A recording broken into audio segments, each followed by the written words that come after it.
October 10th was just another normal quiet day in the Hidden Leaf Village. Everyone, civilians and ninjas, were walking around enjoying the cool air of the night. However, all good things must come to an end. AHHHHHHH. A voice yelled in a private room of the hospital. Damn it, Minato, you did this to. When this is over, I'm going to castrate you, I swear. The voice yelled again.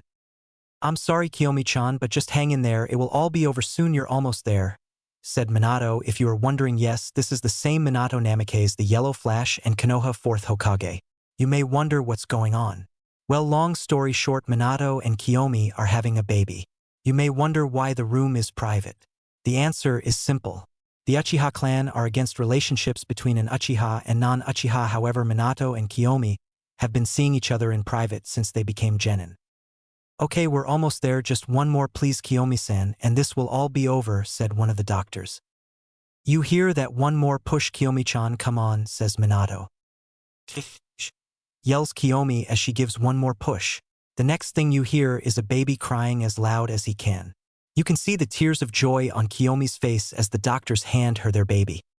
Congrats, Hokage-sama, Kiyomi-san, you have a healthy baby boy, says the same doctor from earlier as he looks at the happy family hugged together. Minato, look at him, he's so handsome, says Kiyomi as she kisses the baby's forehead. Yeah, he sure is, says Minato as he wipes tears from his eyes, being overwhelmed at the fact that he is a father now. He looks at his newborn son and notices his features. He has a head of black hair from his mother. However, he notices his son has his bright blue eyes. This may cause some stir within the Uchiha clan when they see him. I don't want to have to take out some of my wife's own family to protect my child, Minato says. Don't worry, Minato, I'm from a branch family, the elders, main house families, and the clan head doesn't pay attention to us. The only one who actually talks to us outside of the branch families would be Mikoto. Mikoto, huh? Is she still mad at me about the Kushina situation? No, she isn't mad at you anymore. I talked to her and explained everything. You see, back when Minato, Kiyomi, and Kushina were genin, Minato saves Kushina from a group of Kumo shinobi sent to kidnap her, and let's just say Kushina didn't take the rejection from Minato too kindly. Flashback. Minato was out late at night training his taijutsu katas and speed when he noticed a trail of strands of red hair, and he immediately knew it belonged to Kushina. He follows the trail and sees Kushina tied up, surrounded by 3 Kumo shinobi, who Minato suspects are Chunin at the least and High Jonin the most. Minato decides that stealth is his best option of attack. So he takes to the trees and conceals his chakra as low as possible just in case they have a sensor in the group. Once he is close enough, he pulls out a kunai and makes his move. His first victim is the tallest one, bringing up the rear. The unexpected shinobi is walking, thinking about the amount of money he is getting from this mission. He was so in his thoughts that he didn't recognize the mop of blonde hair sneaking up on him until it was too late, when he felt his throat get slit and stabbed in his temple before the assailant was gone. All the 2 shinobi in the front heard was a thud and looked back to see their leader on the ground dead. Shit, we were followed, said one of the Kumo shinobi. Quick, back to back so whoever it is can't sneak up on us, said the other shinobi. They stand back to back and hear a whizzing sound and barely have any time to dodge the kunai. One shinobi managed to jump out of the way, however the other was not. As soon as he was about to jump, it was too late, the kunai was already embedded in his skull. Damn, that was my last kunai I had. I was hoping to take them both out at once, Minato thought as he looked at the last Kumo shinobi, who was on the branch below him armed with 2 kunai looking around.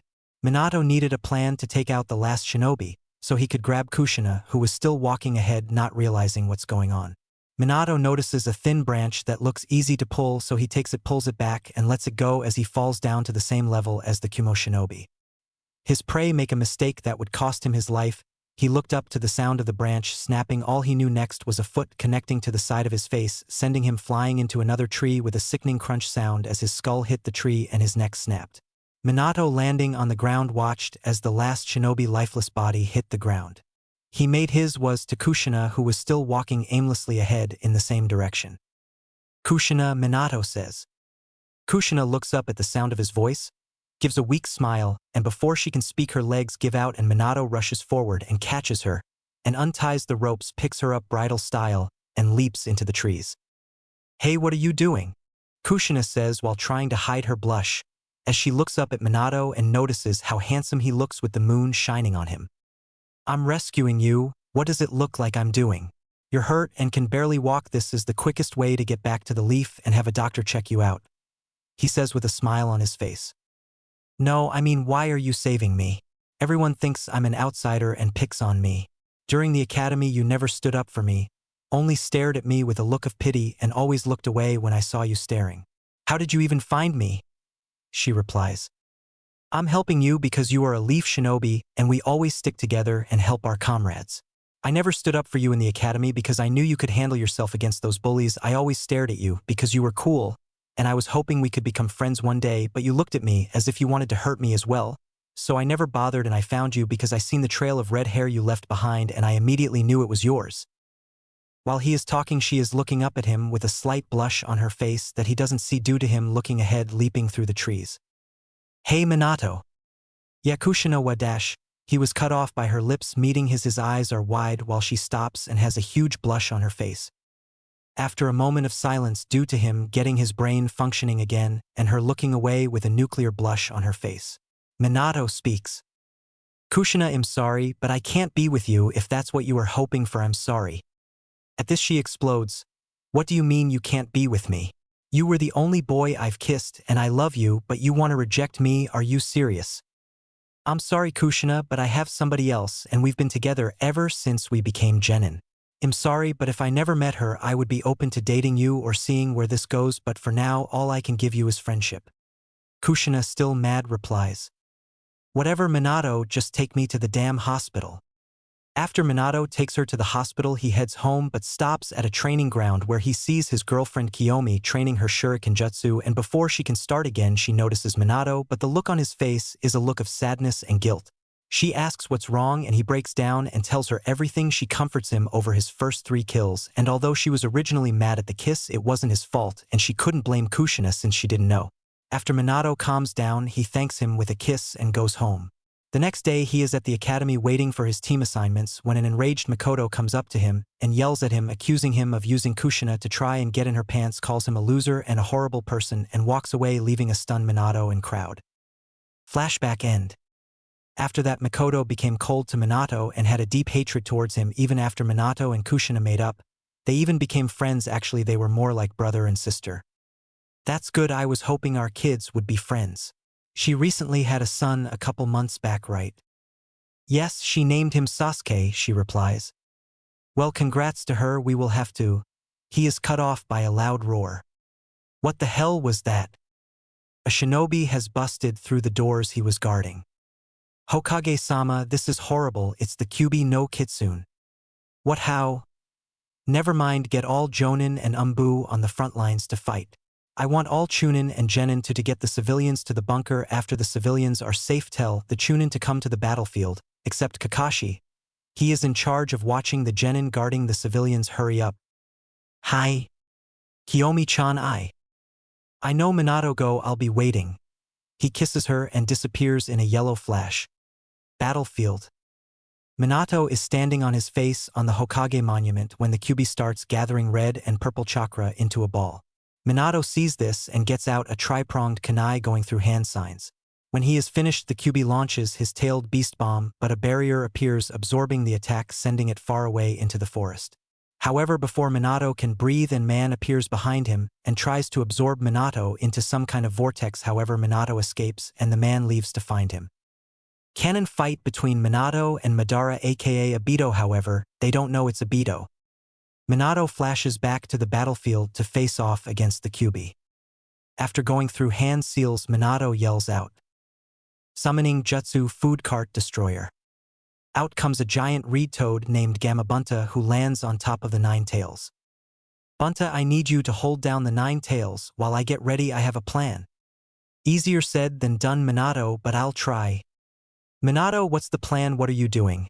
Asked an elderly man holding a staff known as the Professor of Shinobi and the 3rd Hokage Hiruzen Sarutobi.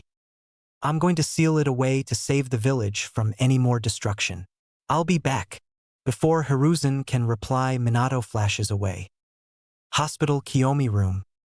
Minato arrives at Kiyomi's room to tell her his plan, and what he sees before him is heartbreaking. Kiyomi is dying while shielding her son from the Ki and demonic chakra in the air from the Kyuubi. She smiles weakly at Minato with tears in her eyes, knowing she won't live after tonight. No words are said as she already knows what Minato plans to do, and he begs him to come along to be with her family one last time. Minato grabs her as she holds on to their son and flashes away to start the sealing process. Battlefield. Minato arrives back on top of Gamabunta and asks him to hold him for a little while longer so he can gather enough chakra. Once he has enough chakra, he flashes himself, his family, Gamabunta, and the Kyuubi away. After they land in another part of the forest, Minato sends Gamabunta back to his summons world and faces the Kyuubi.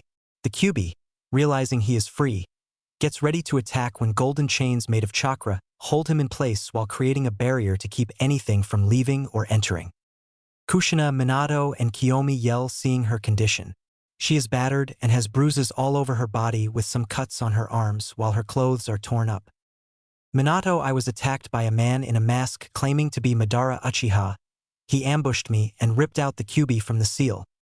I know, Kushina, it's not your fault. He snuck up on you. He also fought me, but I managed to get a hit on him with my Rasengan and he retreated. Now I'm about to seal him into my son. I know it's wrong, but it's the only option. I can't reseal it into you as it would just break out again. This is the only way. Kushina smiles sadly, knowing he is right. Can I hold him, please? She asks weakly. Kiyomi smiles and hands her their son. What's his name? Kushina asks. His name is Naruto, they both reply. The Kyuubi roars as he fights against the chains, but they won't budge. Minato, seeing this, summons an altar and places Naruto on it. He begins going through hand seals to start his plan. Reaper Death Seal. Hiruzen arrives at the sealing area and recognizes those hand signs and tries to stop Minato from summoning the Shinigami, but it's of no use as he can't enter the barrier. He can only watch on as his successor and two of the best kunoichi sacrifice their lives to save the village.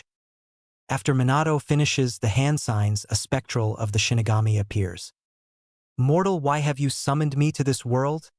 The Shinigami asks. Shinigami, I would like to seal the Kyuubi into my son Naruto, Minato says. Very well, however the cost of this sealing is your own soul, says the Shinigami as he begins to chant while he stabs and cuts open his stomach. After the chant is done, the Shinigami reaches out and his spectral-like hand goes through Minato as he winces from the pain. The hand then grabs hold of the Kyuubi, but for some reason the chains weaken enough and the Kyuubi lashes out at Naruto to kill him. However, Minato, Kiyomi, and Kushina jump in front of the Kyuubi claw and are impaled by it. On the outside, Hiruzen can only watch in horror and sadness as all of this is happening when two Umbu appear behind him. Hokage-sama, the civilians are secure in the bunker with Genin on watch with Kakashi Hatake on standby, says one Umbu. Good, I want you and all available Chunin and Jonin Umbu to start looking for any and all casualties while you two stay with me. Hi, Hokage-sama. They reply. Both Umbu leave, however both Jonin stay behind. In the barrier, Minato and Kiyomi have just finished saying their last words to Naruto. Canon speech just replace Kushina with Kiyomi. Meanwhile, Kushina says a few words of her own. Naruto, this is your Oba-chan. I wish we could have had more time to be together. You would be like the son I never had. I leave to you all the Uzumaki sealing items. It's all I have left in life. Something tells me with you being the son of Minato, you will be interested in Fuinjutsu. She pauses to cough, but blood comes out. I know how the life of a Jinchuriki is. It will be hard, but you can't let the hate and anger of the Bijou take over. You must counter it by love and happiness. So please, no matter what happens, do not go down a dark path in life. I love you. I wish you the best in life. She finishes with tears coming down her face. Minato looks on, sad that neither will be allowed to live to raise his son, but trusts the Sandaime to look after him. He smiles as he says his finals word. Seal. The Kyuubi roars one last time as he is sealed inside Naruto. After the seal is complete, the Shinigami removes his hand from Minato while removing his soul. At the same time, Kushina and Kiyomi both fall to the ground on their last breath. The barrier drops and Hiruzen and the two Jonin with him come rushing in. Kiyomi, Kushina, hang in there. I have medical help on the way. It's no use, Hokage-sama. We're done here. It's time for us to move on. Kiyomi says, his name is Naruto. She says, motioning to her baby boy. I want you to give him Kushina last name of Uzumaki. I don't want him to be used as a weapon for the Uchiha clan if he awakens the Sharingan, and he can't take Minato last name due to IWA being willing to do anything to kill him or his legacy wait until he is a Chunin or Jonin to tell him about us. Unless he awakens his Sharingan you can tell him about me, but you must not tell him about his father until he is Chunin or Jonin or when you deem him worthy of knowing. I left him all my notes on my taijutsu style. If he is like me, he won't be really good at the Uchiha style of taijutsu even with the Sharingan. She reaches in her robes and pulls out a scroll. This is for him from me. I want you to give this to him after you tell him about me. Minato has one as well, but it is sealed in your office with a blood seal only able to be opened by Naruto. Please take care of him, Hiruzen, that's all I ask, please. I love you, Naruto.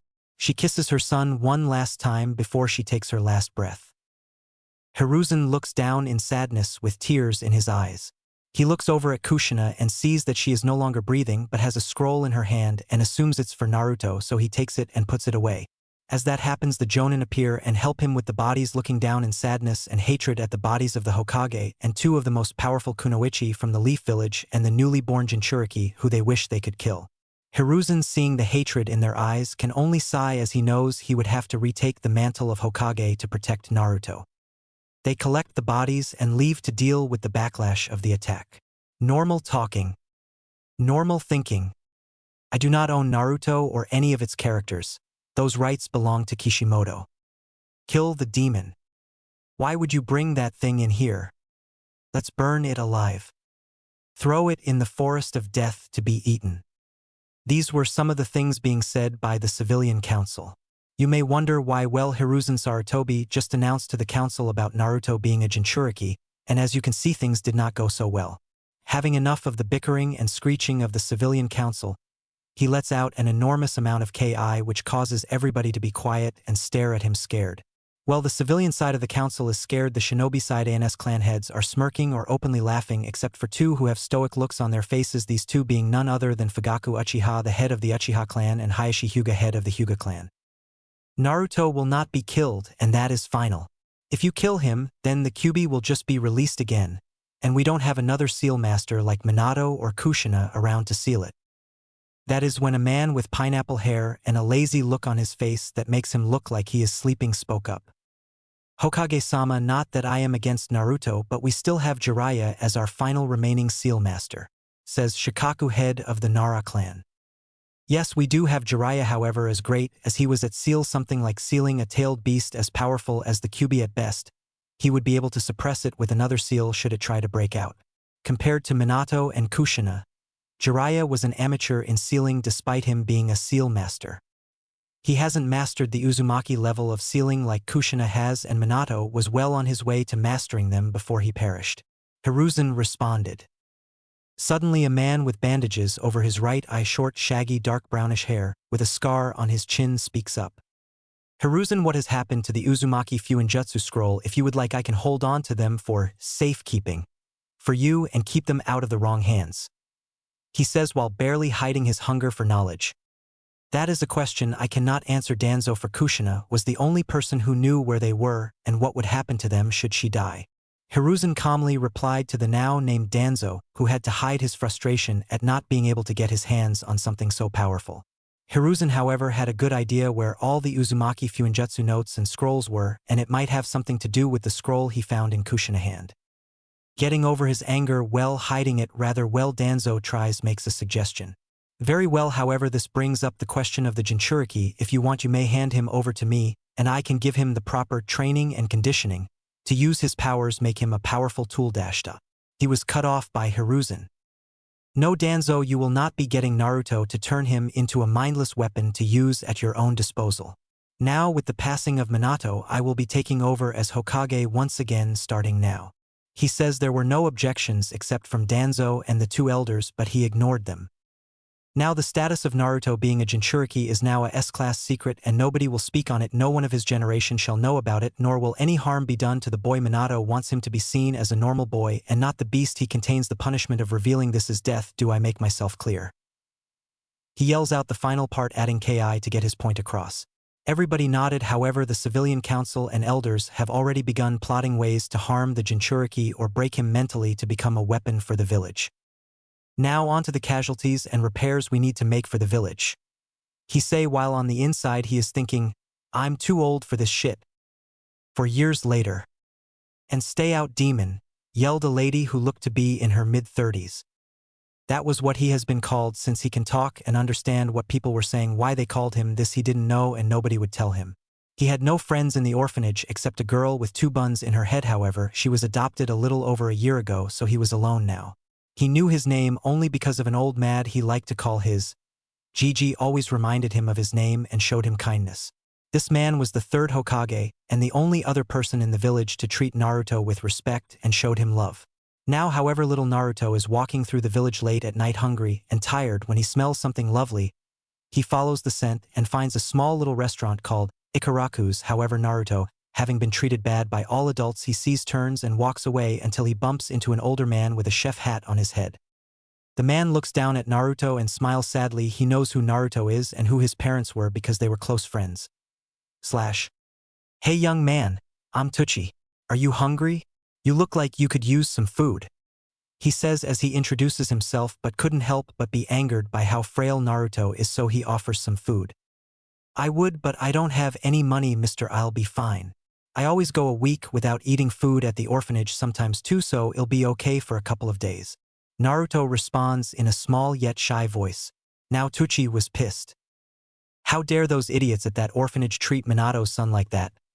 Wait until Hokage-sama find out about this. He thought to himself. However, he cleared those thoughts away as he looked back at Naruto. Nonsense, come on. It's on the house. I couldn't charge you even if I wanted to. He says and grabs Naruto by the hand and leads him into his shop. When Naruto sits down, he is greeted by a girl, maybe 5 to 6 years older than him. Hi, welcome to Ikaraku's. I'm Ayam. The girl says with a smile, holding her hand out. Naruto, he responds while tentatively taking her hand. Tucci sees this and smiles. He wished he could have adopted Naruto, but the council banned anybody from adopting him. His thoughts were interrupted by the sound of Naruto's stomach growling. Laughing, he says, I'll get you some ramen. Naruto, just sit there. He goes and starts to prepare the ramen. Meanwhile, Ayam is talking to Naruto a lot, and he seems to have gotten over his shyness and is laughing with her at some of the jokes they share. So Naruto, what is your dream for you when you get older? Ayam asks.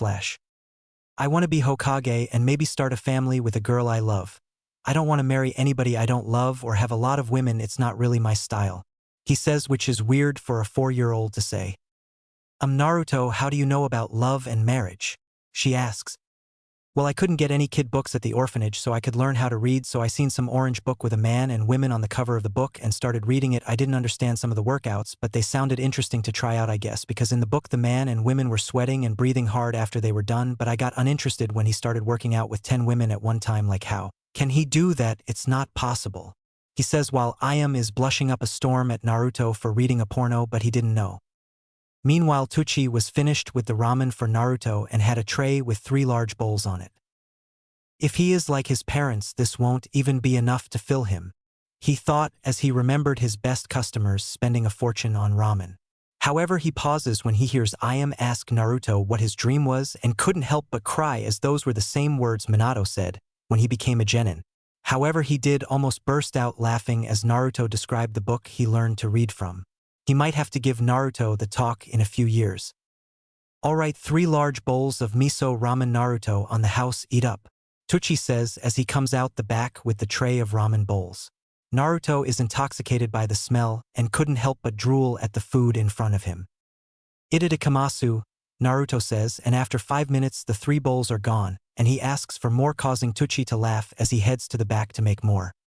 After another 10 bowls, Naruto bids farewell with a sad look on his face and begins to walk out. However, a hand on his shoulders causes him to look back and he sees Tucci smiling down at him. How about you stay here tonight and tomorrow morning we can go see the Hokage about your living arrangements? Naruto, not being used to such kindness, stares at him in shock and rushes to hug him, thanking him over and over. They close up shop and Naruto helps. They go through a door in the kitchen that led upstairs to their apartment. It was a decent-sized apartment with 3 bedrooms, a bathroom, a kitchen, and living room.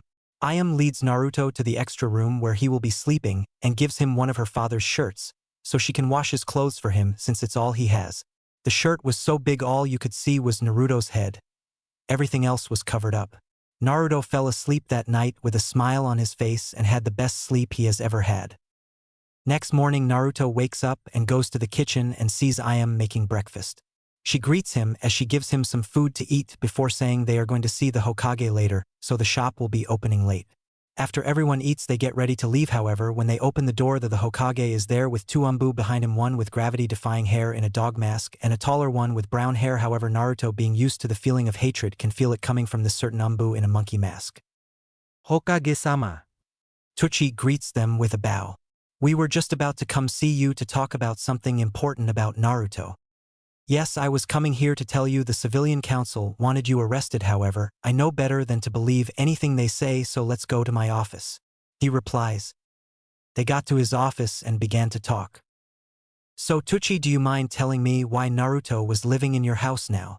Hiruzen asks but doesn't really care, but has to do it for the elders minus Danzo are in the room.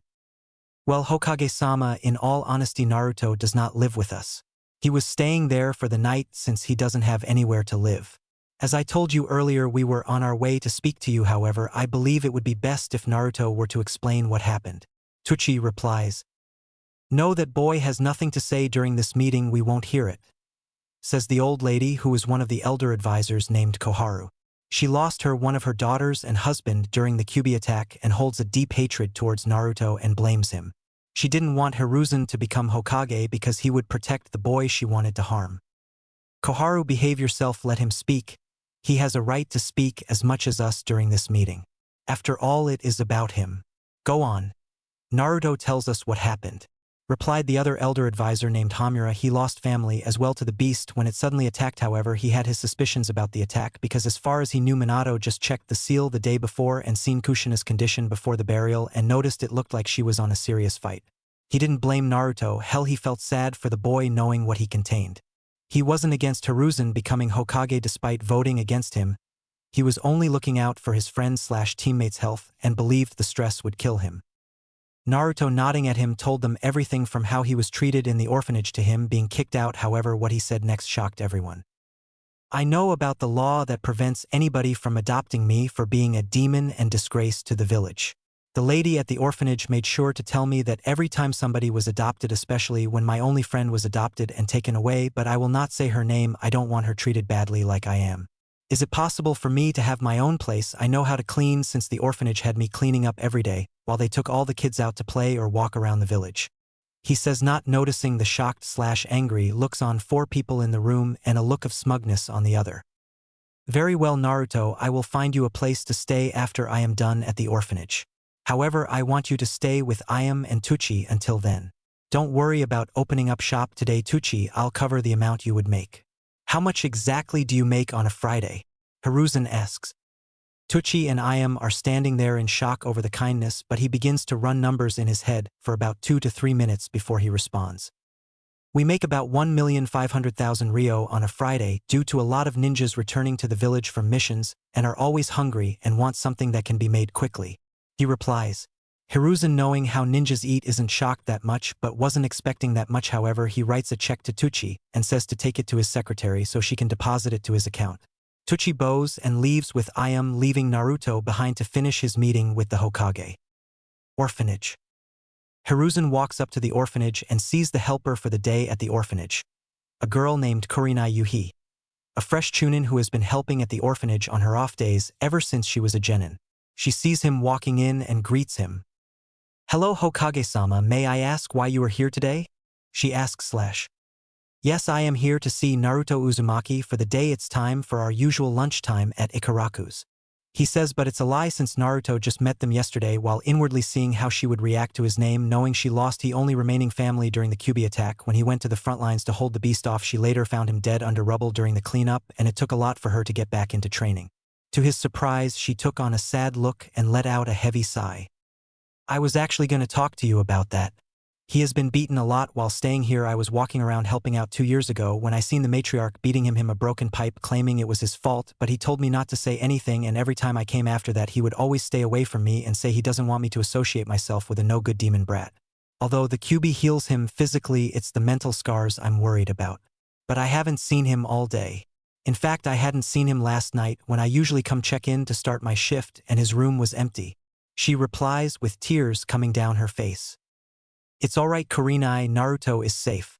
He is with Tucci and his daughter. I am right now until I find him an apartment later on today due to the law surrounding him being adopted. However, I am going to need all the money I've sent here for him to be taken care of with, he says. I'm sorry Hokage-sama, but for the past 4 years I've been working here, his money account was always empty. I assumed they would spend it on him. However, I doubted that since all his clothes we poorly taken care of and looked like he was stitching them up to wear them more. Kurenai, are you telling me the orphanage has been stealing his money from him? He gets a nod back, but what gets him even more angry is when she says they always have new clothes and jewelry for themselves and clothes and toys for the kids minus Naruto. Kurenai, over the last 4 years, I have sent over 400,000 Ryo, and you're telling me they haven't spent any on Naruto. He gets another nod. Thank you Kurenai, I will need you to watch the orphanage for 2 weeks, while I look for new caretakers. I'll double the pay since you are a Chunin, and you will still get your Chunin pay on top. Think of this as a B-rank mission. He says she is so shocked that all she can do is nod in agreement. He leaves to talk to the lady who is in charge of the orphanage along with her help that were all about to lose their job. However, they didn't know it. What he sees disgusts him. The children at the orphanage are throwing food around, more specifically at the wall, but what's on the wall is what gets him mad. On the wall is a picture of Naruto that looks to be taken right after he was beaten with the words demon on it, and somebody drew 9 tails behind him, most likely one of the adults who are sitting in a chair laughing about getting rid of the demon child while counting money. He walks up to them slowly before speaking. Good afternoon ladies, how are you today? He says with a fake smile, scaring them in the process. Gigi, good afternoon Hokage-sama, how may I help you? She replies while inwardly scared because she knows why he is there after looking at the clock. Oh, I'm just here for Naruto. It's time for our daily walk that we do. I figured I would take him to get some lunch. Anything that gets me away from my paperwork. He says while this was true, he wanted to get away from paperwork, he was still setting them up. I'm sure you are Hokage-sama. Paperwork is indeed troublesome. Always having to make every single thing is accurate and on point, she says while laughing, not realizing she fell for his trap. So do you mind if I go up and get him now? I'm sure he is getting impatient, he says. No, that's okay Hokage-sama, we can go grab him, she says as her and the rest of the helpers rush up to Naruto's room. What are we gonna do? He is here for the demon brat and we kicked him out last night, says the lady from the front desk. After a while, one speaks up. I have an idea, he gets the demon brat and we keep our jobs, she says, then explains the plan and they all grin. After a while they all return with Naruto, and they start along with the plan. Everything was going good and fine until Hiruzen asked a question. Naruto, are you ready to head out and grab some lunch at a ramen stand that I'm sure you'll love? He says with a smile. Naruto responds in a tone too happy to be him, and that's when they fall into his trap. Hiruzen snaps his fingers, and suddenly 4 Umbu appear and release the hinged orphanage worker who was a former ninja. Now, did you really think I would fall for a simple hinge? I know Naruto isn't here, and I know you have been stealing his money that I've been sending for his care. Now, Umbu, take them to the TI department. I want to know everything they've done to Naruto and how much money they have stolen. He turns to Kurenai and smiles at her. Kurenai, I will be sending some help for you over the next 2 weeks until I replace the workers and head of the orphanage. After that, I have a request that has come into my office that I think you would like. Thank you, Hokage-sama, she says with a bow. Naruto was over at the Ikarakas learning how to cook from both Ayam and Tucci, making sure he knew the basics of cooking at least since he will be living by himself from now on. Then there was a knock on the door and Tucci opened it to see Hiruzen with a smile on his face. Okage-sama komein. Thank you Tucci, however, I only came to show Naruto his new apartment. I'm sure you know which one I'm talking about, he says, and Tucci smirks at this. The building, although in the red light district, has been renovated by Minato along with 3 to 4 blocks surrounding it. Minato was in the process of cleaning up the slums of Konoha before he died, so the people there respected Minato. The most he added stores which created jobs. However, some things never changed a lot with the brothels and crime rate. Tucci saw the way the apartment was that Minato set up for Naruto, for when he moved out he didn't have to pay rent since Naruto technically owns the building. However, he can't collect any rent from people yet. He has to wait till he can publicly claim his inheritance. Naruto's apartment was set up with 2 bedrooms, 2 bathrooms with one being connected to the master bedroom, a kitchen with everything included and a living room that already has couches in it and a coffee table. Naruto, come along now, we have to get to your new apartment. Hiruzen says. Naruto nods and gives Tucci and I am a big hug and goes to his new apartment with his GG. 2 years later. It's been 2 years since Naruto moved into his own apartment. He still talks to the Ikarakus and visits them almost every day, as well as his Gigi, as he likes to call the Hokage. However, right now we find young Naruto running for his life from an angry mob.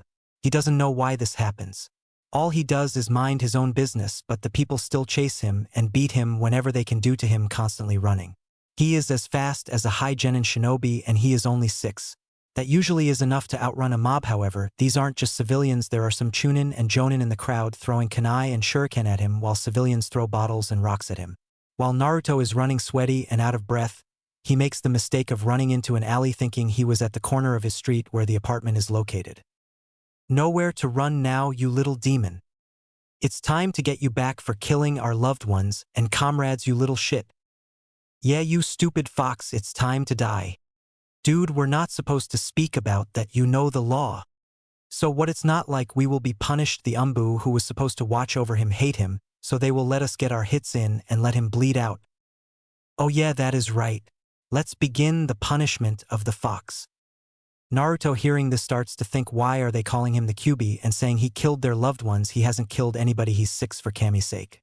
During his thoughts, he doesn't see the weapons, rocks and bottles being thrown at him. However, to the shock of everyone throwing things, he starts to dodge them like they are nothing. What people see are his eyes turn silver for a split second before returning back their blue color, thinking it's the Kyuubi gaining his powers back. The Jonin in the group throws more at Naruto, who stops dodging, getting a kunai to the shoulder, and see more coming towards him. He sees them coming, however he can't dodge them all and gets hit by 3 more kunai, 1 more to the chest and 2 in his stomach. He sees a shinobi throw 1 more kunai but notices him going through hand signs. Ninja art. Kunai shadow clone. The 1 kunai turns into 12 and they are coming at him, however they slow down and he moves out of the way.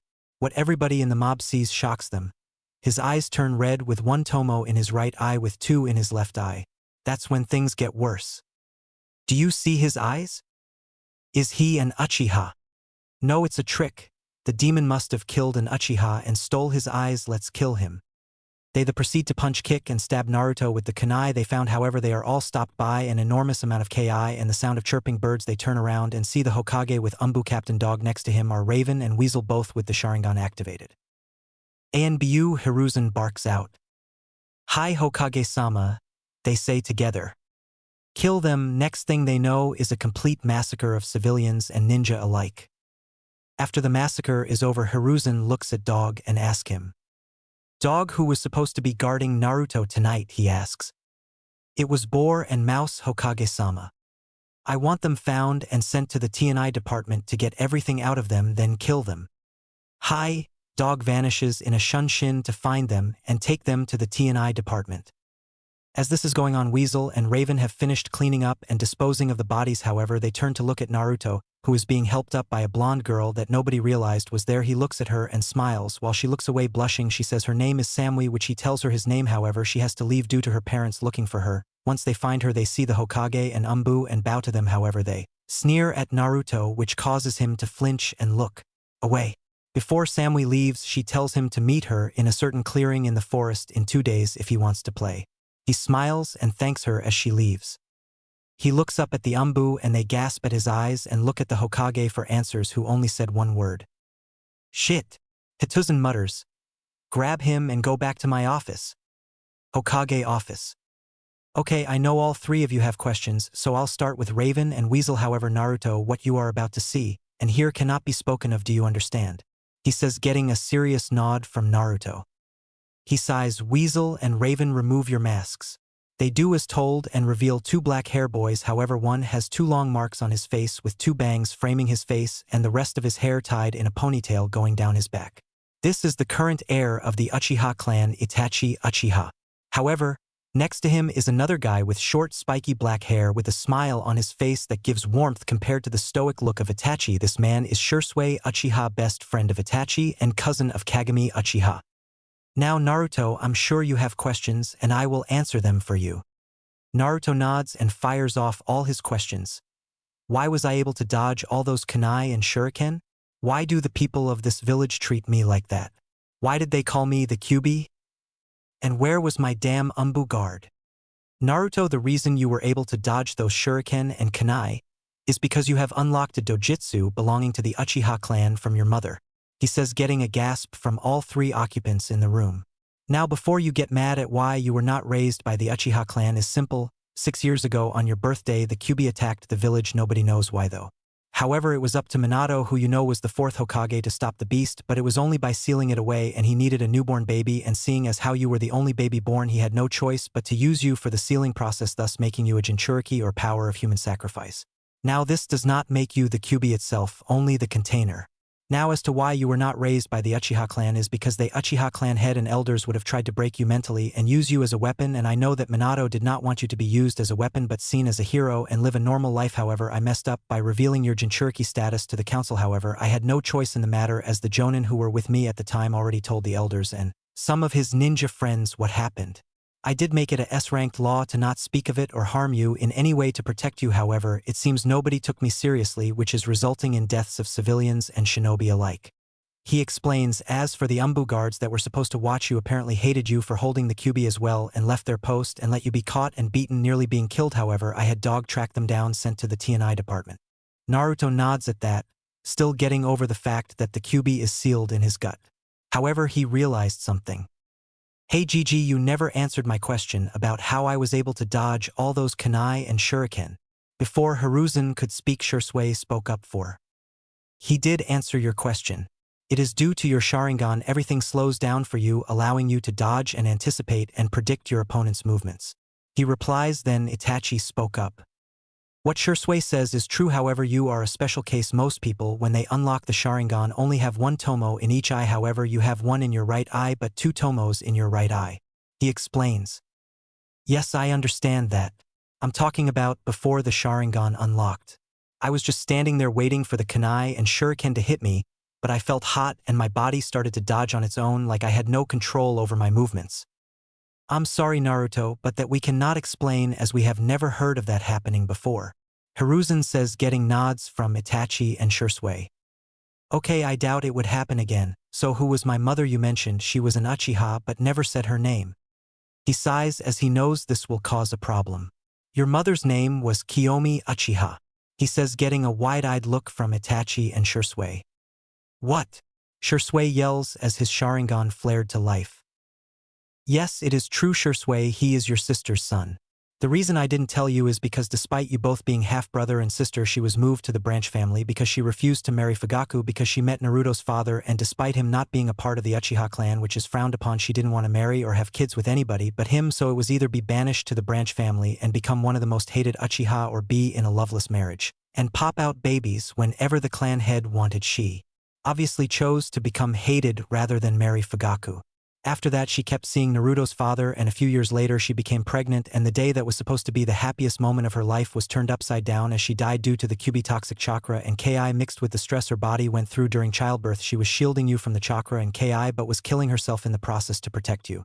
I'm sorry Shursui, but I can't allow you to have custody over Naruto, but I can give you a long-term A-ranked training mission until he starts the ninja academy in 2 years. He replies with a smirk. Shursui looked back with a smirk of his own, catching on to what he is implying. Of course Hokage-sama, but just to be sure, this will not interfere with me and Itachi's current S-ranked mission, will it? He says. Hiruzen tells him it will not. However, Naruto has a couple questions. Hang on Gigi. I have 2 questions. Number 1, what will he be teaching me? He asks with a smile on his face. That will be up to Shursui, however you can sort that out when you guys see me next week to iron out the details. Now, what was your second question? He asks, and he was not ready for it. I didn't know you read those orange books too, they must be really popular. He said, pointing to the orange book that fell on the floor from his robe.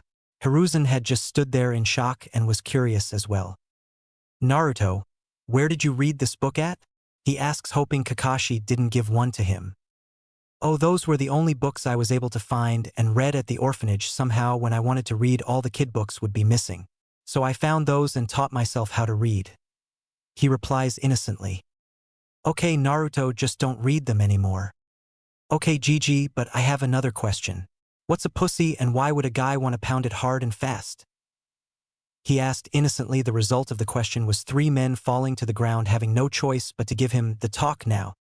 After a long and embarrassing talk with Itachi, Shisui and his Gigi Naruto went home and went to sleep. 2 days later, Naruto is in the forest around the village looking for the girl Samui. He finds her sitting by a river and they play tag, hide and seek, and Naruto has to save her from invisible ninjas promising to play again.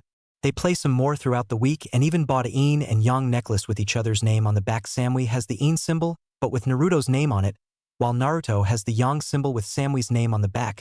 They even went as far as to be each other's first kiss, which had them both blushing up a storm and sit in awkward silence, unaware of the blank masked Umbu that had been watching them, that left and reported to his master, who told Samui's father, and the next day she was told Naruto had been killed by a rogue ninja and they were moving to Kumo.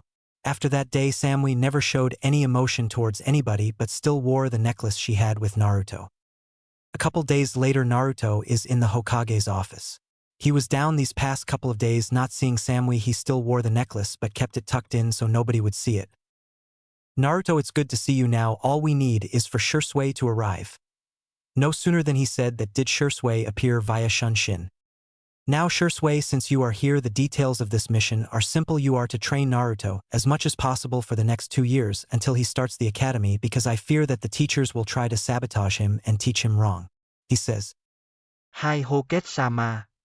Shisui replies. Now Naruto, this scroll is from your mother.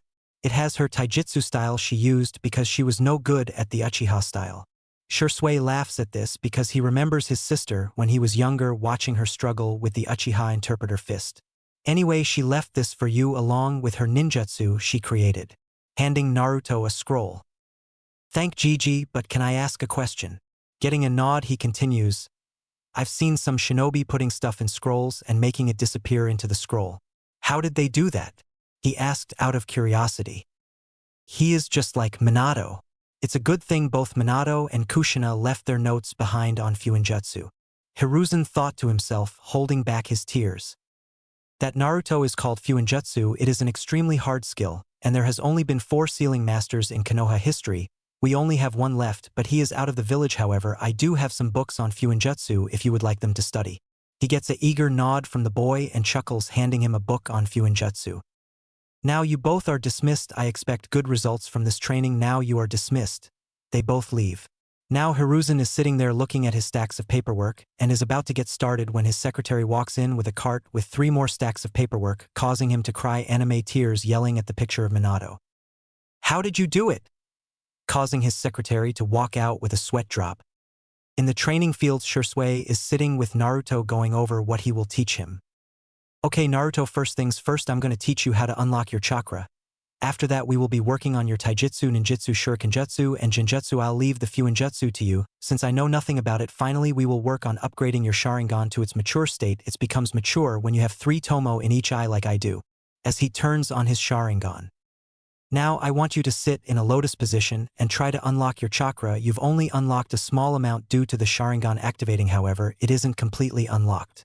Try to remember what you felt in your eyes when the Sharingan activated and pull it to the surface, you understand. He gets a nod from Naruto and lets him begin. After about 3 hours, Shisui was about to call it quits for the day. However, he felt something coming from Naruto. Inside Naruto's mind. He was trying to search for his chakra when he wound up in a sewer-looking area with pipes leading in 2 different directions.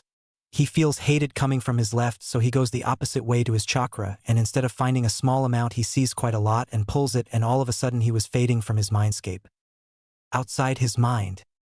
Shisui is walking to Naruto when all of a sudden chakra starts to flow from him, and it hits a certain point before stopping. Naruto opens his eyes to see Shisui staring at him with a smile on his face, but inwardly he is freaking out.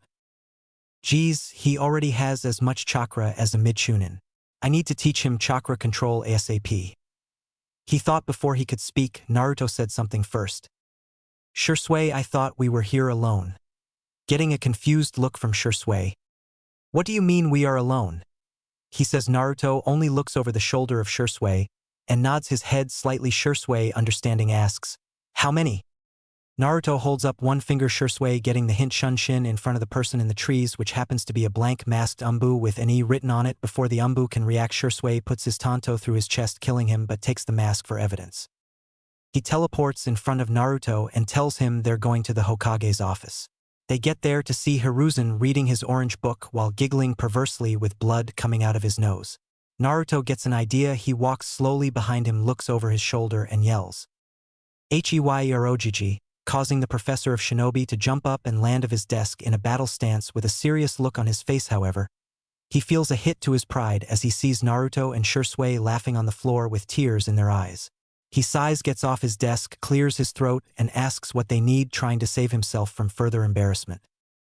"We have a problem, Hokage-sama," Shisui says with a serious voice, causing Hiruzen to go into what Naruto calls Hokage mode. "What problem?" he asks in a serious voice. All Shisui does is pull out the mask of the Umbu he killed. Hiruzen gets pissed and Naruto asks what that mask means, and they tell them about a secret Umbu division that was around during the Third Shinobi War who were trained as emotionless shinobi who would go out and take the most dangerous missions and would complete them no questions asked. Who would do such a thing to their own shinobi? Taking away is not right and makes them basically mindless drones, or better yet monsters who could possibly turn on their own comrades. Naruto says angrily as his Sharingan turns on but quickly turns off before anybody can notice.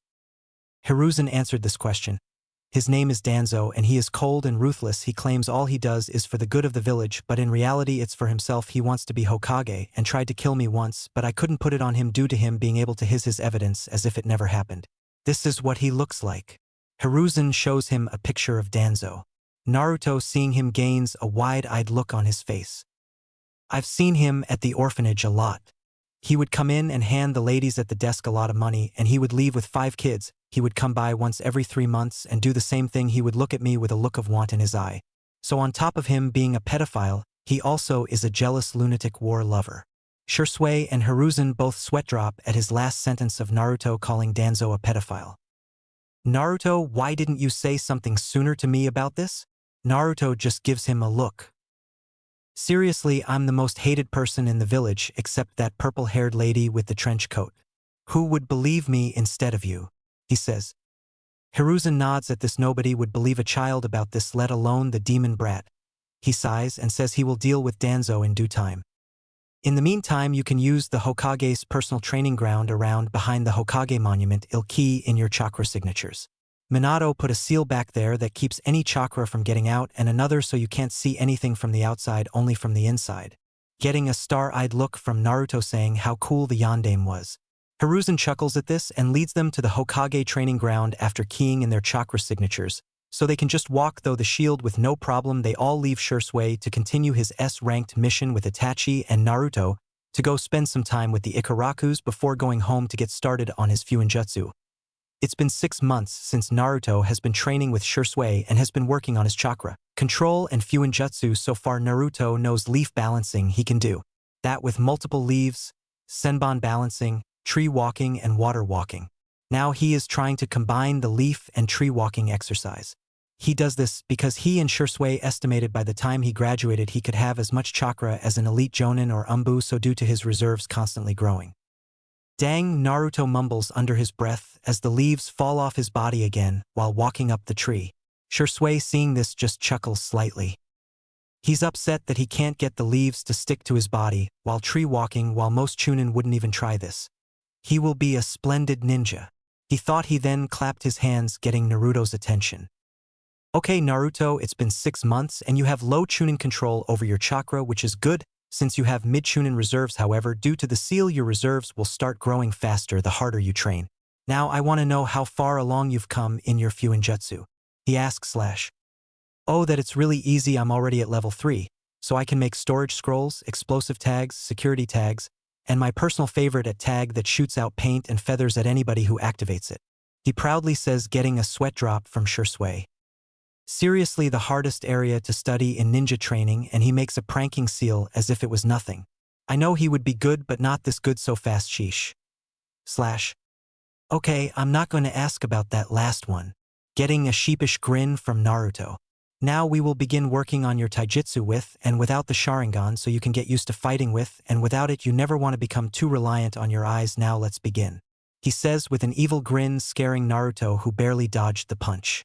You have good reflexes, that's good. Now get out the taijutsu scroll your mother left behind for you. I can tell by the way your body moves. The Uchiha style would not fit you. It's all about anticipation and you don't need to be very fast to use it since it relies on the Sharingan. He explains, getting a nod in return from Naruto, who gets out the scroll of the taijutsu style she uses.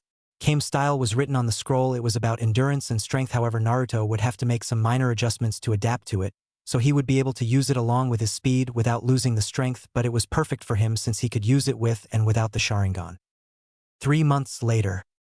The past 3 months could be described as hell or fun depending on who you are. For Naruto it was torture, but if asked, Shisui life couldn't have been better. He introduced Naruto into a training regime that would leave him battered and bruised at the end of the day. In the last 3 months, his taijutsu reached academy level, which is ahead of most kids going to the ninja academy except for some clan heirs. Speaking of clan heirs, he met some of them. Shikamaru and Choji, they hit it off. Naruto and Shikamaru would play shogi sometimes, or sometimes just lay down and watch the clouds, and Naruto found out how relaxing it can be and made it a habit to watch the clouds after a training session of it ended early. Choji, on the other hand, was more interested in eating all the time, having challenged Naruto to multiple ramen eating contests that would put grown men to shame. Naruto leads the series 11-10. Naruto met some more as well, and he met Hinata Hyuga, who was shy and had confidence issues. Kiba Inuzuka, who was brash and kind of rubbed Naruto the wrong way, but he was a good guy. He met Shino, who he thought was weird at first, but learned that his clan is really antisocial and only speak when needed. He also found out about the insects and how the Aburame clan used them to Naruto, fascinated by this. He met Ino Yamanaka, who Naruto wasn't really a fan of. She was always trying to boss somebody around and yelling about something. It was annoying, but her blonde hair reminded him of his first and only best friend Samui, who he hasn't seen in a long time and always gets sad thinking about her.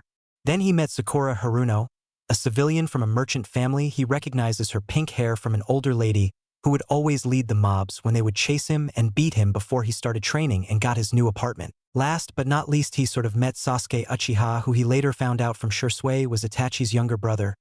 He stumbled upon Sasuke watching him practice a jutsu he could never get right and would see his father walk away when he couldn't perfect it. He asked Shisui about this and explained to him that it is the Uchiha rite of passage. After you master the jutsu, you can wear the Uchiha crest on your clothes. Naruto then understood why his father was acting like that. But back to the training. Speed up Naruto focus. Shisui says as he sends punches and kicks at Naruto. He is only moving at a high genin speed while sparring with Naruto.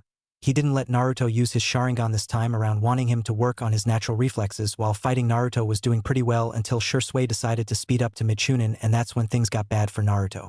Shisui was relentless in his assault against Naruto, breaking through his defenses, but as this was going on, he saw Naruto's body start to give off heat and pressure like Ki, but it was calm and relaxing. Next thing Shisui knew, Naruto was dodging his attacks like it was nothing, and Shisui's Sharingan couldn't predict his dodge pattern anymore. When he looked at Naruto, he seen his eyes were silver, but he felt very little chakra being used. After one last strike to the face, all Naruto did was tilt his head to the side, and the unexpected Shisui was hit in the stomach by Naruto, causing him to cough up spit. When he regained his composure, he saw Naruto passed out on the ground. His breathing was heavy, but he was alive. He picked Naruto up and shunshined to the Hokage's office. Shisui arrived in the Hokage's office, seeing him finishing up some paperwork. However, when he saw Naruto, he started to panic, but Shisui just held his hands up and said he was fine. Shisui report. What happened? He asked, serious. I honestly have no clue. I know what happened, but I can't really explain it, he says with a sigh. He then explains what happened during training with Naruto. The Hokage just sits there thinking about this. Shisui, I want you to take it easy on Naruto for now, only train him using high genin, low chunin speed and strength. Clearly whatever happens to him isn't normal and causes stress to his body, as we can see. However, how is his training going? He gets a smile in return. Well, for the first 6 months I trained him on chakra control since he has mid-chunin reserves already. Getting a wide-eyed look from the Hokage, he continues. I've taught him leaf balancing, senbon balancing, tree walking, and water walking. Currently he is trying to combine tree walking with leaf balancing. It's not going good for him, but he will get it. His Fuinjutsu really impressed me since he does it on his own. He's already at level 3 and makes his own storage scrolls, explosive tags, security tags, and he made a pranking seal that explodes in paint and feathers. He said with a laugh, causing Hiruzen to laugh as well. His taijutsu has come along great the past 3 months. We started working on it. His mom was right to leave him that taijutsu style. He is a natural at it. I would say he is about academy level borderline low genin right now. I would say he would be at high genin by the time we are done training. He says with a proud smile. Good, and I assume you haven't taught him any ninjutsu yet, because you are working on conditioning his body and chakra control right now. He gets a nod in return. Good, now on to other matters, any progression on the S-ranked mission.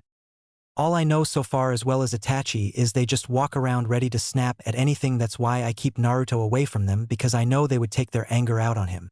He says with a sigh.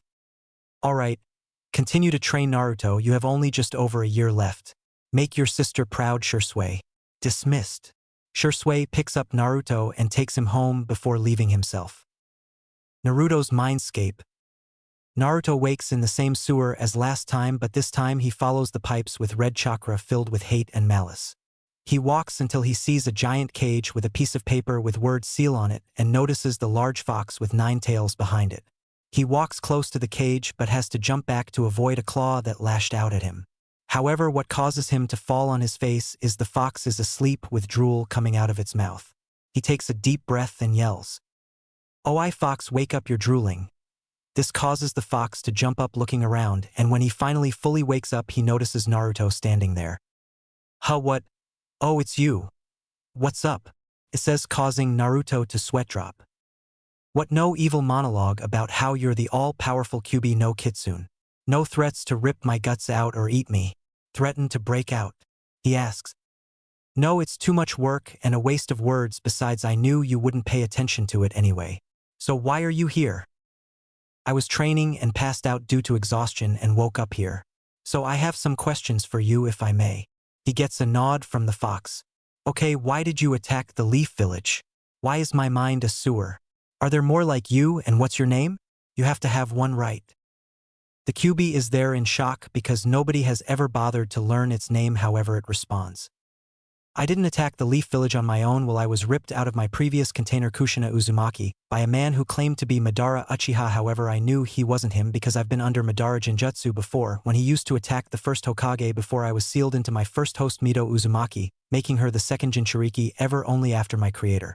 After Mito sealed me, the first Hokage decided to capture my brothers and sisters, the other 8-tailed beasts. We range from one tail being the weakest to me, the 9 tails the strongest of them all. After Hashirama captured them, he gave them away like useless items to the other villages to create peace, but all he did was gave them ideas to create Jinchuriki and turn them into weapons for war. There have been 3 major shinobi wars already, and I've seen them all. Now, the reason for your mindscape looking like this is because of your childhood before you met your uncle and got your own place to live. However, if you notice it isn't as bad as it should be, that's because of the fond memories you have of the walks with the old monkey you call your Gigi, the moments you spend with the Ikarakus, the time you played with the bun-haired girl, and then my personal favorite, the little blonde girl you met before she disappeared. That is why your mind looks like this. However, it is up to you to change it. Now for your last question. Yes, I do have a name, however I will not be telling you because you are not worthy to know it yet. Once you get strong enough, I will tell you my name. However, I have not deemed you ready yet. It says, getting a nod of understanding from Naruto. You know, you're a lot different from the typical Uchiha. They are usually walking around like the sun shines out of their ass and walk around like they have sticks shoved up their ass. Yeah, I know the only person I know from the Uchiha clan that doesn't act like that is Shursui. Other than that, they all act like that. Even Itachi, who he says is a good person, walks around like that. However, I've been noticing some tension coming from the Uchiha clan lately. I can sense the negative emotions coming from them. Why is that? Ah, so you've noticed that would be my doing. I wanted to give you something like an edge, so I gave you my ability to sense negative emotions on top of the regular sensor abilities you had. I've sort of enhanced them so your sensory abilities can be as good as Mito Uzumaki if you train them. Now I believe it is time for you to wake up soon, but I'll give you one more question. Is there any way to let you out? I mean, I know I can remove the seal, but that would kill me. Is there any other way, because from what you told me you don't deserve to be sealed away? The Yondaime used the Reaper Death Seal to seal me away. He is such an idiot. He could have just used the Uzumaki-tailed beast sealing ritual, and he would still be alive, but I guess he never bothered to learn it. Shame, my old was too weak and only had enough chakra to summon those chains of hers. Now the only way I know to counter is to summon Kami. However, you need to be a level 10 seal master by Konoha standards, and it requires you to have Jonin to Kage level chakra reserves. However, you only have to worry about the sealing level part. Because of my chakra, I can give you some to make up for the chakra you need, so you're at a level 4 already after 9 months. Yes, I know you lied to your uncle about that, but I understand why now. If you keep studying at the pace you are, you may reach level 10 by your second year in that ninja academy. Now go, it is time for you to wake up and start training.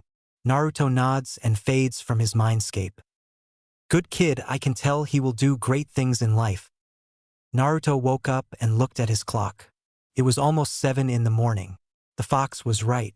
He needed to meet Shursui at the Hokage office for breakfast before training. He gets washed up and dressed and grabs his storage seal with his training equipment and leaves for the Hokage office. Naruto reaches the office and the secretary named Mina smiles at him and lets him in. He likes Mina. She was always nice to him and gave him candy sometimes. Naruto walks into the office and sees the Hokage Itachi, Shursui, and the three elders, the pedophile Danzo as he likes to call him, the Sagat, its old hag Koharu, and the cool old man Hamura. He greets them. Good morning Hokage Jiji, Itachi, Shursui, pedophile Danzo, Sagatits, and cool old man. Causing multiple reactions, Hamura, Shursui, and Hiruzen has to bite their lip to not laugh, but you can hear a slight snicker coming from them. Itachi had his normal Uchiha stoic look, but if you look close his mouth twitched upward a little bit. Koharu is seething and tries to attack him, but an umbu in a dog mask grabbed her. However, the most shocking was Danzo, who was supposed to be a master at hiding his emotions and was visibly seething at being called a pedophile. Naruto, you should show more respect to Danzo and Koharu. They are elders of the village and should be treated as such. Hiruzen said in a false scolding tone. Everybody but Hamura and Shursui believed, but to their shock Naruto wasn't even paying attention. He was reading the Hokage's orange book. When he looked up he saw everybody staring at him, so what he did next nobody expected. Did you say something? He says innocently. The Hokage drops his head on his desk. Shursui openly starts laughing. Itachi is well Itachi. The three elders' eye twitch in annoyance at having another Kakashi possibly, and a certain dog-masked umbu sneezed, causing everyone to look at him. Okay, you all are dismissed. We can finish this meeting at a later date. Everyone leaves to go their separate ways. However, Shursui comes back to have breakfast and start training. Naruto's sensor abilities go off when somebody else enters the room and is masking their presence like the umbu, but he can still sense them. Hokage-sama, how many guards do you have in your room? He asks quietly, shocking Hiruzen because he only calls him this when it's a serious matter. I have 3. Why? He asks. Instead of answering, Naruto grabs a piece of paper and writes on it, bookshelf closest to your desk on the left. Another person is there. Hiruzen reads this and signals the cheetah-masked umbu to get the intruder, and it's a blank mask umbu with an E on it. He knocks him out and Hiruzen orders for him to go to the TI, but Naruto speaks up. It's a waste of time to send him there. Gigi, look at his tongue. He has a seal on it which I'm guessing prevents him from talking, making Hiruzen sigh and just had him killed. Naruto, how did you know he was there? Shursui asks. Hiruzen nods. Did you guys forget I'm a censor?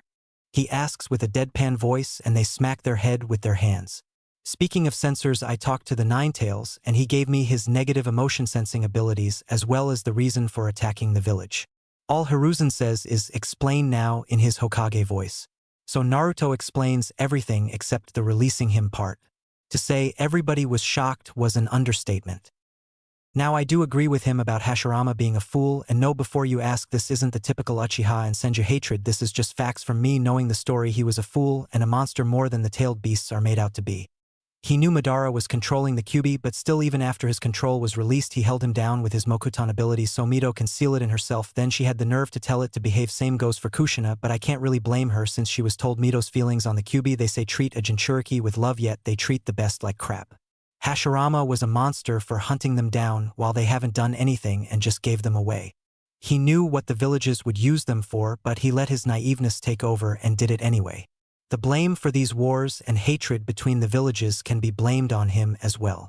After that they are in silence until Shursui spoke up again and said they had to get training, leaving Hiruzen to his thoughts. Training field. Okay Naruto, we have a year and 3 months left before you begin the academy, so we are going to start training you at low-mid Chunin level. He pulls out a set of weights that weigh about 15 pounds each.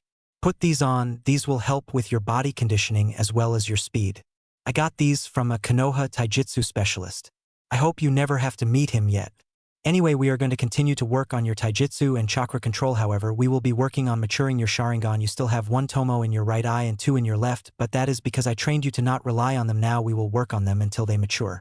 I can feel you are almost at 2 tomo in each eye, so you might get that today after the training we go through. We will also be working on your ninjutsu, and if your Sharingan matures before time is up, I can teach you some Sharingan Jinjutsu. He explains, getting a nod from Naruto, and pulls out a slip of paper. This is chakra paper to tell you your natural element for ninjutsu. If it cuts, it's wind; if it burns, it's fire; if it gets soggy, then it's water; if it crumbles, it's earth; and if it crinkles, it's lightning. Now channel some chakra through the paper so we can get started. Naruto does, and both are shocked. The paper cuts into 4 pieces, however one is shredded to tiny pieces, another crinkles so much that it is a small ball, but you can see currents flowing if of it. The next piece just turns into water like it came out of the air, and the last one burned, but the color of the fire was blue instead of the normal color. They stand there in shock at what happens. They look at each other and can only say one thing. Holy shit! After getting over the shock of the results, Shursui gains a psychotic look on his face. Now Naruto, the real training begins. First things first, I will be teaching you the substitution jutsu, the henge and clone jutsu. However, we may have to use a different clone because of how dense your chakra is due to the Kyubi chakra leaking into your system, so instead of a regular clone you will use the shadow clones. He says, but I want you to practice hand signs before anything. I'll show you them.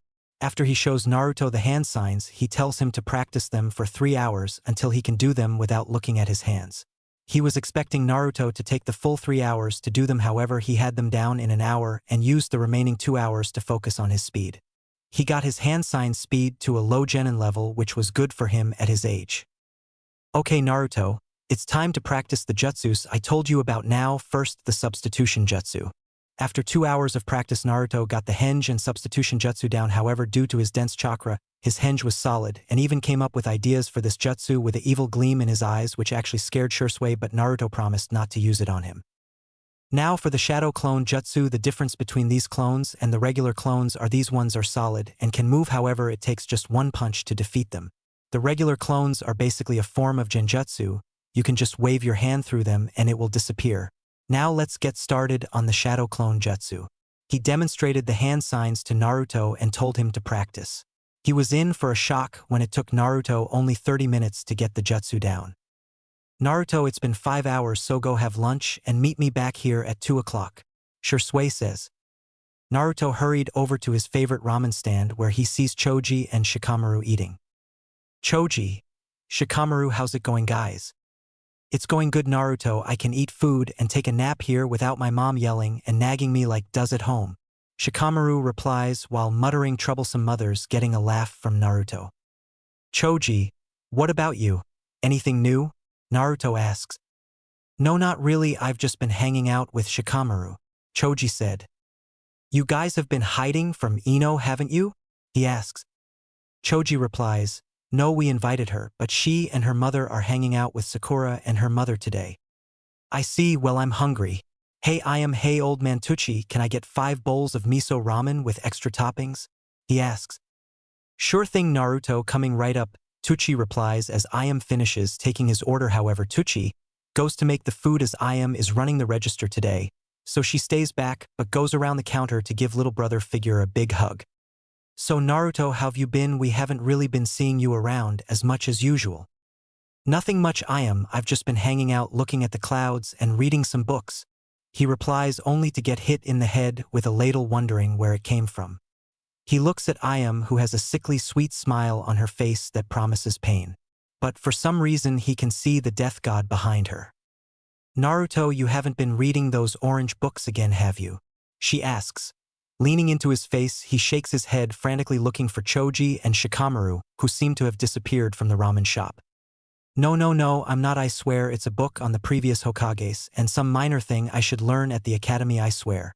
He replies, scared out of his mind. Right now Ayam stares at him for some more time, be backing off.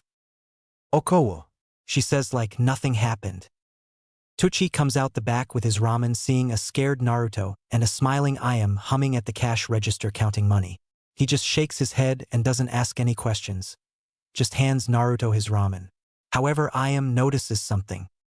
Naruto, where is your necklace you always have on? I took it off so I don't lose it during training. It's the only thing I have to remind me of Samui-chan, so I just take it off and place it in a storage scroll for safekeeping. He says while eating. They chat some more until Naruto realizes he only has 15 minutes to get to the training ground. He pays and hugs Iam goodbye before leaving to head back. On his way, he realizes he is being followed, so he takes to the alleys and loses his pursuer but keeps his sensor abilities sharp and can sense anything within 200 feet of him that is following him. He makes it to the training ground, sees Shursui standing there waiting for him. Good, now that you're back we have 6 hours left, so I want 30 laps around the training ground, but do not take your weights off. After that we will be sparing taijutsu only. I will be moving at mid-Chunin speed to try and advance your Sharingan. Now get moving. Naruto says nothing but takes off running, and 1 hour later he is done with his laps and sees Shursui running towards him at mid-Chunin speed, so he activated his Sharingan and prepares for the fight. He just manages to block the punch Shursui throws at him, and throws a kick towards Shursui, who blocks as well. They break apart and settle into their fighting stance, Shursui in his interpreter stance and Naruto in his Kame stance. What follows next is just an all-out taijutsu fight that would make a certain green jumpsuit wearing Jonin would want to take Naruto on as a student. Despite Naruto not being used to moving at Chunin speeds, his Sharingan makes it easier for him to follow. Every time Shursui would throw a punch or kick, he would block or dodge while striking at Shursui's opening, but it would be blocked by Shursui. Unknown to Naruto, Shursui is purposely leaving openings to gauge if Naruto would see them, and to his surprise he does see the openings and takes them, but what has him impressed is while Naruto strikes at his openings he is making sure to keep his guard up. However, as the fight progresses, Naruto does gain his second tomo in his right eye. However, he gets so into the fight that he is only focused on him, a Shursui sparing. Unknown to him, his Sharingan turned silver while keeping the tomo in his eyes, and he begins dodging Shursui's punches and kicked. Even better, Shursui sees this and knows he has to end it now before Naruto's body starts to strain itself too hard. So he shins behind him and gives him a chop to the neck, knocking him out. He picks him up and sits him under a tree to get some rest. He notices they still have about 2 hours left, so he waits to see if Naruto will wake up in time, so he can teach him a jutsu that every Uchiha must know. To his surprise, Naruto wakes up only an hour late and realizes his bruises are gone. Must be the fox's healing ability, he thought. Naruto, come over here. It's time to teach you a new jutsu that you must know as an Uchiha. He gets a nod from Naruto and they head over to a giant pond located deeper into the training ground. So Shursui, what jutsu are you teaching me? He asks. Turn on your Sharingan and watch, he says. Naruto does as told as Shursui goes through the hand signs and says, Fire style, fireball jutsu. He breathes out a huge fireball and Naruto can feel the heat coming from it. I can make it bigger, however that size I did is the size you need to be able to pass the test and become considered a true Uchiha. Now you have 45 minutes to practice this jutsu before I end training, and as you know I can't help you with this, you must do it on your own, he says, getting a nod in response. Naruto walks to the edge of the pond and begins to practice. He slowly goes through the hand signs and calls out, Fire style, fireball jutsu. What comes out is what you would call pathetic, if you can say, a small stream that makes a barely recognizable fireball, but unlike Shursui's, Naruto's flames were blue due to his unusual fire affinity. Naruto was expecting to see Shursui laughing, however, he had a straight face on and Naruto could see a small side of disappointment in his eyes. Naruto sees that he has gained a look of determination and does the jutsu again. Fire style, fireball jutsu. This time the jutsu was not the right size, however, it was close to half the size of Shursui's. Naruto, seeing this, gains a proud look on his face as he finds out the problem: he isn't using the right amount of chakra and isn't letting it build up properly. He practices a few more times before Shursui calls for an end of training. Naruto was able to get his fireball to half the size of Shursui's fireball and knows he needs maybe 2 more days of training this jutsu to get it down. Alright Naruto, that's it for the day. I have something to do tomorrow, so you have the day off, you can do whatever you want, he says, but pauses when he sees the evil gleam in Naruto's eye and knew what it meant. Somebody was getting pranked, which meant a headache for him and the Hokage. Despite Naruto being extremely mature for a 6-year-old, he still has his immature moments, which Shursui finds funny. I know that look, and please keep it to a minimum for me, that's all I ask, he says. All he gets is Naruto walking away giggling evilly, causing Shursui to inwardly cry at the problem Naruto is about to cause. Meanwhile, a certain old man who is relaxing reading his favorite orange book gets a shiver down his spine and narrows his eyes. Something tells me I'm gonna regret waking up tomorrow, he thought. Oh, how right he was. Next morning could be described as total chaos. All shops were covered in bright orange paint, feathers, and somehow filled with cats. And most, not all, of the Umbu has their gear turned pink with rainbows on it. The only shops that were not a wreck were the ones in the red light district and the Ichiraku ramen shop. So when Hiruzen woke up this morning, imagine how he felt when he opened the door to his office and seen stacks and stacks of paperwork as tall as him. If that wasn't enough, his secretary came in and told him the council has called an emergency meeting. All he could do is break down and cry. Why did Cammy have to put him through this? It wasn't fair. His secretary can only shake her head at this in pity. Sometimes she feels sorry for him, but then realized all that paperwork had to go through her first, so it was all in her office before he came in. Council chambers. Hiruzen walks in with a depressing storm cloud over his head, causing some of the shinobi council to snicker at this, and while some felt pity for him, with a sigh he very reluctantly starts the meeting. Okay, who wants to go first? He asks, already knowing why the meeting was called. A fat merchant stands up and speaks. Hokage-sama, this is an outrage. Somebody has broken into my bakery, put laxatives in my baking ingredients, and covered the shop in paint. Another stands up. Every single shop in the village minus the red light district and that ramen shop were hit. What are you going to do about this? Who could have pulled something off like this overnight? Suddenly everybody cringed when a certain pink-haired merchant spoke up. I bet it was that damn child. You should have let us kill him when we had the chance. I demand he pays for his actions. This is unacceptable. How am I supposed to run my business with paint, feather, and cats everywhere in my store? She screeched, causing the head of the Inuzuka clan ears to bleed. Hiruzen just sighs and motions for his umbu. Yes, Hokage-sama, said an eagle-masked umbu. Please bring me Naruto Uzumaki, he says, and the umbu nods and leaves. 20 minutes later he returns. I am sorry, Lord Hokage, but I can't seem to find him, the umbu says. Hiruzen can only sigh and dismiss the umbu. But what gets everybody is that when the umbu turns to leave, he has a kick me sign on his back. I'll go get him, I might know where he is. Hokage training ground. Here we find young Naruto meditating in a lotus position, thinking about how his latest prank went and how he can finish the fireball jutsu. When he feels his Gigi chakra signature enter the barrier, so he stands up and greets him. Hey Gigi, what are you doing here? I thought you were in the office right now. Hiruzen, I can only twitch at this. No Naruto, I am not. I'm in the middle of a meeting with the council and I need you to come with me. He doesn't give Naruto time to respond and just grabs him a shunshin to the chambers. Council chambers. He and Naruto arrive and then shouting starts. However, Hiruzen shuts them up with Ki so he can speak. Now Naruto, the civilian council is charging you with destroying property and breaching security throughout the entire village last night, as well as attacking an umbu officer. How do you plead? Not guilty, Naruto replies with a straight face. Liar, we know it was you who did this. Just because you have no parents and nobody to love you doesn't mean you can destroy our stuff, you little shit. I want him dead. The same pink-haired lady screeches again, causing everyone but Naruto to cringe, who wasn't even paying attention. He was too busy thinking about what kind of ramen he would eat later.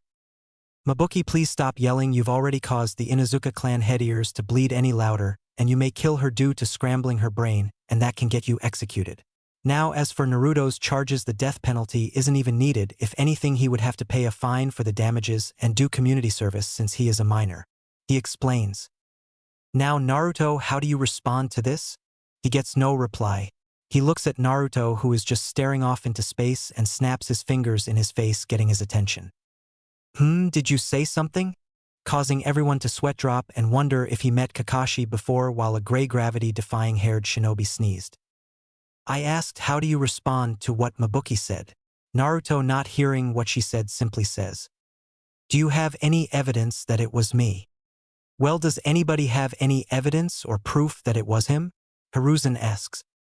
Well, no, but it was him, we know it was, said one merchant that refused Naruto service when he entered his shop. Wait, so you mean to tell me that the entire village was pranked overnight? He gets a nod from Hiruzen. So you all blame me, a 6-year-old, for doing all this? I mean, seriously, I'm 6, how could I possibly do all this overnight? It doesn't make any sense. I mean, I know you all don't like me, but man, this is low even for you guys. He says with a fake hurt expression, but nobody can tell it was fake, not even the shinobi and elders could tell. Well, since nobody has any evidence that Naruto did it, the case is dismissed. Hiruzen says, secretly wondering how Naruto did it. What, Hiruzen, this is an outrage, you know he did it. This boy is nothing but trouble, yelled Koharu. Hey Sagat, I didn't know you would be here. How are you doing? What's up, one-eyed pedophile and cool old man? he says, getting 2 out of the 3 elders to bristle in anger while the Inuzuka clan head lost it and started howling with laughter. That is too damn funny, she says while banging the table, getting snickers from the Yamanaka, Nara and Akimichi clan heads while the Hyuga and Uchiha clan heads have their normal blank faces on. Can I go now, old man? I'm hungry, Naruto said. He gets a nod from the Hokage and walks out, but if you looked you could see that he had a smug look on his face knowing he got away with it. Later we find Naruto at the Hokage's training ground practicing his fireball jutsu. It's been 2 hours since his meeting with the council. After a quick stop at Ikaraku's, he only stayed for 30 minutes and ate 13 bowls. He came to train his taijutsu and his ninjutsu. He wanted to perfect the fireball and felt he was close. So here he is after an hour and 15 minutes of trying. Naruto feels like this time he has it. He takes a deep breath and exhales and starts going through the hand signs. Fire style, fireball jutsu. Out comes a huge blue fireball 3 times the size of the one Shursui showed him. He looked at it and was proud that he mastered it faster than he thought. He was cut off by the sound of hands clapping. He turns around and sees Shursui with a proud smile on his face. Good job on the fireball, Naruto. You are officially worthy of wearing the Uchiha symbol now. So other than that, I know I said you had the day off, however now I'll start working on maturing your Sharingan, he says. Shursui, you mentioned maturing the Sharingan, but is there a level above the 3 Tomo Sharingan? Naruto asks, causing Shursui to freeze. Should I tell him about the Manjikyu? I don't want him to try and gain just for the power and drive him crazy. He looks at Naruto and sees him playing with some foxes that usually hang around the training ground. He smiles at how pure-hearted Naruto is despite everything he has been through. He decides to tell him about the Manjikyu Sharingan. Naruto, come here. Naruto walks over with the pack of foxes he was playing with and sits down while they lay down next to him while the smallest climbs in his lap. Okay, you asked if there is a level above the 3 Tomo Sharingan, and the answer is yes, there is. He activates his Sharingan, but what shocks Naruto next is his 3 Tomo spin and morph into a 4-sided shuriken pattern in both eyes. This is called the Manjikyu Sharingan, the 4th stage of the Sharingan. To unlock these eyes, you must see your best friend or somebody extremely close to you die. The rush of emotions triggering something in the brain causes a surge of chakra to go into your eyes, thus causing the Manjikyu to activate. But these eyes come with a price. The more you use them, the light in your eyes deteriorates, causing the person to go crazy, and eventually they go blind. However, there is a way to avoid blindness. You must replace your eyes with a family member of yours to retain eternal light. However, this information is not known by anyone but me, and I am trusting you to keep this information to yourself. Not even the Hokage knows this. Can you keep this a secret from me? He deactivated his Sharingan and got a yes in return from Naruto. Great, we have a little over a year left, and I want you to be at least high Genin by the time the academy starts. Right now you are above academy level, but not quite Genin level. Now let's begin, he says as he activates his 3 Tomo Sharingan and rushes at Naruto, who activates his 2 Tomo Sharingan and rushes at Shursui. The sound of metal clanging against each other can be heard throughout the Hokage's secret training ground. If you look close, you can see Shursui and Naruto fighting with taijutsu as well as using kunai and shuriken. It's been 3 months since Naruto mastered the fireball jutsu and so far has only done the nature manipulation for fire and water. However, he doesn't know any water ninjutsu yet. For fire, Shursui taught Naruto the fireball jutsu, fire dragon jutsu, and phoenix flower jutsu. Originally, Shursui wanted Naruto to be a mid to high Genin when he reached the academy, but at the rate Naruto was growing faster than he thought, at this rate Naruto would be high Chunin by the time the academy starts. His taijutsu, due to the constant sparring, is at low mid Chunin level with his Sharingan and high Genin to low Chunin without it. Speaking of his Sharingan, the 7-year-old finally matured his Sharingan when 3 rogue Chunin tried attacking him while he was out in the forest during a morning run before meeting Shursui. He was on his last lap. When he sensed them, they came at him from different directions. He had no choice to use his Sharingan. He was doing good, however. He just ran 49 laps, so he was tired. Just as he was about to pass out, he was saved by Shursui, who knocked them out before turning them in. However, the biggest leap for Naruto was his Fuinjutsu. He went from level 4 up to level 7. He could now create barriers, blood seals, and chakra suppression seals. He hasn't talked to the Kyuubi, however. He understood why the fox didn't want to talk. It was waiting for Naruto to become worthy enough to know his name. However, what Naruto didn't know, he was closer than he thought. His genjutsu would never work without his Sharingan due to how dense the Kyuubi chakra made it. However, he could detect and break up to high B rank genjutsu and high A rank with his Sharingan. He was broken out of his thoughts when Shursui landed a punch to his gut, knocking the wind out of him. Good spar, Naruto. Now we have 1 year left and I will teach you some Sharingan Genjutsu and wind manipulation. I don't have any lightning or water jutsus in my arsenal, however. I'm sure your month we left you some water ninjutsu in that scroll of hers. Now another thing we will work on is your hand speed and work on cutting down the amount of hand signs you would need for a jutsu. Now do you have any questions? Shursui says. I do have a question, but it isn't about the training. He says. Okay, ask away. What's going on with the Uchiha clan? Why do they all seem so tense and on edge? I've noticed they've isolated themselves even further from the village by not allowing any non-Uchiha clan members in. And the other night I heard 2 of them talking about some kind of plan that would take place next year. So what's going on? And don't bother lying to me, I'll be able to tell. Shursui was inwardly cursing his luck for his nephew being so observant. With a sigh, he decided to tell Naruto the truth. After the Kyuubi attack, the Uchiha clan was blamed for the attack after some people, ninja and civilians, claimed to see a Sharingan pattern its eyes during the attack, and we weren't on the front lines the entire fight. We were told they needed us to help secure civilians after and injured to safety and keep watch. Shortly after the attack, 2 of the elders, I'm sure you can guess who, had the Uchiha clan relocated to the outskirts of the village, claiming it would be for better security of the village. However, we were the only clan moved around. All this happened before Hiruzen officially retook the Hokage position, so he couldn't do anything about it since it happens in private while Minato was alive, so since it during his reign he would be the only one to cancel that order. However, he is dead now. Years later, the village continued to ostracize the Uchiha clan, and they have gotten tired of it, so me and Itachi have been undercover trying out the plot. However, with what you just told me, I can only think of one thing they would result in doing, and that is a coup d'etat, but that would just cause a civil war and possibly start the 4th Shinobi War, and the world cannot handle another war. Shursui explained. Naruto took all of this in shock that the Uchiha would really go as far as starting a civil war to get the respect they want and to clear their name. I think you should tell Gigi what we just found out, but leave me out of it. I won't tell anybody about this because I know there are spies in the village from the one-eyed pedophile and his emotionless booty tag Umbu. He probably plays with it while they sleep. He says, getting a sweat drop from Shursui. Seriously, he's only 7 and he already knows about that kind of stuff. He thought, however, Naruto had a point. He did need to tell the Hokage about this. Alright Naruto, you're dismissed for the day. We start the rest of your training tomorrow. He says as he shuns to the Hokage's office, leaving Naruto by himself. He seriously needs to teach me that, he said to himself. He said as he walked off, if he would have turned around he would have seen the group of foxes that usually play with him disappear in a cloud of smoke, as well as a lizard-looking creature with wings disappearing a cloud of smoke as well. Hokage's office. Shursui arrived in the Hokage's office, but to his shock and luck both Hiruzen and Itachi were in there. Good, you're both here. I think I made a major breakthrough in our mission, Itachi. As soon as he said that, the Hokage put his hand up and dismissed his Umbu. He let out a chakra pulse looking for any intruders from route and found none. Then he put up a privacy seal in his office and let Shursui speak.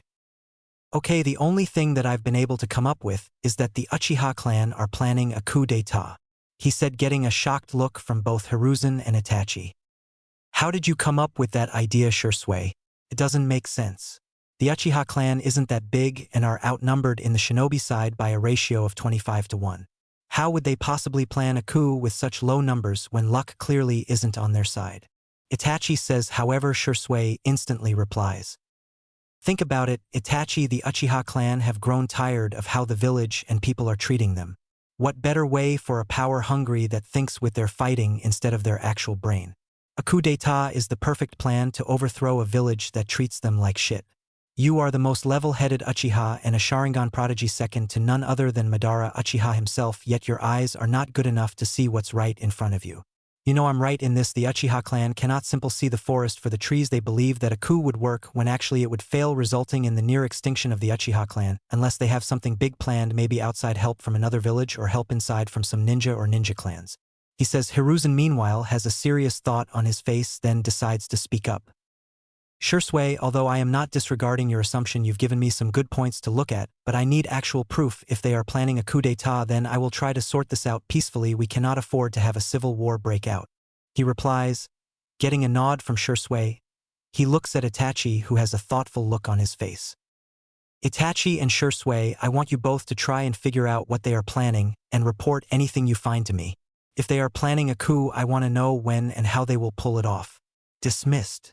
He drops the seal and Itachi vanishes while Shursui stays behind. So Shursui, How is your rank mission? I assume he has made progress. Hiruzen days. Yes, he has made a lot of progress. It's a good thing you had me train him before the academy. They would have wasted his talents. I did however lie to Itachi about him being the most level-headed Uchiha and being the best Sharingan user only behind Madara. Those titles belong to Naruto, but he doesn't train with his Sharingan all the time. Sometimes I fight him with my Sharingan activated while he leaves his off. If I had to gauge his skill level, I would say without his Sharingan he is high Genin to just under mid Chunin taijutsu wise. However, with it I would say mid to high Chunin. However, his speed I would day high Chunin. Ninjutsu only, since he only knows jutsu for only one of his chakra natures. However, I have a feeling that he will be an all-around shinobi with skills in every area. I do have one request. I suggest introducing him to Anko. I believe she would do great knowing Kiyomi had a child and is around. You know how much Kiyomi helped her after she returned to the village and how much of a mother figure she was to her. I believe I can bring her to the Hokage private training ground and have them spar. I'm sure his stance will make her realize who his mother is. I think they would do well for each other. I can key in her chakra signature to give her a place where she can train besides the Forest of Death, since nobody can spy on her. Also, I believe in a few years Naruto will be able to remove her curse mark. The Hokage is shocked by this. What makes you think he will be able to remove it even when Jiraiya can't and he is a seal master? He asks. Well, according to Naruto, Jiraiya must be a seal master at suppressing things and creating barriers. However, Naruto says that if Jiraiya wasn't specifically studying Juinjutsu and how to remove them, then he will never be able to remove it. Which makes me wonder what he was doing while he was supposedly checking her seal to see if he could remove it. Anyway, can I bring her to meet Naruto tomorrow? Hiruzen thinks but finally agrees to this. However, tells Shursui to tell her what she discovers tomorrow is a S-ranked secret. Shursui nods and vanishes to the dango stand where he sees Anko sitting with Kurenai, another purple-haired kunoichi named Yugao, and another one with black hair and red marks on her face. This was Hana Inuzuka, the current heir to the Inuzuka clan.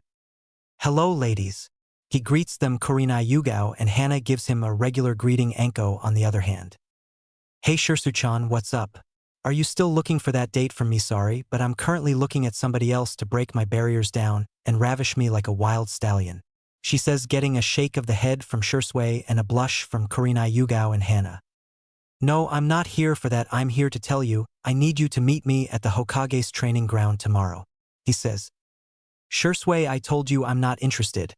She says with anger in her voice, thinking, he is just looking for a quickie with the snake whore. Anko.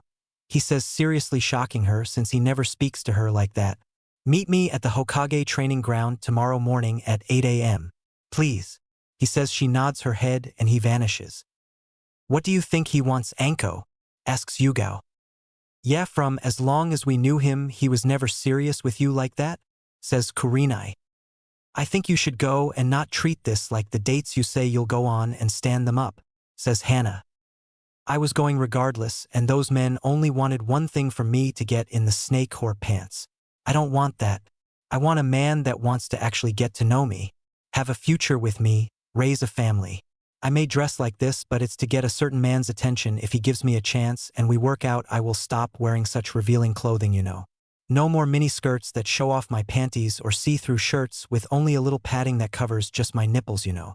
She says. Her friends nod at this. They know Anko only dresses like that for attention, but what only they know, she is as pure as the day she was born, never even kissed a guy. She has problems trusting men after Orochimaru betrayed her. However, she has her eyes a certain shinobi with a scar across his nose, but she rarely sees him in the village. What she doesn't know is that her crush is in the Umbu due to her going missing, so he doesn't even know she's back in the village. I'm gonna get going, guys. Apparently I have to be up early tomorrow, even though it was supposed to be my day off. They all hug her and she leaves to go home for the night.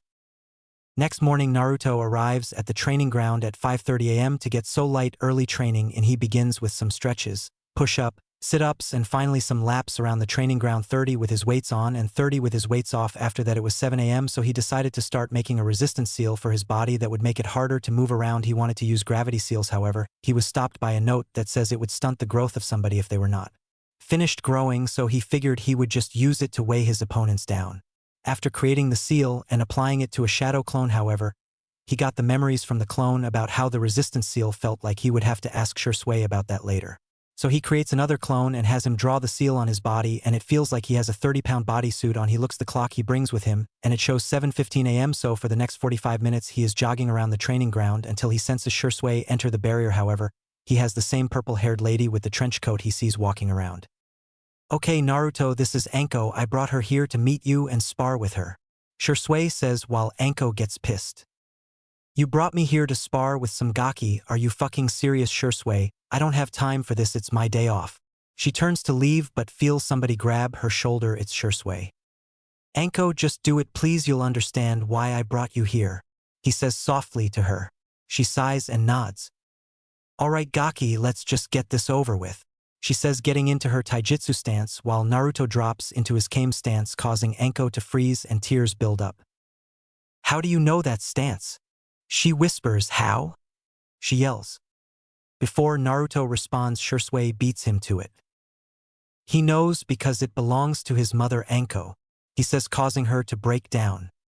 "I'll leave you two alone. I'll let you two spend the day together, Naruto. You have the day off today, spend it with Anko, you'll understand why," Shursui says and leaves them alone.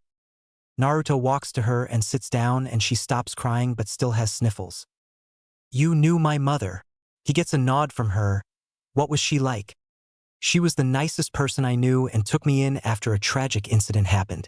I was what you would call a prodigy during my years in the academy, so of course I caught the eye of a lot of people willing to train me. However, the one that wanted me the most was Orochimaru. He was one of the legendary Sannin who wouldn't want to train under him, so after I graduated the academy, he took me under his wing and trained me. However, we went on a training trip, and that's when things went horrible. I didn't know he was experimenting on humans and killing them. I didn't even know he was responsible for a lot of our Jonin and civilians going missing, so during our training trip, he trained me in poisons and medicine. However, the medicine was his way of covering up for his experiments and had a hidden section of his lab where he would take what I made and inject them into humans, and none of them would survive. One day he made a breakthrough in cursed seals in his search for immortality, and since he ran out of guinea pigs, he strapped me down and bit me on the neck, giving me the very first curse mark." She pulls down her trench coat and the left side of her shirt, showing him the curse seal on her shoulder. "I was branded and left alone to die. However, he came back a week later and I was still alive. He was surprised by that but was mad I wouldn't use the curse mark, so he changed it up, and all it does is cause me pain. I was rescued by a squad of Umbu who were returning from a mission and brought me to the Hokage, who had to have me taken to TNI department, get everything he did out of me, but to their surprise my memories of all the experiments he did were wiped out by one of the Umbu who was a spy for Orochimaru and part of the Yamanaka clan. However, didn't cover his steps and was executed. However, the village found out about me and treated me like shit. Ever since, because of the curse make, I became known as the Snake Whore, and I was ready to kill myself because all of the friends I had betrayed me and treated me like the rest of the village. That's when I met your mother, who took me in and placed me on her genin team with Kurenai and Yugao. She became like a mother to us, but me and her were the closest, and she tried to adopt me at one point, but the Uchiha clan head at the time found out and forbid it to spite your mother for not wanting to marry his son. He also banished marriage and relationships outside of the clan because she showed no interest in marrying somebody from the clan. There you have it, my story. I was close to being raised as your sister and I was robbed of that. I didn't even know she was pregnant with you. I guess she kept it a secret since I have a feeling your father isn't an Uchiha. So tell me about your life." He sighs and tells her everything from his life in the orphanage, the beatings they gave him, his first friend with the two buns in her hair and his best friend Samui meeting the Ikarakus, and then about the beating from the villagers and meeting Shursui and some of his training. "Anko, I know we don't know each other, but I wouldn't mind having you as my friend or sister." He gives her a hug as she starts crying again, saying thank you over and over again. After she gets done crying, she speaks. "Naruto, with your training, I can teach you a jutsu your mother taught me, but first, have you learned all the steps to fire manipulation and learned the fire dragon jutsu yet?" He nods. "Great, now watch me." She goes through 20 hand signs and calls out, "Fire style, Dragon Rain Jutsu." What happens next leaves Naruto in shock, and she breathes out a huge flame in the air, but it doesn't go away, it stays there. Then large dragons made of begin to fall out onto the ground and explode on contact. "Wow, Ankone, that was so cool. I need to learn that as well as the other jutsus she left behind," he says with stars in his eyes. Her heart flutters at him calling her that, but she smiles fondly at him and gives him a hug and kiss on the cheek. "Don't worry, Naruchan, I'll teach you this and one more jutsu she made that requires water affinity like me. Do you have that as well?" He nods and tells her his 4 affinities. She is shocked but gets over it. Okay, good, I can only help with your fire and water, those are the only two I have, but I'll teach you what I can for the next year, she says. Now this jutsu requires a high water affinity due to the fact that it's an offensive and defensive jutsu at the same time. She goes through 20 hand seals. Water style, Octo Shield Jutsu. What happens is she is surrounded by a large body of water acting as a shield. However, there are 8 tentacle whips of water at the top of the shield. She moves her hand and one of them moves towards a small tree, knocking it over. Whoa, cool. But do you really need to use all 20 hand signs? Shursui told me I can perform jutsu with less hand signs if I practice. You must have known these jutsus for at least 10 years. How come you use all 20 hand signs? Still, I don't get it, he says. Oh, my dear little Naruchan, I can do the Dragon Rain Jutsu with 3 hand signs. However, I need 5 for the Octo Shield Jutsu. I should be able to get the fire down to 1, but the water will stay at 5 since my fire is the strongest of the 2 affinities. Okay, that makes sense, I guess. Now let's eat before we start training. We have about 8 hours left until my training is done for the day, he says as he unseals 2 bento boxes with chicken teriyaki, rice and vegetables, and 2 bottles of fruit juice. Why do you have 2 bento boxes and bottles of juice? She asks. Well, one of them was for Shursui, but he left, so I figured you can have it. He says they began eating and Anko is shocked at how good it is and compliments him. As they eat, they talk about dreams for the future and whatnot, and she can't help but smile at his dream. After they finish, she stands up and stretches. All right, Naruchan, time for Tortuai mean training, she says with a certain glee and sickly sweet smile on her face, making Naruto regret this. Oh shit, what have I done? He thought, crying anime tears 1 year later. It's been a full year since Naruto met Anko, and it's been hell for the last year. He has been coming home with bruises that even the QB had some trouble healing for a while until it was used to healing them and only took a few minutes. Anko trained him in dodging, poison, and some water ninjutsu outside of the jutsu his mother created. She taught him water dragon jutsu, water wall, water prison, and water clone. However, them hanging out also got Anko kicked out of the dango shop. The result was a prank done by Anko and Naruto so bad that the shop still isn't open again yet. So now she usually eats at the Akimichi barbecue shop or the Ichiraku's ramen shop, which now sells dango and sake. Of course, the civilian council tried blaming Naruto and Anko for the prank. However, like last time, it resulted in Naruto getting off with no punishment along with Anko, who openly laughed when Naruto openly insulted Danzo and Koharu to their faces. Now, however, we find the 8-year-old sitting at the training ground working on his wind chakra nature by splitting a rock in half, but can only get it halfway. He would use shadow clones, but he rises to use them except for jutsu practice and not chakra control or nature manipulation. Shursui taught him 4 wind jutsus from scrolls he collected.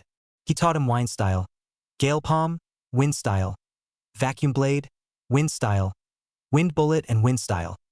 Sonic Boom. This is Naruto's favorite wind jutsu because you clap your hands and it creates a tunnel of wind while crescent-shaped blades of wind move around in the tunnel and cut the opponent up. It's been an interesting yet hectic year for Naruto. The last nurse alive that helped deliver Naruto revealed who his mother was to the public, thinking the Hokage wouldn't do anything to her because he was old and too kind. What happened to her was she was tortured by Anko, who managed to torture her for 48 hours straight non-stop while keeping he alive before she finally killed her when news got out that he was the son of Kiyomi. Uchiha the village treated him even worse, knowing she was the most hated Uchiha since Madara Uchiha, all because she didn't want a loveless marriage.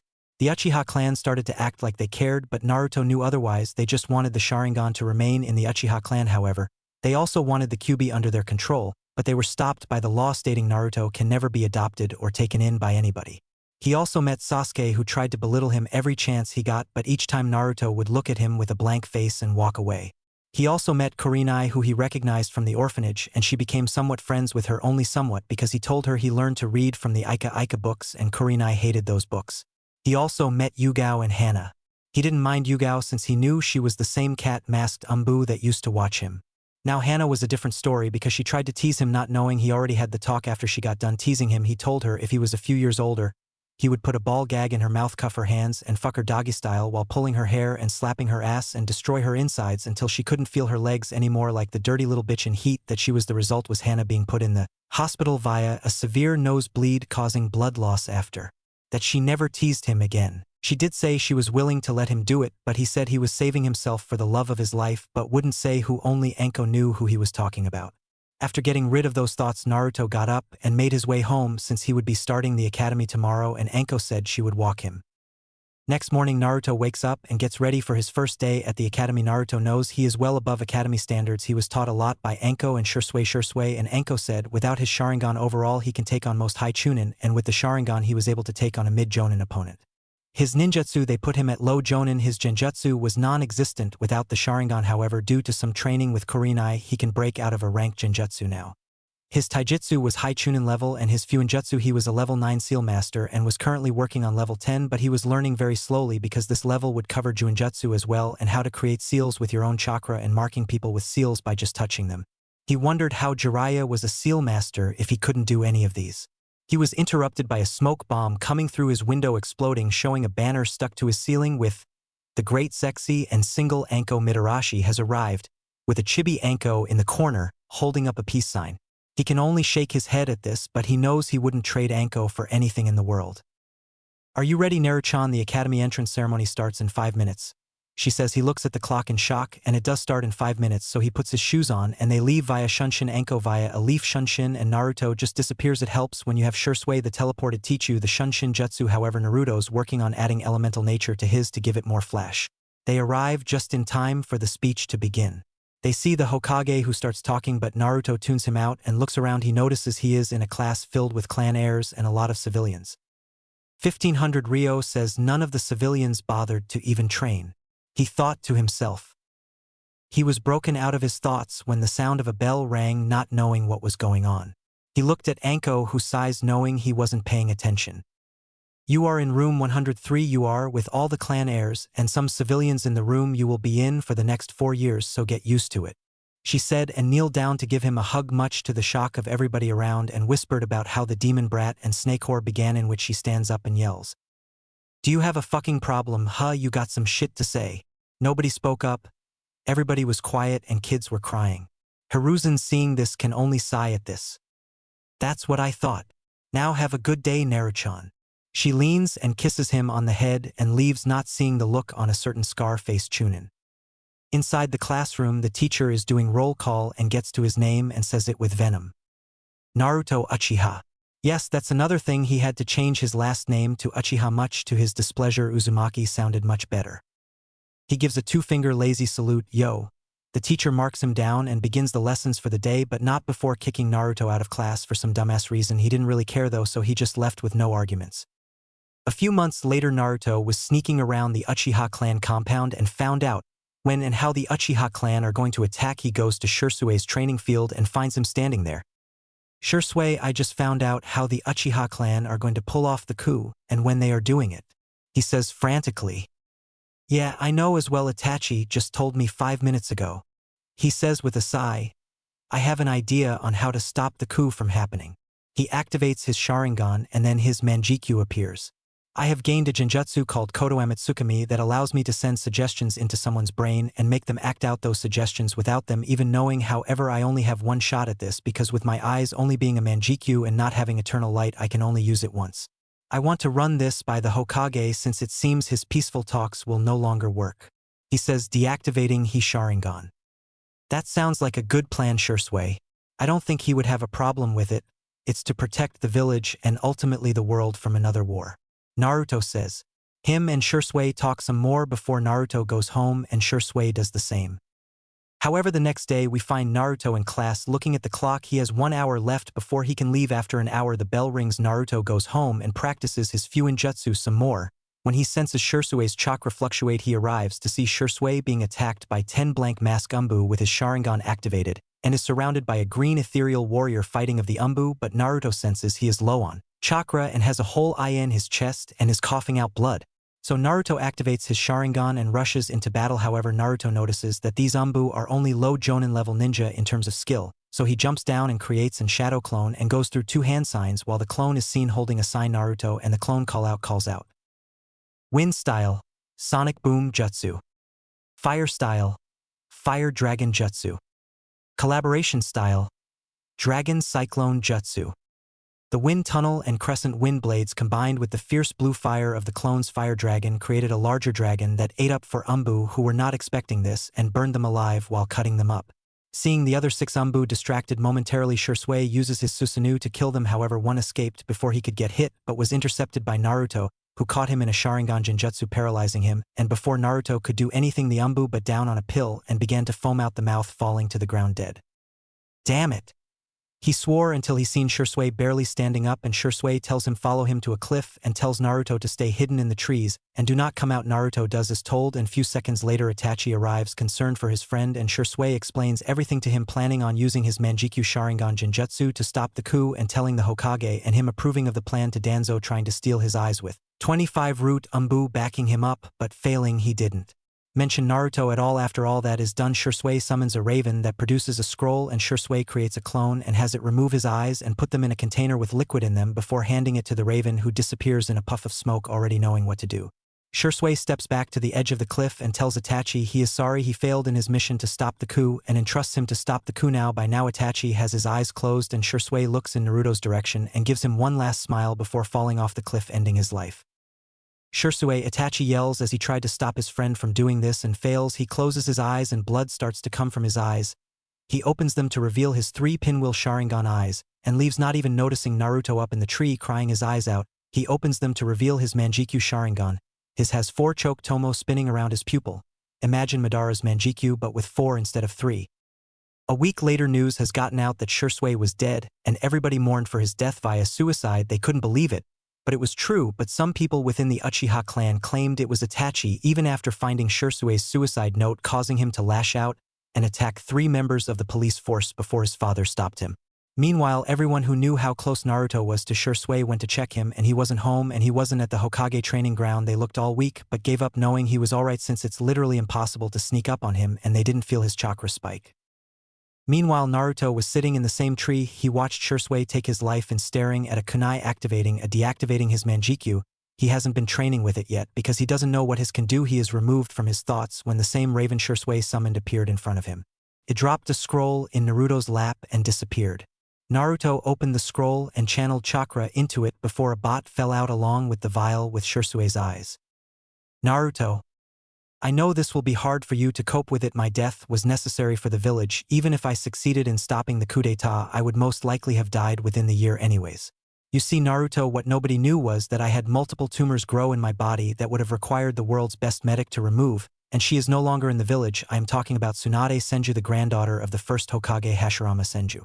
Now do not go blaming her for not being here to save me.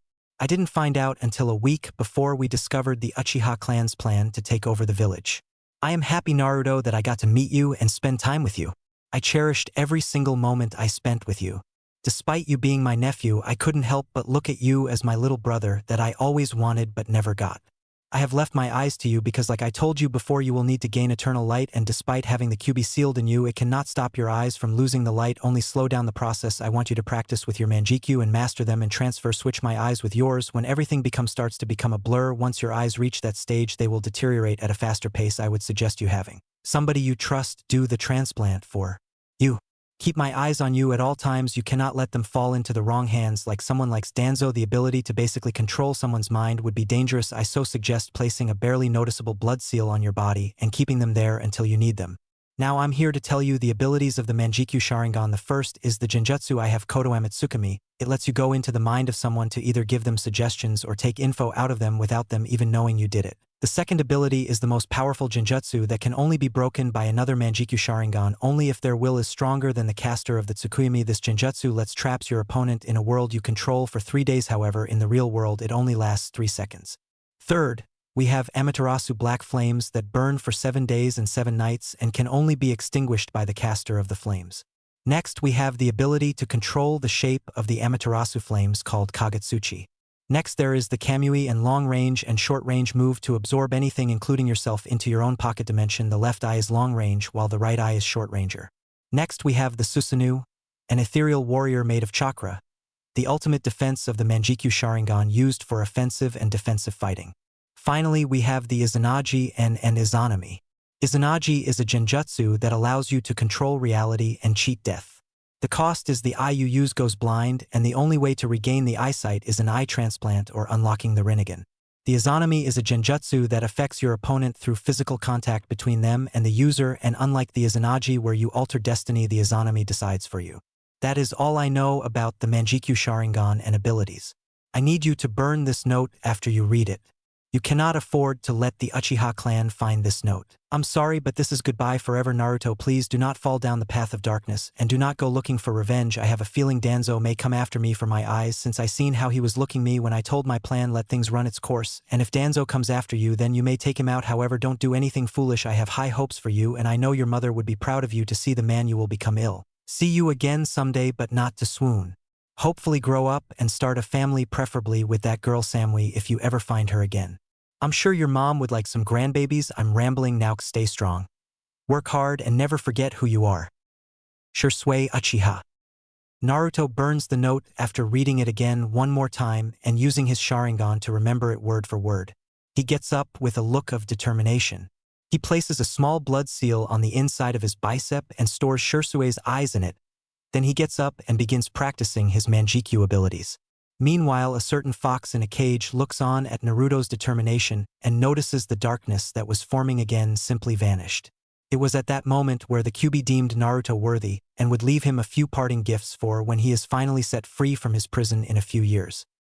After a few hours of practicing his Manjikyu, he found out he can use Kamui, Amaterasu, and Tsukuyomi, which means he will be able to use Kagutsuchi and the Susanoo, but isn't pushing it. He needs to master what he has now. And with that, he returns to the village and enters his apartment to see Anko sleeping on the couch peacefully. He grabs a blanket and places it over her, causing her to wake up, and when she notices him, give him a hug and asks if he's okay, and he tells he about the letter Shursui wrote for him, excluding the part about Danzo and the Uchiha coup d'etat. He did, however, scare her. She found out he will go blind, but she was relieved when it was a way around it, so she was determined to learn medical ninjutsu to help him out. When the time came for the transfer, it was past midnight. When he finally went to sleep, he still has the academy to go to after all. He wakes up the next day feeling like a huge weight was lifted off his shoulders. He decided to walk to school for one, and can already feel the hateful stares he is getting, but ignores them. He also senses the Umbu following him. One is Cat Aka Yugao, another is Boat, who is leaking hated at him. However, he also feels one more hanging far back that is emotionless and knows that one belongs to Root. So Danzo already is trying to get me. Sorry, you pedophile, I don't roll that way. He thought as he turned down an alley and Shunshins to the school, losing both regular and Root Umbu that was following him. He arrives at the classroom just as the teacher says his name. Naruto Uchiha is absent yet again. He goes to put another red mark, but Naruto stops him. I'm right here, sensei, he says, causing everyone to look at the door. Yo, he says. However, everybody starts calling him names which he doesn't listen to because he is busy thinking about Samui again. She should be here with me right now. He thought, unaware that she was thinking the same thing in Kumo. Since she moved there, she has adopted a serious stoic look on her face and doesn't speak much. She is a second in her class only because the number one girl was the Two-Tails Jinchuriki, who had previous training already. She kept her blonde hair in the same style and never took the necklace off. Unless she was training, she doesn't talk to her parents at all, and they honestly don't care. It's funny how they treated Naruto with hate but love. The Jinchuriki that live in Kumo, Naruto told her the second day because she told him her secret of believing monsters lived in her closet and under her bed, and he told her about the Kyuubi. She can't wait for the day she can go on a ninja mission to look for him because she still believes he is alive. Back to Naruto, he finally stops staring off into space and comes back after the insults come, and in typical Naruto fashion he responds. I'm sorry, what was that, he said. Making everyone, including the teacher, fall over. He shrugs and goes to sit down. The class remains the same, except he didn't get kicked out, he was just ignored, not that he really cared. Lunchtime came around and he took out a bento and started to eat and look up when somebody stood over him, and he saw Sasuke along with his fan club and Kiba. For some reason, as far as Naruto remembers, they don't like each other. Hey look everybody, it's the loser from the loser side of the Uchiha clan, Kiba says, getting laughs from everybody. Yeah, loser, stand up and bow to your superior, as I'm a part of the main family and son of the clan head. Sasuke said. However, Naruto just ignored him. However, what Kiba said next set Naruto off. Yeah, you heard him, stand up and bow to your superiors. You could be like us, but you're nothing but a branch member because of your mother, instead of her obeying the clan like a good little bitch like she should have. She decided to go out and whore around with random men and just had to have you. I bet if she was alive she would lay down and spread her legs for me as well. The next thing Kiba knew, he had a fist in his stomach and was coughing up blood a lot from a broken rib puncturing his lung. The teacher with the scar across his nose sees this and rushes over. Naruto, what the hell is your problem? Go home, you're suspended for a week, you aren't supposed to. He stopped talking when he saw the cold look in Naruto's eyes. Shut up, Naruto said before walking off. The teacher picked Kiba up and took him to the hospital to be treated. Later that day, Naruto is in the Hokage's office with Kiba, the scarred teacher, and they were waiting for his mother to arrive. There was a knock on the door. "Come in," Hiruzen says, and in walks a lady he recognized from the council meetings, and Hana, who blushes when she sees Naruto again, remembering what he said to her last time they talked, getting a raised eyebrow from Hiruzen and her mother. "I'm glad you could make it on such short notice. However, there was an incident in school between these two which landed Kiba in the hospital, but he was able to get treated and patched up," he says. Tsuna nods at this. "I'm aware there was an incident at school. However, I want to know what happened because I've met Naruto before and it would take Kiba doing or saying something stupid for Naruto to react like that. So what happened?" Kiba stayed silent and refused to answer, so Naruto said everything that happened, which Kiba denied. So Tsuma asked if Inoichi can come search his memories, and within 20 minutes he came and searched Kiba's memories for the incident and revealed what Naruto said was indeed true. Kiba had a scared look on his face from the looks his mom and sister were giving him because they knew who his mom was. Kiba then starts throwing insults at Naruto, who of course once again isn't paying attention and is reading a book on Fuinjutsu, and looks up with Kiba pointing at him and everybody waiting for his response, and simply replies, "What was that?" pissing Kiba off, and Hiruzen was hoping Naruto doesn't start showing up late to everything. Hiruzen dismisses everyone, but Tsume asks a question. "Naruto, why was Hana blushing when she looked at you?"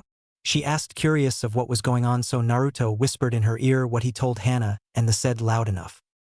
"With my stamina I can make that happen too."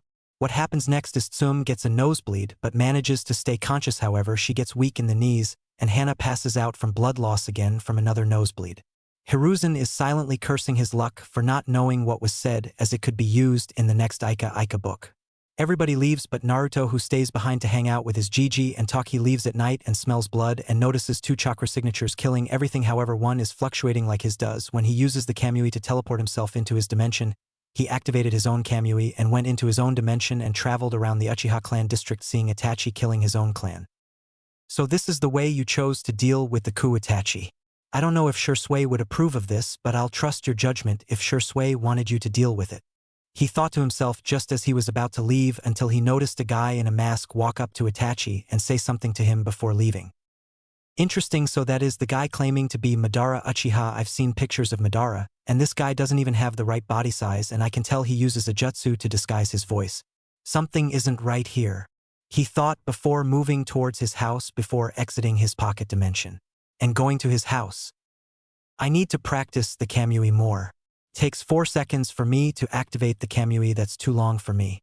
I need it to be instinct activated. Then I can start trying on the Kagetsuchi and Susanoo. I need to learn some more of my mom's ninjutsus as well. I heard she had a lighting jutsu she couldn't handle due to her lighting affinity not being strong enough to handle it despite her doing all of the exercises," he said to himself before falling asleep. He wakes up in the morning walking. He can hear the people talking about the Uchiha massacre, but he remained calm because it didn't affect him when he was asked why. He said the only person he cared for from the Uchiha clan was dead before the massacre happened, but would never tell who it was. He gets to the classroom and the teacher comes in and says both Uchiha have the entire week off from school to deal with the massacre. All Naruto did was packed a week's worth of clothes and stayed at the Hokage training grounds and trained his Manjikyu techniques and begin on lightning manipulation. The following week he was supposed to return to school. He was walking when he saw an old lady struggling with her bags and decided to help her out, but she lived on the other side of town and arrived at school 3 hours late. "Naruto, mind telling me why you're late?" the teacher asked, knowing he wasn't paying attention. To his surprise, Naruto answered right away. However, the answer is what pissed him off. "Well, you see, I was on my way when I spotted an old lady struggling with her bags, and I walked her home, but I had to take the long, easy back due to a black cat getting in my way," he said. Silence everybody but the teacher and Sasuke, who was brooding, had the same thought. Does he really expect us to believe that? Damn it, I have a Kakashi in class. This was going to be a long 4 years. 5 years later, Naruto was walking down the streets of Konoha on his way to the academy for graduation. It was finally time for him to graduate and become a genin. It was 5 years because the Sandaime decided to add an extra year in not wanting to send kids out at 12 years old on dangerous missions. He wanted to add 2 years, however. He had to make it 1 year due to being outvoted by the civilian council who had children in the academy, and with the vote of the Uchiha clan not being counted anymore, he lost the vote. Naruto was excited even though his skills are way above Genin level. Without his Sharingan he is at low mid Jonin. However, with his Sharingan activated he can take on a high Jonin, but it would be close. Now if we were to use his Manjikyu, he can take on a Midambu level opponent. Speaking of his Manjikyu, Naruto was able to summon the Amaterasu flames almost instantly. His Tsukuyami lasted the full 3 seconds in the real world. He got the Kamui down to 1 second, however, it was still too slow for him. The guy who used it at the Uchiha massacre used it instantly. He unlocked Kagutsuchi and was a natural at it, however, he has yet to unlock his Susanoo yet, but he isn't worried and doesn't want to stress his eyes yet. His relationship with Anko has grown, and it was like they were together his entire life. She even took over his second bedroom and made it her own, although he didn't mind. Kurenai was finally able to get over her issue with Naruto and they became close. Hana tried to convince him to let her take his virginity when he became a genin, however he turned her down but introduced her to Genma, who he was cool with after meeting him during one of his pranks on a civilian shop that Genma didn't really like because the merchant was a major douchebag. They have been together for 3 years now. He met Hayate through Yugao and asked him why he was always coughing. He told him he had a lung disease that nobody found a cure yet, and Naruto vouched to find it for him. Kurenai was secretly dating Asuma, who Naruto met a few years ago. After his return from the Guardian 12 position, he decided to let them remain a secret. Now the 13-year-old has finally reached the academy and is ready to take the exam. Why hello Naruto. Nice of you to join us after all, you're only 3 hours late. Irika said with an eye twitch and barely contained anger. He took over after Naruto's second year after he decided to retire from Umbu. After seeing Anko back in the village, he tried to talk to her, but both of them would stutter and blush before saying goodbye. Naruto found it pathetic and decided after he graduates he will get them together as he already had a plan. However, Irika's assistant Mizuki was pissed that Irika waited for him to show up. He wanted the demon brat to fail and he would make sure he did. Well, you see, Irika-sensei, I was walking to school when I must have taken a wrong turn along the road and got lost. He says, which was true, however, nobody believed him. Whatever, just sit down. He said, now since Naruto is here we can begin the first test, which you have 45 minutes. The first test is a written test. The sound of a head hitting the table was heard and it was Naruto who did it. It wasn't a secret, he hated written tests, he found them pointless even though he always passed. 45 minutes later, all the tests we completed.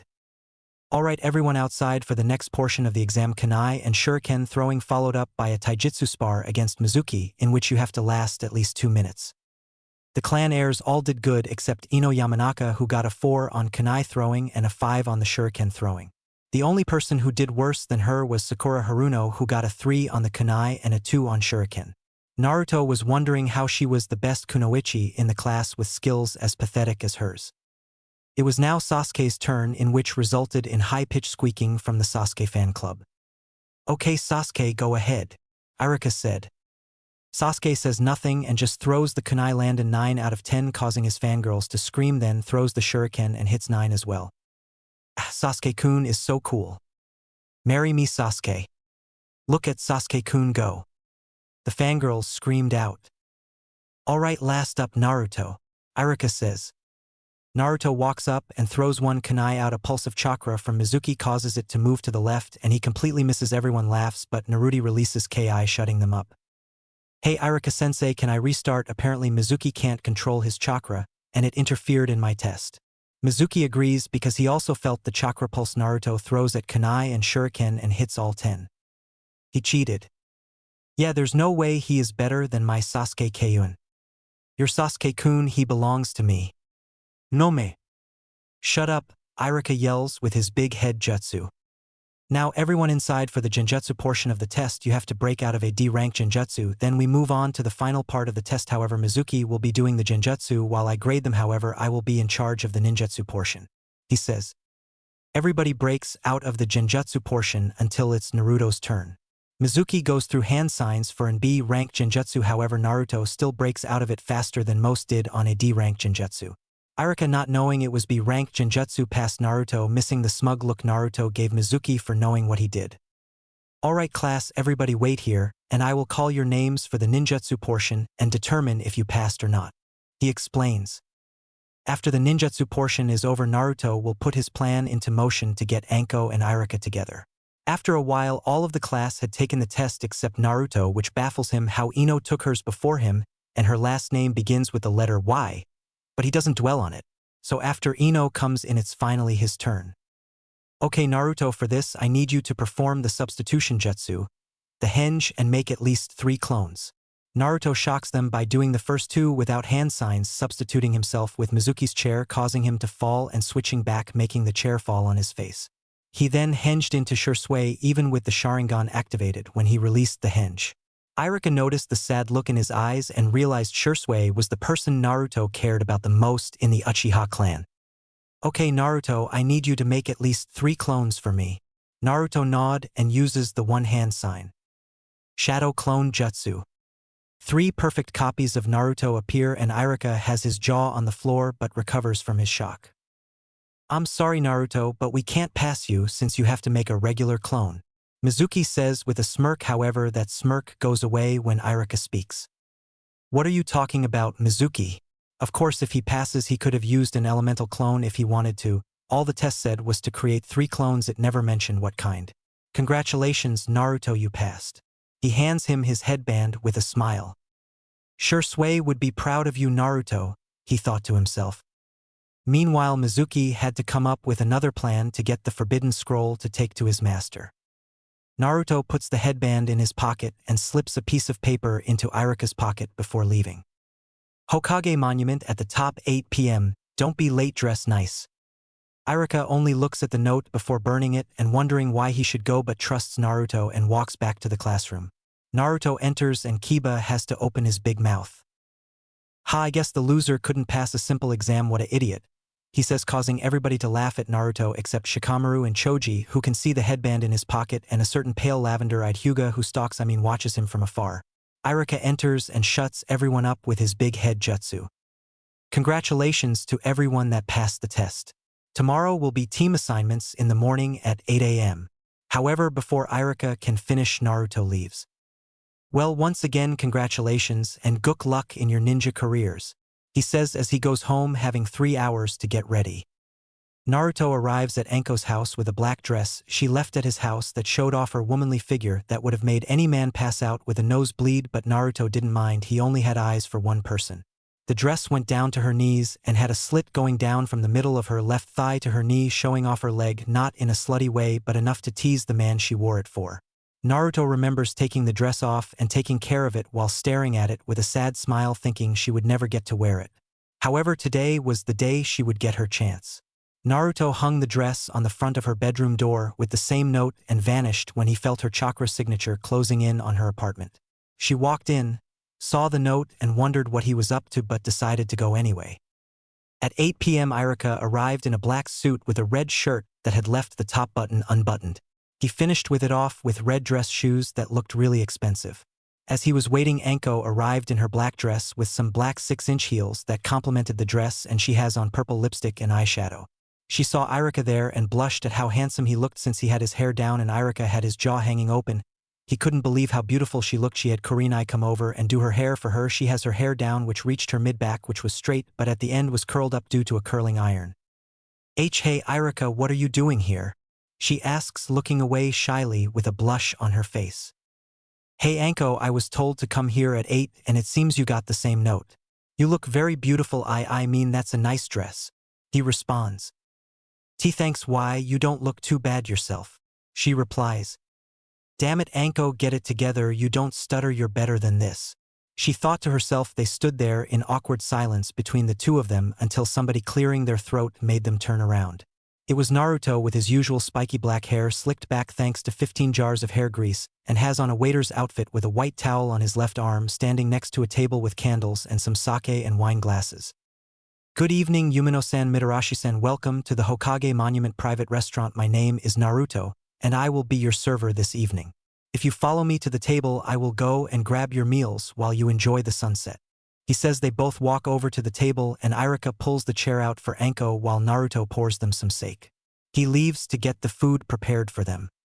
Wow, the sunset is so beautiful from up here, she says, gazing out at the view before her, unaware of Irika staring at her with a loving smile.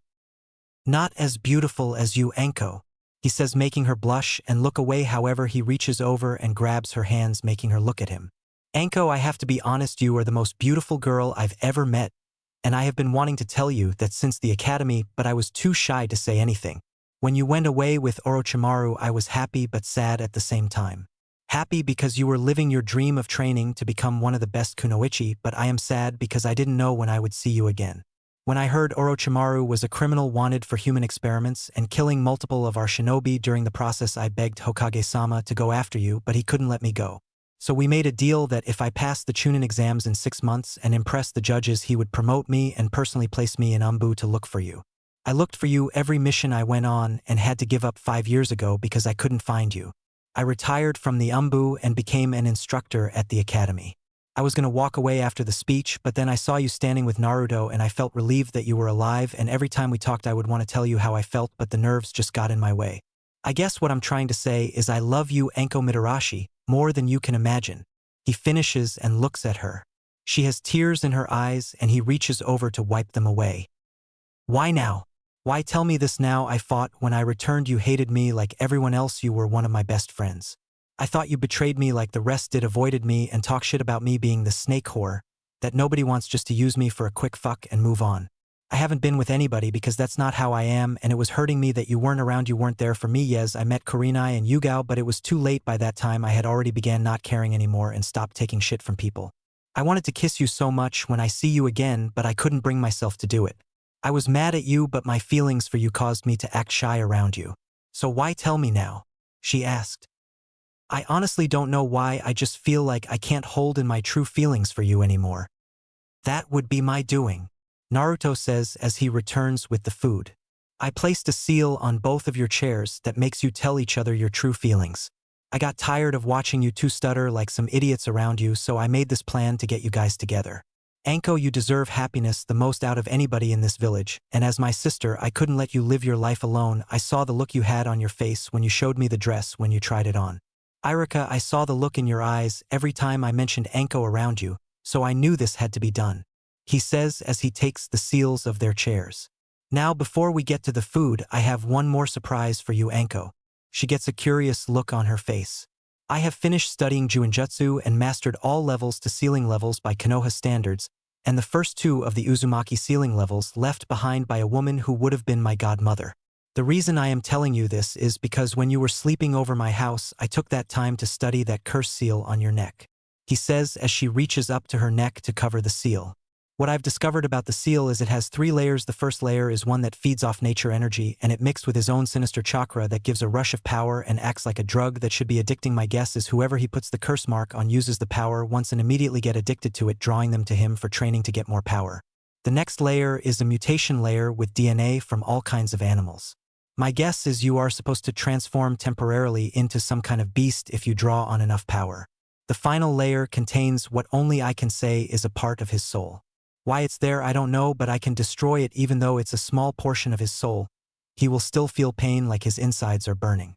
There was also supposed to be a tracker seal on you, so he can know where you are, but I guess he was in such a rush to finish this and messed up the tracker seal. The seal only causes you pain because you are resisting the power that is flowing through you. He says shockingly that he studied the seal without her knowing and found out all of that, while Jiraiya only found out about the nature chakra and Irika because Naruto was a seal master even greater than Jiraiya. So what are you trying to say to me, Naruto? She says he knows she is serious because she never calls him that, it's always Naruchan. What I'm saying is after your date I can remove it for you. The only downside is you will be in pain because of the nature chakra and his chakra being forcefully removed from you, and you will have severe chakra exhaustion and some of your organs will start to malfunction without a medic around. I have a medical seal that will repair your body after the seal is removed, since I can't place it on you while I'm removing the curse seal, so I will have to place a paralyzing seal on you so you can't move. I need you to be completely still and the pain will be excruciating, and I just wanted to check if you would want to go through that or want another suppression seal placed on it. If you want it removed, we have to go to the training ground we use, but Irika will have to wait outside since he isn't allowed in the barrier that protects it from anybody not keyed into the barrier. I have everything set up there for the removal, but if you want the suppression seal I can do it now. It's up to you, he says. She gets a thoughtful expression on her face taking all of this, and she can either go through excruciating pain and almost die to have it removed, or just get a suppression seal placed on it but still feel pain from the seal, although a little she makes up her mind. Naruto, what would happen to you during the seal removal? I know something will happen to you, so what is it? She asks. I'll only have chakra exhaustion, but due to the QB I should be good in the morning. Yes, I know about the Kyubi Irika I've known for 7 years. He cuts Irika off as he is about to speak up. On top of that, I'll just be sore in the morning, but I should be fine as the day goes on. You, however, Anko, will need to be on bed rest from the strain on your body for maybe 3 days.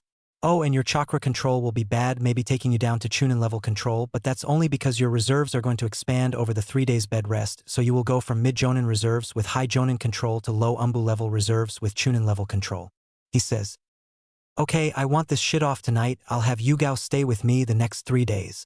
She says she is happy that it will hurt like hell, but it's worth it, and if it's anybody she trusts the most with this, it's Naruto. Great. Naruto claps his hands once and clears his throat to put back on his waiter voice. He removed the lids on the plates of food. For the lovely young lady, we have chicken katsu served with white rice and tonkatsu sauce with some gyoza on the side. He says, thank you, my good man, this looks divine. Anko says, playing along with Naruto in her own proper rich voice. Now for the gentleman here, we have Goya shanparu served with fried rice, and on the side we have kale kobachi. He says. Irika, deciding to play along with them, says, thank you, kind sir, I shall recommend this restaurant to the highest people possible. They all stare at each other before breaking out in laughter. Now for dessert, I have prepared a triple chocolate cake served with ice cream. He says he puts the dish on the table and sees Anko drooling at the sight of the cake and ice cream. She stands up and gives Naruto a big hug, which he returns. Thank you so much Naru-chan for doing this for me. She whispers to him. Irika, seeing this, can't help but smile at this. Anko sits down and they begin eating and talking about missions and random stuff. It was now 10 p.m. and they were at the training field getting ready for the seal removal.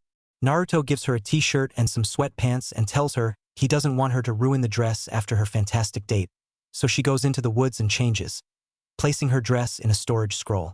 She come back ready but nervous until Irika kisses her on the cheek and says she'll be fine. She blushes but walks to Naruto. She has a look on her face and nods at her, getting what he means. She rushes and gives Irika a passionate kiss before running towards Naruto to begin the removal. They reach the ceiling area. Irika can't see inside, so he is worried for Anko but will trust Naruto if Anko does. Okay, Anko, are you ready? Naruto asks as she nods. Okay, I need you to take your shirt off and lay on your stomach so I can get started.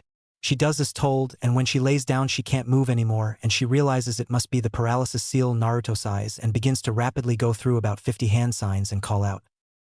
Curset seal removal, seal obliteration. He channels a huge amount of chakra and touches her curse mark, and she screams out in pain that she has tears coming from her eyes. This continues for 5 minutes, but she passed out after 30 seconds of pain. The first 2 layers of the seal disappears, and the third one turns into a small white snake that tries to slither away. He activates his Manjikyu Sharingan. Amaterasu. He sets the snake on fire, killing it, and then cancels the flames after letting them burn for an extra 10 minutes to be safe.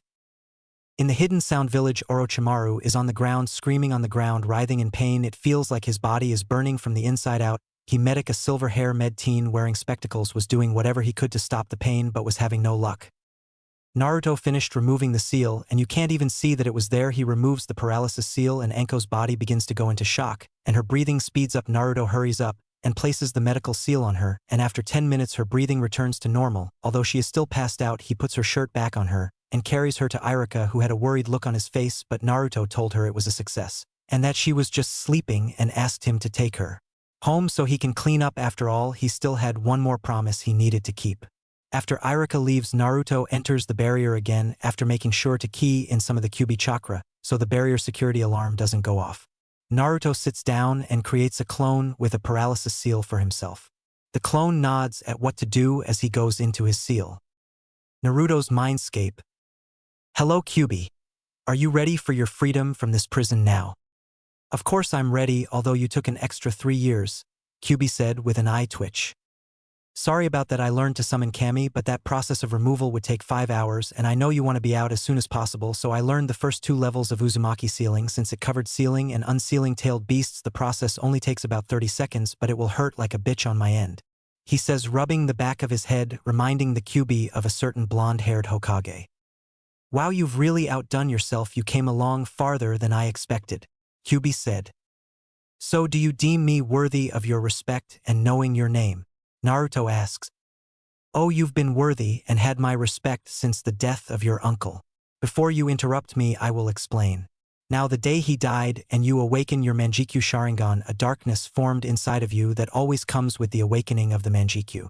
When you read that letter and saw that the pedophile Danzo tried to kill your uncle for his eyes and was ultimately responsible for his death, you were thinking about getting revenge, causing that darkness to grow. However, when you read that he doesn't want you to go out looking for revenge and falling down the wrong path, when he mentioned your mother and Samui, how he wants you to grow up and have a family, you started to think about that Ichiraka family as well as Anko and the old monkey you made. Your resolve right then and there and the darkness that was forming in you completely disappeared. From then on I had given you my respect and deemed you worthy of knowing my name and something else, however, that will have to wait until I am free. The QB says. Well, alright, let's get this party started then. I'll see you on the outside, my friend.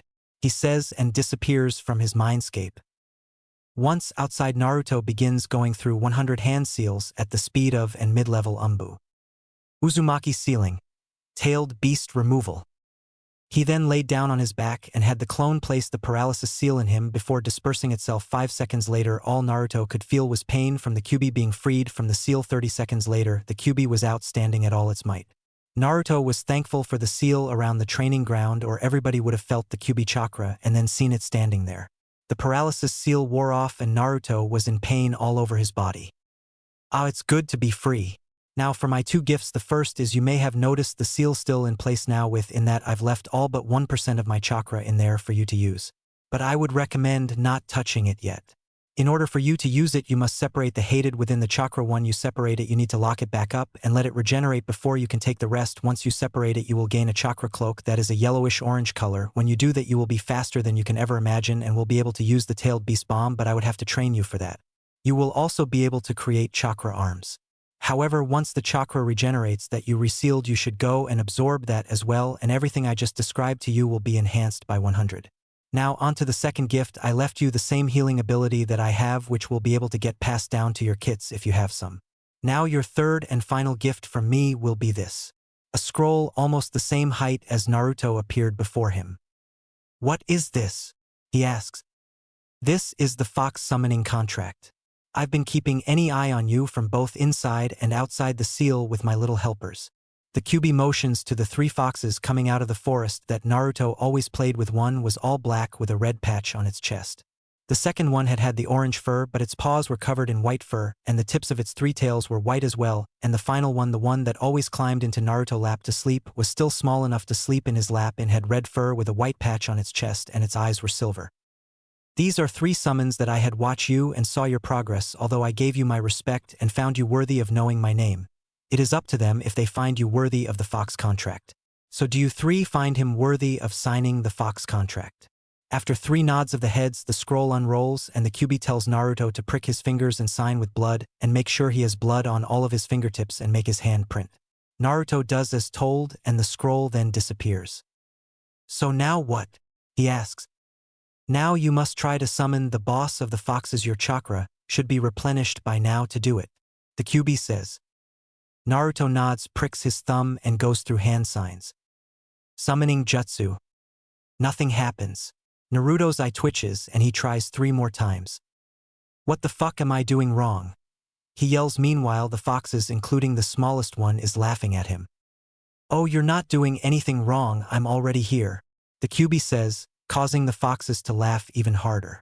Naruto's eyes begin to twitch at dangerous level, making him look like he should be locked in a cell. Okay, enough of the jokes. The foxes that are currently with you don't talk. However, the smallest one will be able to talk. As she grows a little bit more, she will become your personal summons. However, you must name her. The other 2 are both messenger foxes. However, the black fox prefers to work at night while the orange fox prefers to work during the day. Now Kurama, the strongest of the tailed beasts and boss of the fox, summons, hereby welcoming Naruto Uchiha as the first person worthy of signing the fox contract. Now name your personal summons so she may return home. Kurama says. Naruto thinks of a name and finally decides. He looks at the fox kit who is staring at him, waiting for a name. Scarlet will be her name. Naruto says, getting a happy yip from the fox who starts to run around Naruto. While this is going on, Kurama notices the same small lizard creature with wings that was watching Naruto before. It makes eye contact with Kurama before looking at Naruto and back to Kurama as if asking a question without speaking. Kurama nods and the creature disappears in a poof of smoke. So they want him as a summoner as well. That is interesting, but they have my blessing to give him the contract.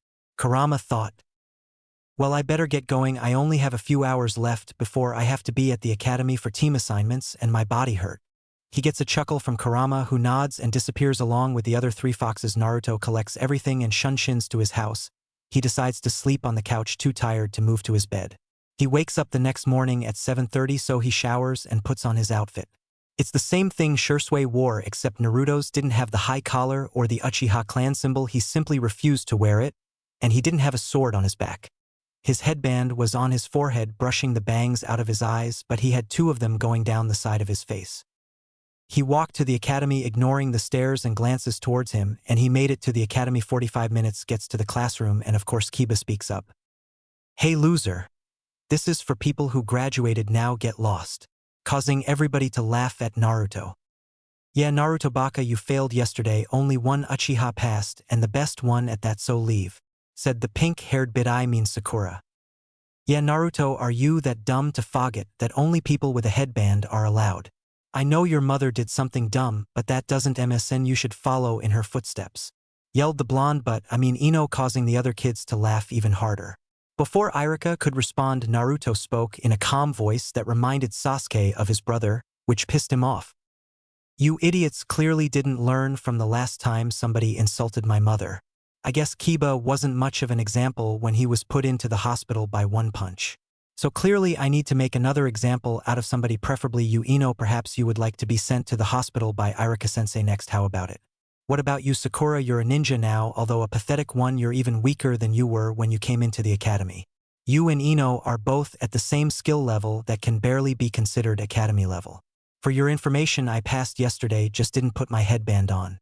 Now shut the fuck up, you good-for-nothing fangirls, and Kiba, stop acting tough or I'll simply tell your mom and sister. Let's see if you act like this around them. He turns to Irika. Sorry, I'm late, Irika-sensei. It's okay, mind telling me why you were late. He knew why he was late, but he had to act like he didn't. Yes, I was getting some last-minute training last night and overdid it. My body is still sore. He says and gets a nod from Irika. However, Ino and Sakura decided to speak, but each were interrupted by a kunai landing as it was near their heads. Shut up, Naruto said with a cold glare. Okay, yes, as you've heard, Naruto did in fact pass yesterday. Why he didn't put his headband on, I don't know. Now before the teams are assigned, I have to announce Rookie of the Year, Kunoichi of the Year, and the dead last. Rookie of the Year is Sasuke Uchiha. Immediately squeals and cheers were heard from his fangirls. Kunoichi of the Year belongs to Sakura Haruno. She screams. I don't know why you're happy. You only got it because the academics and you're motherfucking some of the teachers to boost your physical grades. The real Kunoichi of the Year should be Hinata. Naruto says. Shut up, you baka, I'm better than her. She screams at Naruto. That's enough, Naruto. Sakura is Kunoichi of the Year, and that's final. Even if what you said is true. He mumbled that last part under his breath, but Naruto heard him and smirked at Irika, who smirked back at him. Now dead last belongs to Kiba Inuzuka, he said. How am I the dead last? That loser slept through basically every single lesson, he said, pointing at Naruto. Yes, Naruto did sleep through the lessons, however all his grades were higher than yours. In fact, I don't even think he was trying. And he finished first in all the physical tests, however his written test scores kept him in the middle of the class. He said. Now Team 1. Teams 1 through 6 are pointless. Team 7, Sasuke Uchiha, Sakura Haruno, and he was cut off by Sakura yelling. Yes, take that, Eno pig, true love prevails. Sakura, shut up. Now as I was saying, Team 7 Sasuke Uchiha, Sakura Haruno, and Naruto Uchiha, your squad leader is. He finishes and looked at Naruto, whose eye was twitching. What the fuck, JIJI, I had stayed in the middle to avoid being on a team with them. Okay, you want to put me on their team, alright fine, get ready for a whole lot of paperwork. He thought to himself before he started chuckling like a madman, and somehow lightning started to appear and crackle behind him, scaring everybody near him, causing them to back away except Shikamaru and Choji, who was used to it and knew what was coming. Meanwhile, all the Jonin waiting for the teams to finish being named all looked at Hiruzen, who was crying, saying sorry over and over again. Pops, you alright? Asked a beard Jonin, his son Asuma Sarutobi. No, I'm not okay. Would one of you mind being my stand-in for tomorrow? He asked, and they all shook their head, making him cry some more. Back with Irika after Naruto finally calmed down, he continued. Team 8 is Shino Aburame, Hinata Hyuga, and Kiba.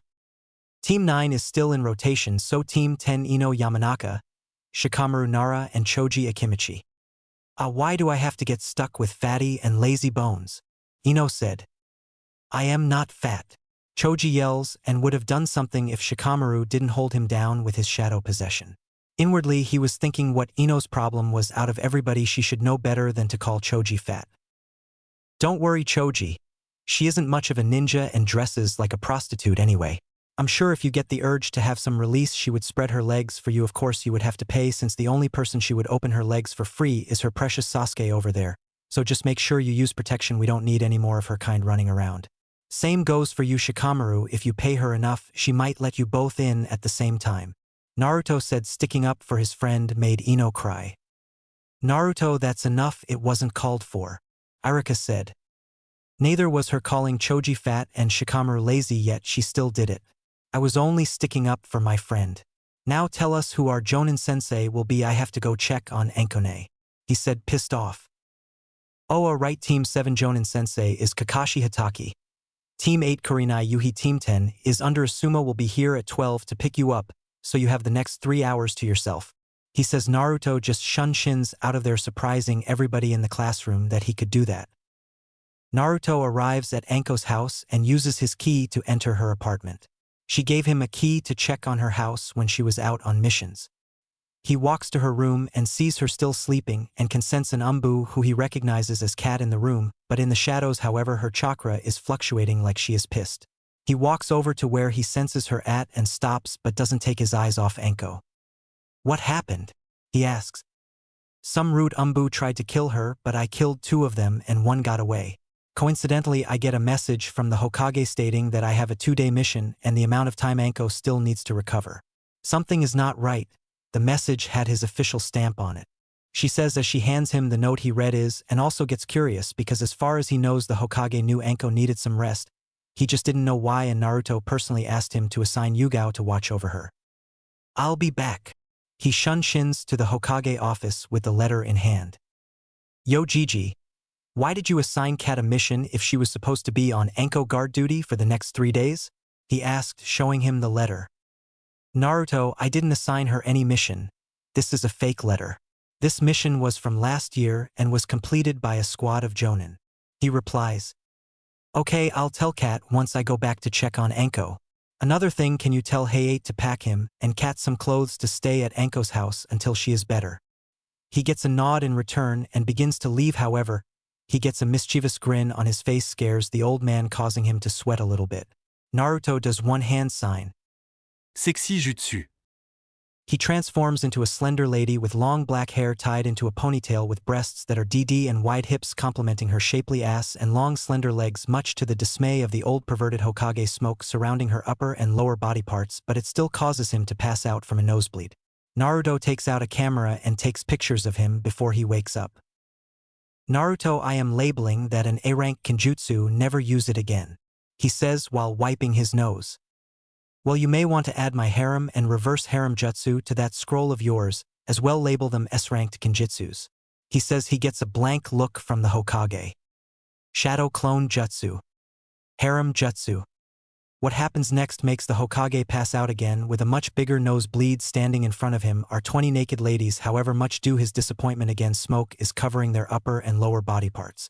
Naruto one again pulls out his camera and takes pictures. The Hokage wakes up and immediately puts them big in the scroll as A and S ranked kenjutsus. He calls for Mina, his secretary, who falls victim to the reverse harem jutsu. Now this shocked Hiruzen because Mina was a woman who openly hated perverts and did not like that kind of thing. So Hiruzen made it an SS-ranked kenjutsu since it works on someone who isn't a pervert. Okay, Naruto, never used those again. Hiruzen says. Alright, by the way, why wasn't Mizuki at team assignments this morning? He asked. Oh, he was caught trying to steal the forbidden scroll and Ibiki had his way with him. Too bad Anko missed out on it. But it turns out he was working for my former student Orochimaru, who gave him the curse seal. He was going to take him the forbidden scroll to join his ranks, but he won't be doing anything since he was executed. Hiruzen said. Oh well, later, and don't forget about Hayate. He says and vanishes from the office back to Anko's house. The letter was a fake, but I asked him to send Hayate over later with some clothes for you two to stay here overnight with her for the next couple days until she wakes up. Oh yeah, I have these for Hayate. It's medical seals that won't get rid of his sickness, however, it will stop the pain and his coughs as well. As he hands her about 100 seals. All he has to do is place them on his chest, and the seal will instantly activate, but he has to change them once every month. He tells her before heading back to the academy. He returns to the classroom seeing Kiba trying to talk up Hinata, who isn't paying attention to him. Shikamaru is sleeping. Choji is eating a bag of chips. Shino is sitting by himself quietly. He looks at Naruto and gives him a nod, who nods back, and then he finally sees Sasuke being hounded by his two most loyal fangirls who are arguing about who will marry him and have his babies. He shakes his head and sits next to Choji, who offers him a bag of chips. Even after what I said to her earlier, she still fawns over him. Oh well, it can't be helped. He says they wait for about 10 more minutes before the Jonin senseis arrive. The first 6 teams left, then 5 minutes later Asuma and Kurenai arrive at the same time, pick up teams 8 and 10. However, Naruto notices Kurenai has a slight limp and gives her a knowing smirk that he picked up from Anko, and in return Kurenai gives him a glare that's basically tells him to shut up or die. He simply smiles at her and she leaves with her team, leaving him alone with Sasuke and Sakura, who is still pestering Sasuke about something. He falls asleep and wakes up 3 hours later when Kakashi decides to show up and Sakura shouts, "You're late." My first impression is that you're all idiots, meet me on the roof. In 5 minutes he disappears in a puff of smoke and they go to the roof. Now introduce yourselves, your likes, dislikes, and dreams. Kakashi says. Sensei, can you go first so we know it's done? Sakura says.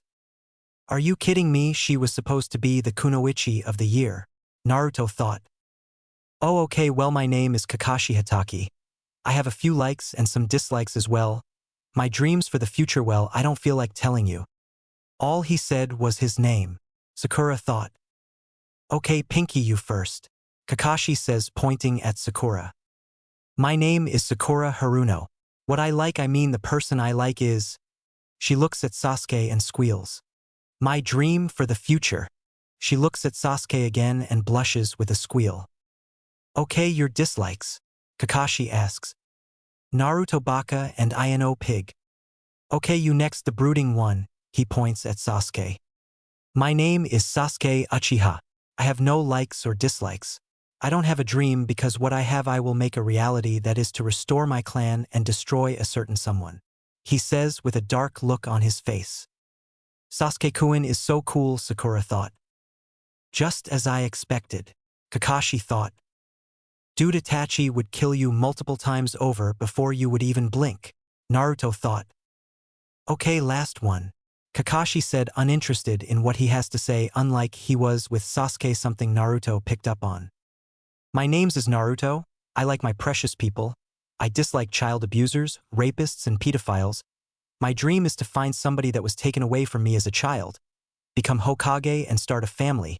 He said, however, nobody was paying attention to him, but he didn't really care. Alright, meet me training ground 7 for your graduation exam at 7 a.m. Kakashi says. Wait, I thought we were already Genin. Sakura said. No, that was just a Genin hopeful exam. This test tomorrow is the real one and 66% of the teams never make it. So I'll see you tomorrow at training ground 7 at 7 a.m. Oh, and I suggest you don't eat breakfast, you'll throw up. He vanishes in a puff of smoke. Sakura once again asks Sasuke on a date, yet he refuses and she turned blame Naruto, but he left as well. So she decided to do what she usually does. She goes to stalk Sasuke. Well, watching over him from afar is what she calls it. Next day, Naruto wakes up at 8:30 and eats breakfast. He left at 9:45 via Shunshin. He arrived at training ground 7 where Sakura yelled at him. You're late. Kakashi-sensei said to be here by 7, it's almost 10 Yubaka. She swings her fist at him, but he just leans back and she falls on her face and starts to complain about her dress being ruined. 10 minutes later, Kakashi arrived. Joe. You're late. Sorry, I was on my way when a black cat crossed my path, so I had to go the long way around. Liar. I bet I know that cat, Naruto thought. Anyway, you have until noon to get these bells, Kakashi said as he pulled out 2 bells and a timer. But wait, Kakashi-sensei, there's only 2 bells and 3 of us. Sakura replies. Quite observant of you, Sakura. The one who doesn't get the bell gets sent back to the academy. He says. I can't afford to not be on a team with Sasuke-kun. I need to get those bells for us.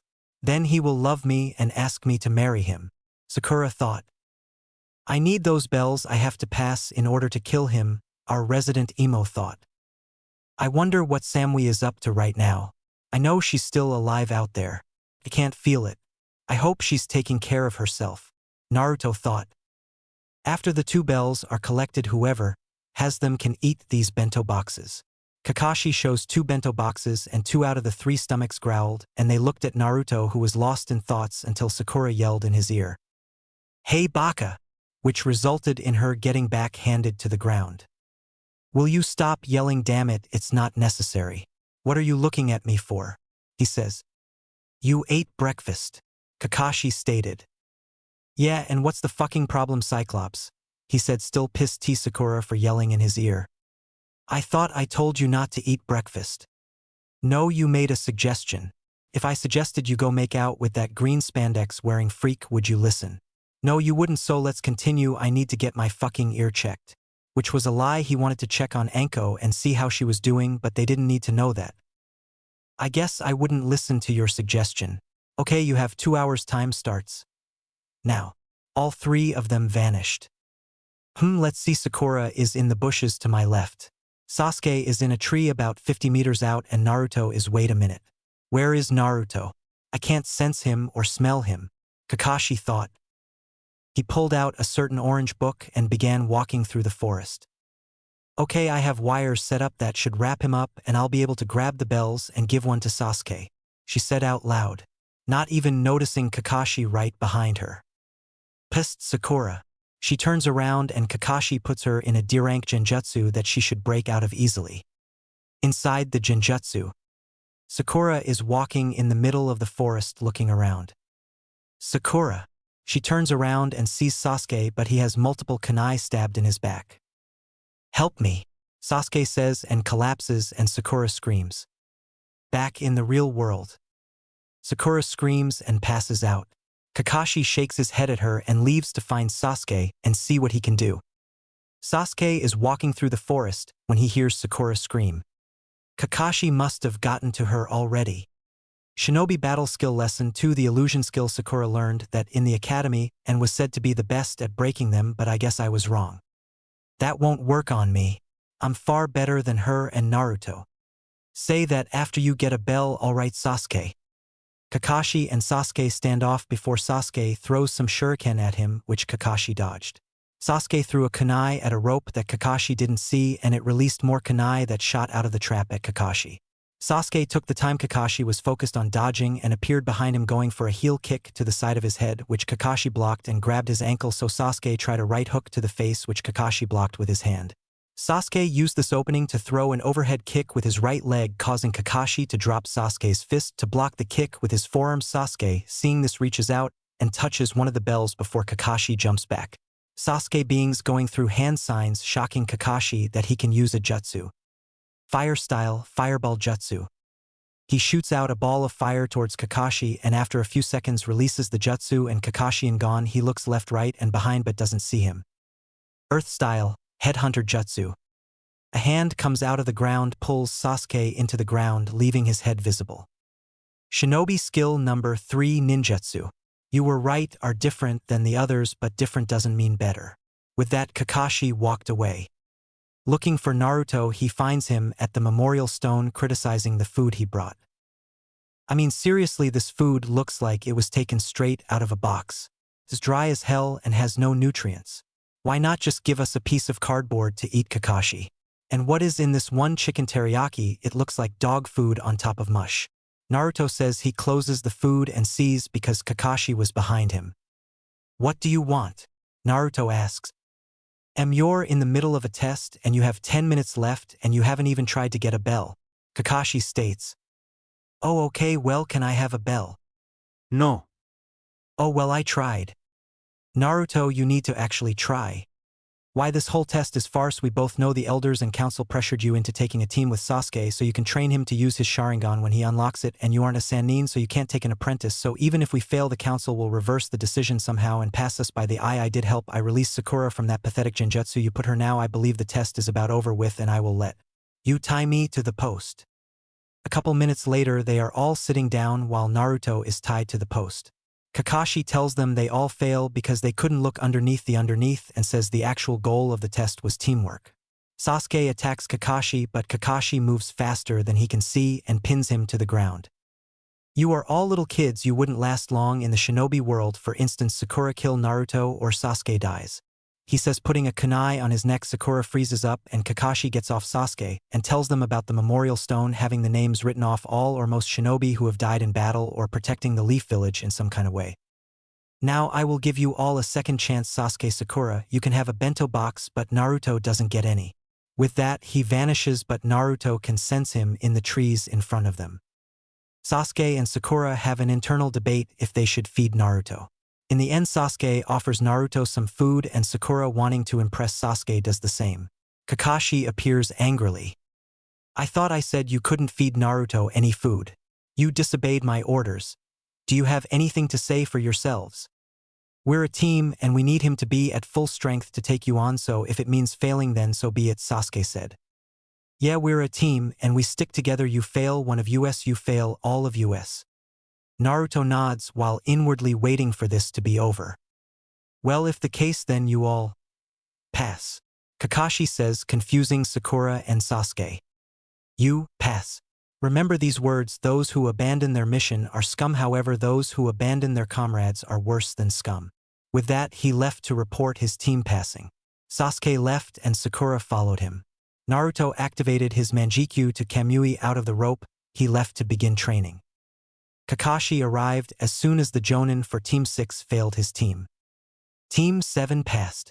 He said. Everyone looked at him. Explain, was all Hiruzen said. Well, Sakura is pathetic.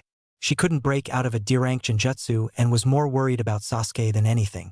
Sasuke is at a high genin level, maybe low chunin. He actually forced me to try a tad bit and managed to touch one of the bells. Naruto, on the other hand, didn't even try. I mean, he asked for a bell and I told him no and he didn't care. He actually spent most of the time criticizing my food, saying he might as well eat cardboard. That causes Kurenai to start laughing.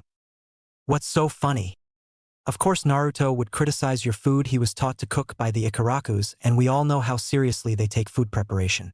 I've actually had some of Naruto's food before at Ikarakus. It's actually really good, she says, and everybody nods at that explanation. They all knew how the Ikarakus were. When it came to food, they were almost as bad as an Akimichi.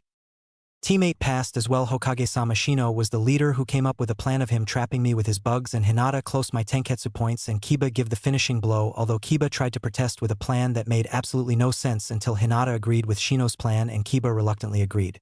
Shino is around the same level as Sasuke, however he relies on his bugs too much and would be a sitting duck in a taijutsu fight, so I would have to fix that. Hinata should be mid-chunin for how long she has been training in taijutsu by the clan head, but her confidence issues puts her around mid-genin, and Kiba is high genin low chunin. He is just a horny little boy who hits on any female moving. I would need to fix that as well. Kurenai said. Team 10 passes. Ino is just like Sakura, which baffles me since she is the heir to the Yamanaka clan, however Choji and Shikamaru are both high genin level. Asuma says. Alright, you are dismissed and good luck. Hiruzen said. All Jonin left the office, leaving him with his book until Mina walked in with a smile and 6 stacks of paperwork on a cart behind her. The Hokage starts to cry and wishes he never retook the seat. Meanwhile, Naruto stopped at Ikaraku's and talked to them for about 20 minutes while eating some ramen before getting the Anko special for takeout, which included 20 sticks of dango and an extra large bowl of red bean soup with a bottle of sake on the side. He pays and says goodbye and starts to make his way to Anko's apartment when feels a chakra signature following him, so he goes into an alley and suppresses his chakra and jumps to the roof. To his surprise, it's Hinata that is following him and looks confused that he disappeared from her sight. You've got to be kidding me. I have a fangirl and she actually stalks me. Sheesh, this reminds of Sakura and Ino stalking Sasuke. He thought as he watched her leave. He shins to Anko's apartment. He unlocks the door and to his shock and surprise, Kurenai is there as well as Hana, Irika, and Hiruzen with Yugao in her normal clothes. However, what gets him is Anko is awake, and on the couch with them she sees Naruto and rushes to him and grabs in bone-crushing hug, thanking him over and over again. Hiruzen decides to speak up. Okay, what's going on? Why did you need us all here, Anko? Why are you here, Gigi? Don't you have paperwork to do? Naruto asks. I'm just a shadow clone. The original me is still at the office. Once I disperse, he will get my memories. The clone said. So let me get this straight, you send a shadow clone to do something for you if you need to be in 2 different places? He gets a nod. Yet you don't use the shadow clones to help you with your paperwork. All he gets is a blank look from the clone before it dispersed. Few seconds later, you can hear the Hokage scream across the entire village. Phew. Hiruzen then appears at Anko's apartment before he can knock. Naruto opens the door looking at him with a smug smile. You knew, didn't you? He asks Naruto, who nods happily. So why didn't you tell me? You didn't ask, Naruto said, making everyone laugh. Okay, why is everyone here, Anko? Kurenai asks. Well, first things first, I have a boyfriend, she says and kisses Irika on the lips. Kurenai, Yugao, and Hana squeals happily for their friend. Now the actual reason is this look. She puts her hair up in her high ponytail and pulls down her shirt by her left shoulder. Everybody minus Irika and Naruto wonder what's so special about the shoulder. I don't get what's so great about your shoulder that you had to call us all over here, Hana asked. What's missing from my shoulder? Yugao notices and says, no way, but how? How what, Yugao? Kurenai asks. Her cursed seal is gone, Yugao says, shocking everyone. Anko then explains what happened 2 nights ago about her meeting up with Irika because of Naruto and the removal of the cursed seal. She was done. She looks at Naruto and notices he has a takeout bag. What's in the bag, Naruchan, your lunch? Nope, this is one Anko special from Ichiraku Ramen, 20 sticks of dango, an extra large bowl of red bean soup, and 1 bottle of sake. He says, handing it to her, and she eats like it's not tomorrow. After hanging around a few more hours, Naruto and everyone get ready to leave. As Kurenai leaves, Naruto calls out to her. Yes, Naruto, can I help you? Yes. Can you tell Hinata to stop stalking me around the village? It's getting out of hand. I caught her today by going into an alley, jumped to the roof, and suppressed my chakra so her Byakugan couldn't find me. I've told her before I don't like her like that, and it's annoying at this point. I'll talk to her, Naruto. She said she liked you, so I told her to give it a shot and talk to you. I never knew you told her you didn't like her. I guess she thought you were joking, but I'll talk to her tomorrow. Thank you, and tell Asuma I said hey. And use protection, all right. He disappears as soon as he says that because kunai flew right when his head would have been. It's been 2 months since Naruto was assigned to this genin team, and he hated it.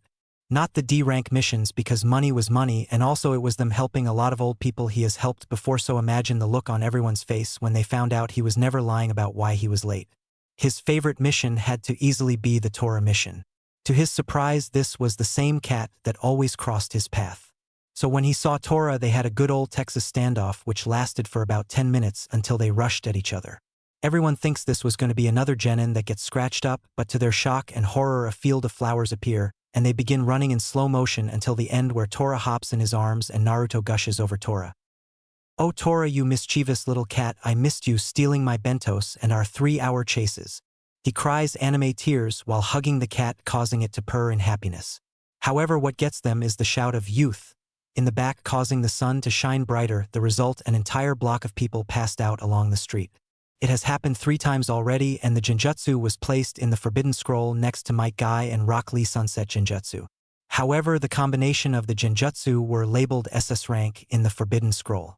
However, what did piss Naruto off was his sensei's complete show of favoritism these 2 months. Although Naruto didn't need the help, the man could have at least tried to help him or Sakura, however he didn't.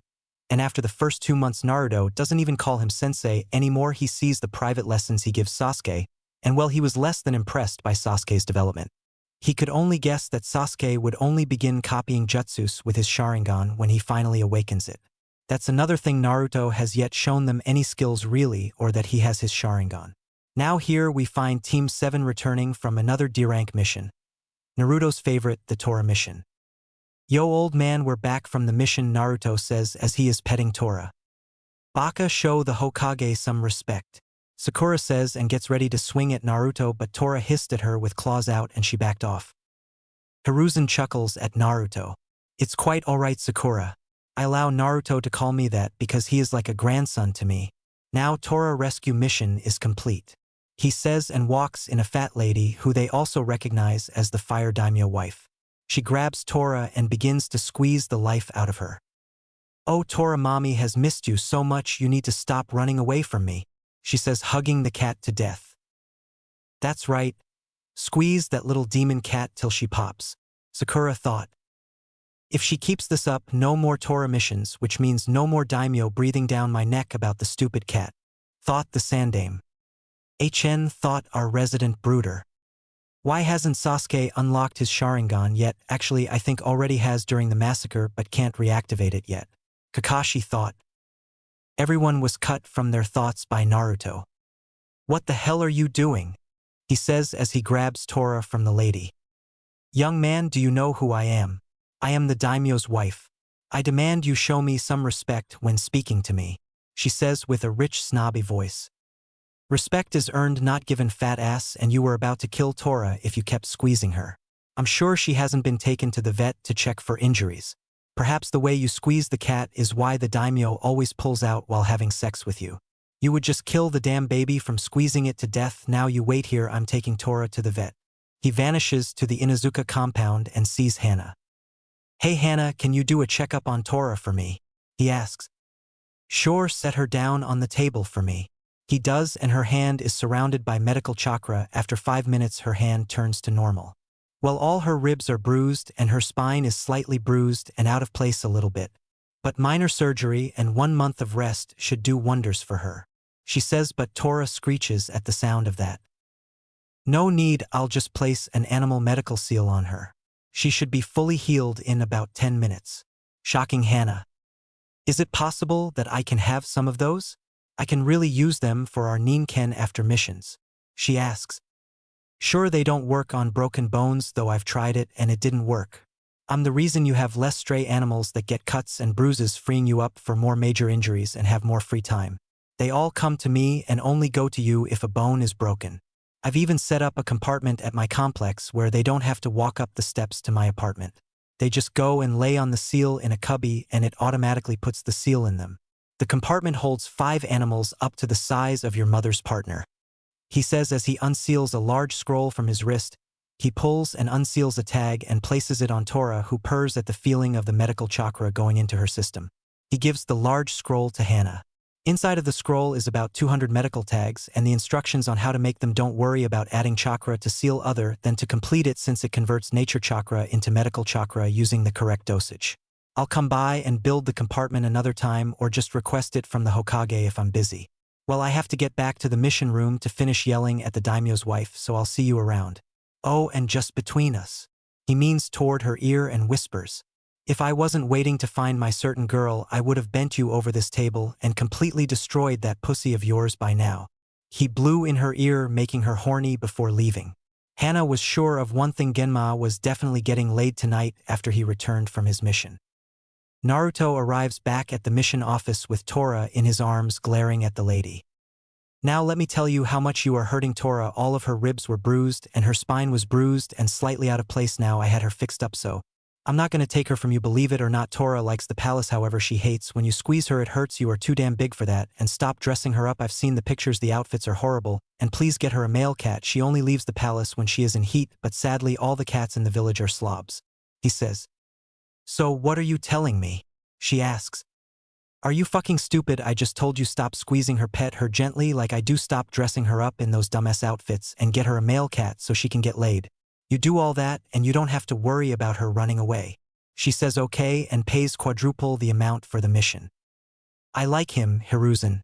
Not many have the courage to talk to me like that. I'll keep an eye on you and give a word to the Fire Daimyo.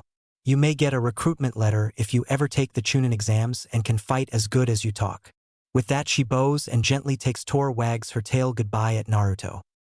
Everyone minus Sasuke is looking at Naruto in shock that he just got away with talking by the Fire Daimyo's wife like that, and put an end to the Tora missions for good. The 2 Chunin who were in the room walked in front of Naruto and kneeled down and bowed their head to him. We appreciate all your hard work, Naruto-sama. We bestow to you the king of the Tora mission. Out of nowhere they produce a crown and place it on his head. and bow once more. Everyone's sweat drops at this, even Sasuke. Okay, now that whatever that was is over with. Kakashi, are you taking another mission today? He gets a nod in response. Okay, we have painting some fences, cleaning a river, or... He was cut off by Sakura screeching. No, I demand a higher ranked mission. You are holding me and Sasuke-kun back from being great. Give us a higher mission now, so dashed. She was cut off by Naruto placing a silencing seal on her neck. Thank you, Naruto, Hiruzen said. No problem, old man. However, although we have different reasons, I would like to also say we should take a C-rank mission since C ranks are relatively harmless. Although if you need to be persuaded, I can do that as well. So how are we going to do this, the easy way or the hard way? He asks. Hiruzen wouldn't budge. I'm sorry, Naruto, but I can't allow you to go on a C-rank mission 2 months out of the academy, he says with a no-questions tone. Sasuke looked ready to explode, but Naruto held a hand up for him to stay quiet and let him handle it. Sakura was yelling, but no sound was coming out, and Kakashi, although aware of what was going on, was thinking of ways for Sasuke to unlock his Sharingan. That's too bad, old man. It would be a shame if these got out to the public and ruined your good image. He said he produced photos of the old man at a brothel in the red light district and some of him after seeing the sexy jutsu and harem jutsu. After seeing the photos, Hiruzen coughed. Well, due to some rather compelling evidence, I will allow Team 7 to take a C-ranked mission, however. He was interrupted by Team 8 walking in. Sorry, Hokage-sama, we were just coming to hand in the mission report. We can wait outside, Kurenai said. Actually, Kurenai, you arrived just in time. I'm assigning Team 7 to an C-rank mission, and I'm adding your team onto the mission as well, he said, shocking her. Are you sure, Hokage-sama? They've only been out of the academy for 2 months, she says. Yes, I've been produced with some rather interesting evidence, so I'm allowing it, he said, glancing at Naruto, who was smiling innocently, which Kurenai knew was fake, having spent time around him and Anko quite a bit. Send in Tazuna. In walks a man with a straw hat and a sake bottle that was half empty. This is it. A bunch of kids and 2 adults. The pink-haired girl looks like she can't lift a damn twig. The one with the dog looks as dumb as a bag of rocks. The girl with short hair looks blind and seems she would cry if she spills her ice cream.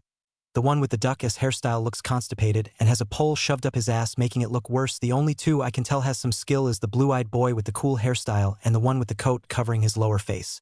He looks at Kakashi. Can you even see where you're walking? Then looks at Kurenai and giggles like a pervert. How about during the travel me and you grab a hotel room or share a tent and make some babies? Faster than anybody can see, Naruto grabs Kurenai, who is about to kill the client but is struggling against Naruto's grasp. Hiruzen, seeing this, spoke up. Your mission starts tomorrow at 8 a.m. Dismissed. Naruto shunshin him and Kurenai to her apartment, where she finally calms down. Thank you, Naruchan, but how do you know where I live? She asked. I brought you here a couple times after you, Anko and Hana, had your drinking nights at my house, since Anko has a room there and could never be left alone while drunk. He says. She nods. She remembers those nights but never remembers going home. Well, thank you for that as well. Now get going, we have a mission to pack for. She leans and kisses him on the forehead like always and goes inside. Naruto shunshin home, not seeing the shock and anger on a certain Hyuga face. Next day, everyone is on time except for Naruto, who is an hour late. They see him walking up to them but is surrounded by about 20 animals. I'm sorry guys, but I have a mission. It's my job now. But L left enough food for each of you for 2 months as well as the medical area. I've restocked it and added a heating compartment to it as well, so you all have somewhere to sleep at night now. He leans down and they all nuzzle you to him, walking off sad that he was leaving for a long time. Kurenai smiles at that scene, knowing how Naruto took in the stray animals. Kiba, seeing this, openly mocked Naruto.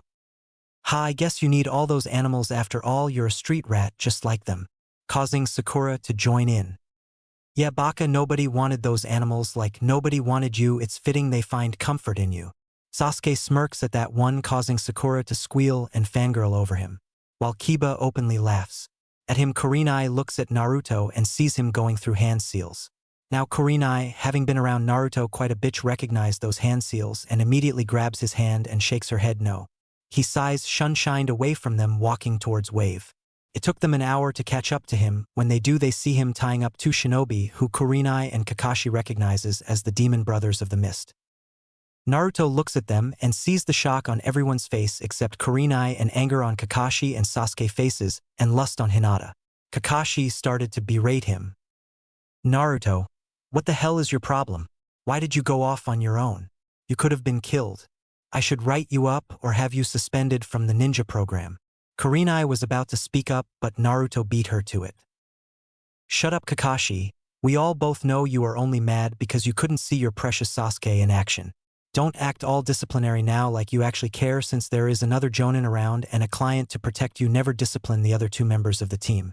Let me guess, you see Sasuke and see a spitting image of yourself from when you were younger, and Sakura's whore of a mother must have let you fuck her again or paid you off to tolerate Sakura. He says he gets no response. TCH, that's sad. A well-respected shinobi like yourself can be bought. That's a shame. Now I've already interrogated them. You have some explaining to do, Tazuna. He says in a tone of voice that reminds Sasuke of his brother again, making him pissed off. After Tazuna explains his story, they decided to continue on, and later they set up camp for the night. Naruto is sitting by a river when he feels Kurenai walking to him. He doesn't move her because she is allowed inside the invisible barrier. He can sense Hinata in the trees looking at him, but she can't get through the barrier. She is shocked when Kurenai gets tough and sits next to him. Naruto, are you okay? You let out a bit of anger back there, she says, and wrapped her arm around him, pulling him into a hug much to Hinata's displeasure. Yeah, I'm fine now. I have to vent like that sometimes to not let any darkness grow inside me if I want to master the Kyuubi chakra, he says. What do you mean by that? Can you just force it to give you chakra because of the seal? She asks. No, it doesn't work like that. The Kyuubi chakra is filled with hate and anger, and I have to separate the hate and anger first to gain control over it before taking in the rest of it. If I have any amount of darkness in my body, the hatred will overpower me, killing me in the process before disappearing, he says. What do you mean? She doesn't quite understand, so with a sigh he tells her about him freeing the Kyuubi and the truth behind the Kyuubi attack and him gaining the Fox contract. Kurenai, shocked and amazed at this, can't help but feel proud of her little brother. Summon a fox, so I know you're telling the truth about the contract. Naruto nods and goes through some hand signs before clapping his hands together. Nothing happened, Naruto, she states. I know we have a stalker in the trees. She couldn't hear us, but now she can't see us either. Not even her Byakugan can see through the barrier. He then goes through hand signs and summons Scarlet, his personal summons, who is sleeping, as proof, and sends her back. Kurenai is amazed by this and couldn't help but gush about how cute the fox was. After talking for another hour, he drops the barrier and they leave. They wake up the next morning and Naruto tells Kurenai that Zabuza of the Hidden Mist will be waiting and has an apprentice with him. She nods and tells Kakashi. A few days later, Zabuza arrives, and what should have been an easy 2-on-1, since the apprentice decided to stay back, turned into a train wreck because Kakashi kept getting in Kurenai's way, resulting in them both being trapped in a water prison. Run, you guys are no match for him, Kakashi says. Kurenai doesn't say anything because she's focused on her breathing and working on a plan to try and escape. She looks up to see Zabuza create 10 water clones and Kiba and Sasuke rush in to fight them, but get easily handled. Naruto, seeing this size, and throws 2 kunai with at the clones, but what they don't see is a 3rd kunai with an explosive tag in the shadow that falls into the water. Kurenai saw it and braced herself. Next thing they know, the 2 kunai turned into 50 and takes out all the water clone, while the kunai in the river exploded, making Zabuza lose control of the water prison and freeing Kakashi and Kurenai from the water prisons. Kurenai jumps to shore while Kakashi and Zabuza go through hand signs mirroring each other. Water style, water dragon jutsu. The 2 dragons collide while Kakashi goes through another set of hand signs that Naruto copies. Water style, giant vortex jutsu. A whirlpool of water forms and crashes into Zabuza, sending him into a tree. Zabuza gets up. How did you use my jutsu before me? Can you see the future? Yes, and your future is death. Kakashi rushes at him to end his life but jumps back when 2 senbon hit Zabuza in the neck and he falls to the ground. Kakashi checks for a pulse and doesn't find one. He's dead, he says as he covers his Sharingan. Then a person in a Hunternin mask appears at Zabuza's body. Thank you for distracting him. I'll take his sword and body to turn them in. With that, the ninja disappears along with Zabuza and his sword. Naruto shared a knowing look with Kurenai, who shook her head. Good job, Sasuke and Kiba, good teamwork. Sakura, Hinata, and Shino, nice job protecting the client. Naruto, you're getting suspended once we head back to the village for not following orders a second time. Kakashi said. I don't really care, Kakashi. Whoever your Jounin sensei was would be disappointed in you. I hope whoever it was isn't alive so they wouldn't see what kind of failure and sellout you've become. Naruto said. Kakashi rushed at Naruto, but he simply dodged and struck a pressure point in Kakashi's back, temporarily paralyzing him. Naruto, you can't do that to Kakashi-sensei. Apologize right now. Sakura screeched. Shut up and go put Sasuke's dick your mouth. That's all you Harunos are good for anyway. Useless bitch. Naruto says. Now this shocks Kurenai because Naruto has a lot of respect for women and would never call one a bitch like that and not apologize. I need to get him off that team, she thought. Alright, that's enough. Since Kakashi is out, I'm in charge. Tazuna, how much further until we reach Wave? Kurenai said. We should be there in another 30 minutes if we keep to the road we're on. It's a small boat that can take us the rest of the way, he says. Alright, let's move out. Kiba, you carry Kakashi. Tazuna, lead the way. Kurenai said. They walked and reached Wave. Had they walked faster, they would have ran into a squad of Kumo shinobi with a certain blonde on the team who just left delivering a client after the Raikage refused to help the poor country but had the team escort him back. Naruto was staring off into space, looking at the unfinished bridge that is humongous. If he had to guess, it would take another 2 to 3 weeks to complete. He was broken out of his thoughts when Sakura yelled in his ear. Hey, stop daydreaming and get moving, Naruto. I swear you're such a baka. Stop screaming in my fucking ear, you stupid bitch. He yelled back. He walked away, not even caring. Kurenai stops him. You're going the wrong way, Naruto. Tazuna said his house was this way, pointing in the direction. I'll meet you there later. I can easily find you. Remember, I'm a sensor type as well. I'm gonna try and find out anything about this Gato by walking around the village. He says. She nods and tells him to be back by 8 p.m. That gives him 4 hours to gather as much info as needed. He walks away as they head to the house. Meanwhile, Samui, who was jumping through the trees with her team, suddenly stopped and turned around. She thought she heard a familiar name called but brushed it off as her imagination. Samui, what's wrong? Why did you stop jumping? Asked a red-haired girl. Nothing, Karui. I thought I heard something. Let's keep going, she said in her usual cold tone of voice. Wow, Karui, you're really worried about Samui. You should be more worried about if your flat chest will ever grow, said a light blonde-haired boy on her team.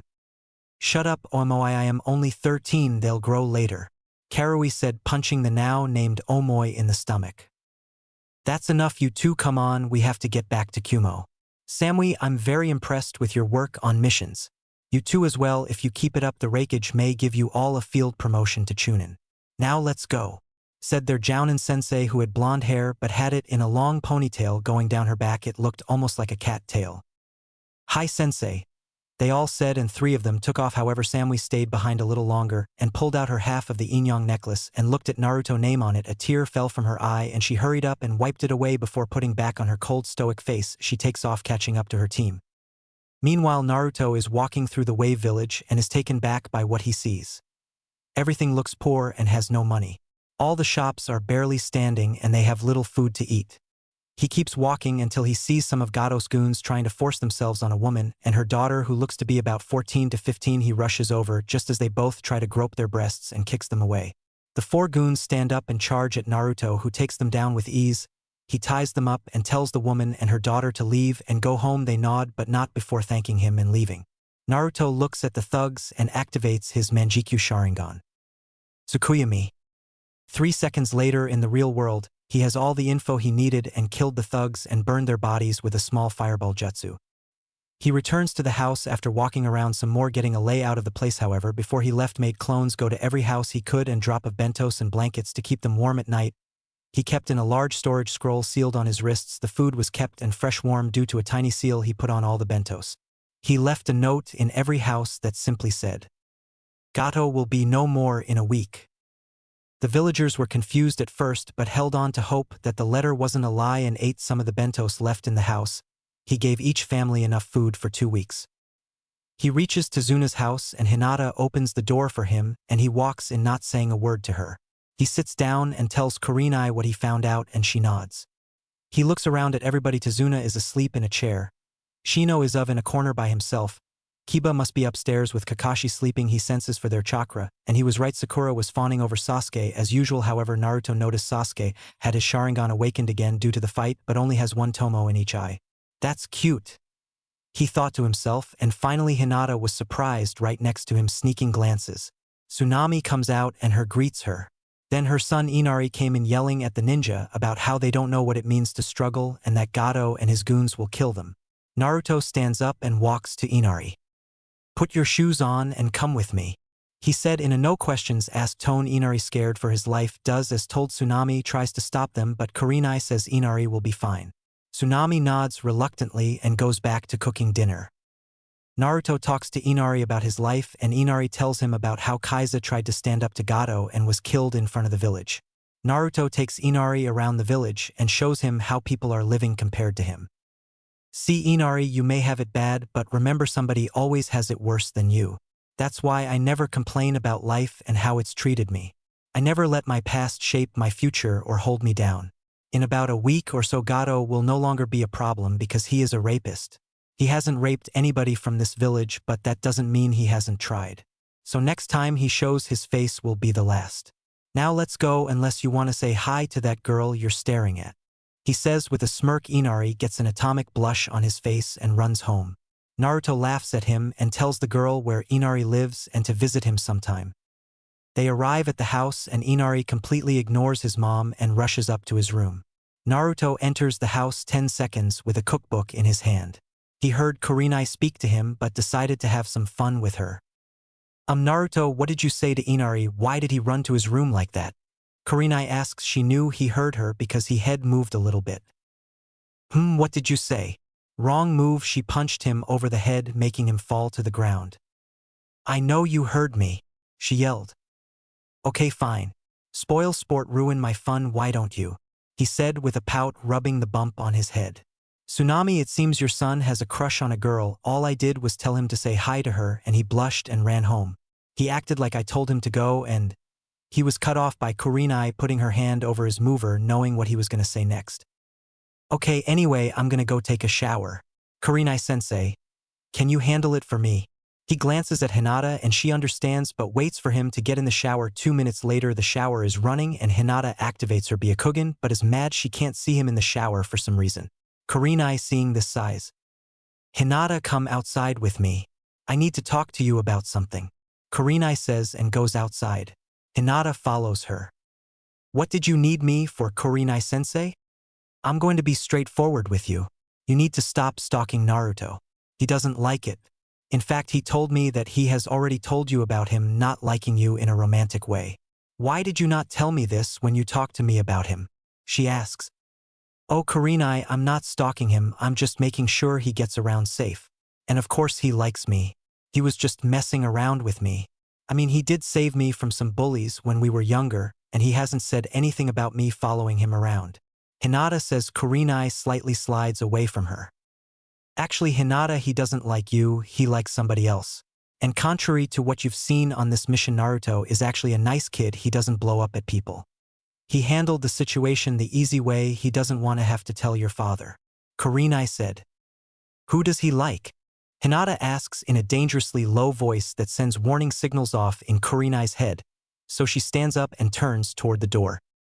I don't know who he likes, he won't tell me even after knowing me for basically his entire life. He only told 2 people, Anko, and the other I don't know who it is, he hasn't told me that either. With that she walks into the house, leaving Hinata to herself. Kurenai enters the house and notices Shino is missing and asks where he went. Naruto came and got him and they left to sit by the dock in the back. Tsunami said, and true enough, Kurenai looked out the window and Shino and Naruto were sitting on the dock. However, she couldn't hear them and knew Naruto must have put up a privacy barrier around them. Few minutes earlier, Naruto gets out of the shower and puts on some shorts and a shirt to sleep in. He senses Kurenai outside with Hinata most likely talking to her. Sakura was still with Sasuke, however Sasuke seemed to have drained all of his chakra playing with his Sharingan. Dumbass, that's what you get, he thought. Shino was in the same spot, however his chakra seemed unsure for some reason, so he went up to him. Shino, can I talk to you by the dock? He asks and gets a nod in reply. They arrived at the dock and sat down. He quickly put up a privacy barrier so nobody could hear them. Alright Shino, what's the problem? I know something is bothering you. Your chakra is going haywire with uncertainty. He asks. You are correct Naruto, I do have a problem. Why? Because in my clan our Kakachu bugs do not sync with my body type for some reason. Why I am uncertain you ask is because the clan has no way to help me with the problem since this is a first, and I can only carry so few outside of my body. Shino explained. Naruto gained a thoughtful look on his face. What if I can come up with a seal that goes on your body that can hold your bug inside as well as set the temperature to how they like it? All you would need to do is channel a bit of chakra to release the seal during battle and they can come out when you call for them. Would your clan accept something like that for you? Shino now was the one who gained a thoughtful look. I suppose we can give it a try. How long do you think it would take to make it? Shino asks. Well, I can make it in about 3 days since I would need you to collect any kind of plants that they would like and I want to make it huge on the inside like almost the size of a small forest. That way the male and female will have plenty of food that they can eat. I also want to add another seal to it where you can give a certain amount of chakra to another part in the seal where you can control the kind of climate the bugs have. To say Shino was shocked was an understatement, but you would never see it. Very well, I shall collect what I can and thank you Naruto, I owe you one? He say. Don't worry about it Shino. Shino nods. Naruto drops the barrier and then goes inside the house and goes to sleep. Naruto goes to his room with Sasuke and what he sees disgusts him. Sasuke is asleep and Sakura is giving him a blowjob, and from the way Sasuke's chakra felt, he must have been asleep for about an hour, which means Sakura must have just snuck in here recently. Naruto closes the door and goes downstairs and sees Kurenai sitting on the couch. He goes and joins her. Can't sleep? She asks. No, Sakura is giving Sasuke a blowjob right now while he sleeps. Kurenai gets a shocked look on her face. Are you serious? Very serious, at least from the look on his face. While he slept he was enjoying it. She must have learned from her mother. I've seen the videos of her, and I can see why people go back to her for some services. He says. Kurenai only nods in shock. So why are you up, Nai-chan? She smiles that this was the nickname that him and Anko gave her one day a few years ago, and they've called her that every day from then on. Naruto, I think Hinata might be crazy. She seems to have some psychological issues because I talked to her and she went through mood swings. I told her you like someone else and she snapped and asked who. I told her I don't know, only Anko and one other person knows, but I didn't say who. I know she won't go after Anko, but what if she finds out that you know who also knows? Do you think she will attack her? Kurenai asks. No, I'm not worried if she was to attack you know who. She would lose. She is as strong as a mid-jonin taijutsu-wise and is deadly accurate with a knife or anything she can throw and has the speed of an high jonin, and her taijutsu relies on hitting pressure points and she is really skilled at that. I think besides me, Anko, the green spandex freaks, and another Hyuga, she is somebody who can go toe-to-toe with the gentle fist style and win. He says. Shocking Kurenai. They sit in silence until Naruto breaks it. Samui, he says. Kurenai raised an eyebrow at this. That's the name of the girl I love. Shocking her, he tells her the story behind them and Kurenai can't help but feel for him. I'm sure you'll find her, Naruto. He nods. They hear footsteps and see Sakura sneaking to the kitchen and spits in the sink running water to clean it out. She tries to sneak back but Naruto stops her. Hey Sakura. She freezes.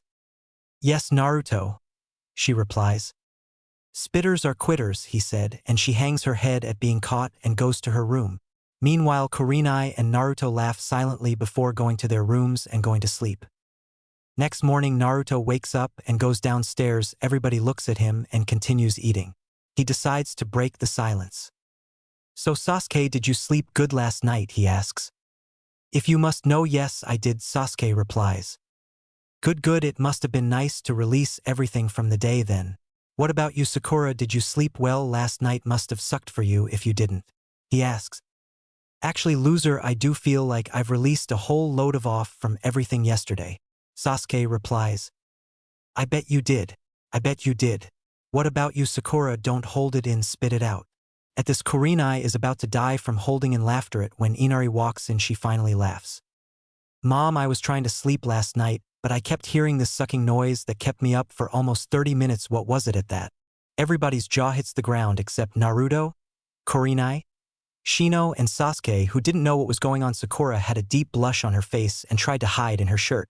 Kurenai, despite usually being against Naruto openly talking about sex, was holding her ribs, while laughing. Shino, you could see his shoulders moving slightly. Hinata thought about doing that to Naruto tonight, and Tsunami and Tazuna were just shaking their heads, but if you looked closely they were also laughing.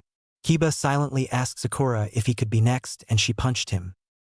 After everybody calmed down, Kakashi came and told them Zabuza was alive still, and that his injuries would take a week to heal up, so he was training Team 7 in tree climbing, except Naruto, who had to guard the bridge all week. He thought Naruto would object, but he didn't care. A few hours later, the teams are done training, and Naruto finished the first part of the seal for Shino during his guard duty. Now they were at home, and Naruto told Kurenai he was going to go to the forest for sign trading and would just camp out there. He trained for 5 hours on the last step for his lightning affinity, keeping a light bulb lit for 10 minutes. So far he could do it for 5 minutes.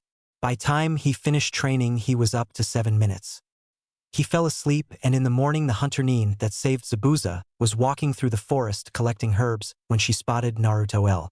She held her hand out to his neck to strangle him, however he spoke up. "I wouldn't do that. If I were you, it might get you killed." He sat up and looked at her. She was inwardly cursing at being caught, so she put on an act of innocence. "You shouldn't sleep out her, you'll catch a cold," she said.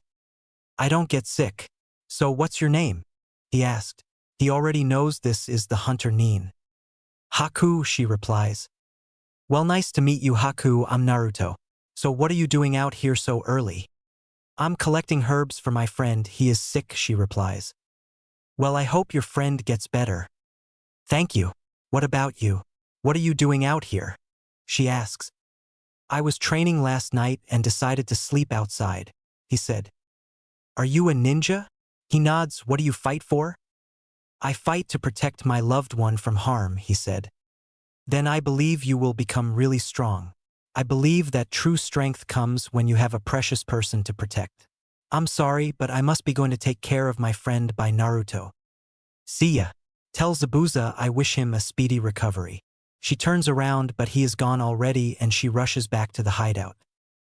A week has passed, and today is the day they guessed Zabuza would attack the bridge. Naruto stayed back to protect the house, and to his surprise some thugs did show up, but he handles them quickly and leaves some clones at the house and heads to the bridge. He makes it to the bridge. He sees Kurenai's mood and she looks pissed. He didn't have to ask why Kakashi decided to fight Zabuza one-on-one, and is having trouble even with the Sharingan uncovered. That left her to guard the client with Shino, Hinata, and Sakura, who wouldn't shut up about Sasuke. He handed her a silencing seal and she put it on Sakura. "Why are you here, Naruto?" she asks. "Gato sent thugs to the house to kidnap Tsunami, however I stopped them and came here." He looks the ice mirrors and Kurenai signs. "Can you go help them, please?" He nods and shins to the mirrors and grabs the hunter Nin easily by the leg as she was preparing to finish off both Sasuke and Kiba. Using her shock to his advantage, he punches her in the stomach and face, breaking her mask and knocking the wind out of her. He does something that shocks her and throws her through her own mirrors that should have caught her. She landed against the bridge and knew she was defeated. Naruto, looking to finish her off by knocking her out, heard what sounded like chirping birds, and they saw Zabuza pinned down by a pack of dogs and Kakashi charging at him. "Zabuza-sama." Haku uses an ice mirror to save Zabuza, but she gets stabbed through the heart with the Chidori. Zabuza was about to attack again, however Gato showed up. Well, look here, boys. It seems the baby of the mist couldn't get the job done. Oh well, I was gonna kill him anyway. Hey Zabuza, where's that girl you had with you? She was young, but she looked mature enough for my likings," he said with a perverted look on his face. He sees her dead body and looks up at Naruto, who was standing next to her body. He made the mistake and looked into his eyes. He whispers so nobody can hear him. "Tsukuyami." In the Tsukuyami world, Gato finds himself tied down on a bed, unable to move. "Welcome to my world of Tsukuyami. I am God. I can control what happens in here. Now you will tell me the passwords and combinations to all safes you have locked away in your hideout." "Fuck you, punk, I'm not saying shit." "Very well, since you like raping girls and abusing them, that's what will happen to you for the 3 days. However, in the real world, only 3 seconds will pass. Have fun." And by the 3rd hour of him being raped and abused, he was telling Naruto all he wanted to hear. Finally, the 3 days ended. Real world. After the Tsukuyami finishes, Naruto deactivates his Manjikyu Sharingan and Gato screams and falls down. He takes out a kunai and shoves it through his head. That's when the other thugs and mercenaries attacked. Zabuza, unable to use his arms, had Naruto toss him a kunai. he caught it in his mouth and he killed every thug and mercenary he fell to the ground with swords and knives sticking out of his back. "Hey kid, can you take these out my back and lay me next to her?" Naruto nods and takes out the swords and knives and carries Zabuza over to Haku. He starts crying as he sees her dead body. "I'm really sorry, Haku. I never wanted you to be a part of this ninja life. I wanted you to grow up, live your life to the fullest, fall in love and have a family. I remember when I first found you. You were a scared, skinny little girl who was a victim of the bloodline purges that was started by the Mizukage. I tried to stop him. I had a full plan that was 100% guaranteed to work. I was betrayed by somebody acting as a spy in the rebels' camp and was forced to flee with you. Despite me being the demon of the mist, I am against killing children ninja or not a ninja. I trained you to become my personal tool, however, as time progressed you became the daughter I always wanted and I never told you I loved you once. I won't be seeing you again because where you're going I'm not allowed. I love you, Haku Yuki Momochi, the daughter I always wanted," he said with tears falling down his face. "Hey kid." "Yeah," Naruto says. "I want you to try and lift my sword." Naruto does as told. He walks over to the Kubikirabocho and lifts it with no problems. "Congratulations kid, you are now the owner of the Kubikirabocho. The sword will only allow people it deems worthy lift it. It is now yours to wield. You are the fourth person to lift that sword as far as I know. Make me proud kid, the legacy is yours to continue." And with that Zabuza passed on. Dying how any shinobi of his caliber would, he went out fighting and he couldn't have asked for a better way to go. A few hours later Naruto is seen standing at the graves of Haku and Zabuza. He lifts the Kubikirabocho over his shoulder and walks away. "I will make you proud, Zabuza. I swear," he said to himself. He enters the village and everyone starts to cheer for him, giving him a hero's welcome with praises and gifts. However, he declined the gifts, kindly saying that it was okay. They were going to build a statue of him for killing Gato and they wouldn't take no for an answer. So he made a deal with them that they could make the statue as long as Zabuza got one as well for taking out all of Gato's goons before his death. The villagers agreed to that and even held a moment of silence for Zabuza. He might have been known as the demon of the mist to the other nations, however to the Wave Village he was a hero. After a few hours the celebration was still going on, however Naruto had one more thing to do. He located Gato's mansion and found a safe with all of his money, not just from what he took from Wave but from his illegal dealings as well. He signed the papers giving him control over Gato's shipping company and the idiot already had his name on the papers. He cut all ties with the illegal business owners he had. After sealing up all the money in the vault, he found a journal that would need to be seen by the Hokage himself. It had things to do with his treacherous student. He found a lightning jutsu that would suit him perfectly. After that, he released all the girls that were chained up in the basement who ranged from the ages of 14 to mid-30s. He sensed for anyone in the building and found none. After getting everyone out the house, he threw a kunai with an explosive tag on it. This was his personal tag that was strong enough to level a city block if pumped with enough chakra. However, he set it to blow up a large building, in this case a mansion. Everyone was walking away and Naruto set the tag off, blowing up the mansion. The people at Wave who were partying looked up and saw the mansion explode and cheered even louder. Few minutes later, a large group of people are heading back from the mansion, putting everyone on edge. However, they see Naruto with all the women that went missing, and tears of joy and happy reunions of family and loved ones are going on now. While this was going on, he noticed Teams 7 and 8 were also out walking around. He was tired and decided to head to the house and sleep. 2 more weeks went by and the bridge was complete and Zabuza and Naruto's statue was built. It showed Zabuza and Naruto standing back to back, with Zabuza having his sword over his shoulder and Naruto with his arms crossed standing with his leg on Gato's back with the same kunai embedded in Gato's skull. If you asked Naruto, it was pretty badass. Now they are standing at the village entrance about to leave to return home. And they got a hero's farewell. Well, Naruto did. He was hailed with hugs and kisses to the cheek from a group of women, much to the amusement of Kurenai and secretly Shino as well. Hinata was pissed at that. Kiba was jealous and muttered about how the ladies should be going after a true alpha like himself. Sakura was fawning over Sasuke, who again was activating and deactivating his one Tomo Sharingan. He never learns, and Kakashi was thinking about his porno and how to get that sword from Naruto. Tazuna then spoke up. "We can't thank you guys enough for everything you've done for us. When we get back on our feet, I will send for an alliance between Wave and the Leaf, as you were the only ones willing to help us." We've reached out and were rejected by every other village. Only the Raikage was nice enough to send a genin team and a jonin to escort our messenger back free of charge. If there is anything you need before you leave, please let me know, he said. We don't need anything, we need to get going, we have a long trip back, Kakashi said immediately. Actually, there are 2 things I need actually, Naruto said. We don't have time for this genin. We need to complete the mission and report to the Hokage, Kakashi said. Sure, what do you need, kid? Tazuna asked, ignoring Kakashi. I need you and Tsunami to step forward. He said they did so, wondering what was going on. Naruto unsealed a scroll and handed it to Tazuna. In that scroll is every single Ryo that Gato had to his name from all of his businesses, illegal and legal. The money will fall out as soon as you open the scroll, so take it to the bank before opening it. It's a lot of money, maybe about 2.5 billion Ryo, so you should have no problem getting your country back on its feet, he said, shocking all the people there. Pulls out another scroll and unseals the transfer papers to the shipping company. Tsunami, I want you to sign these papers for me before I tell you what it is, he says. Tsunami, trusting him, does as he says and signs the papers. Those were business transfer papers.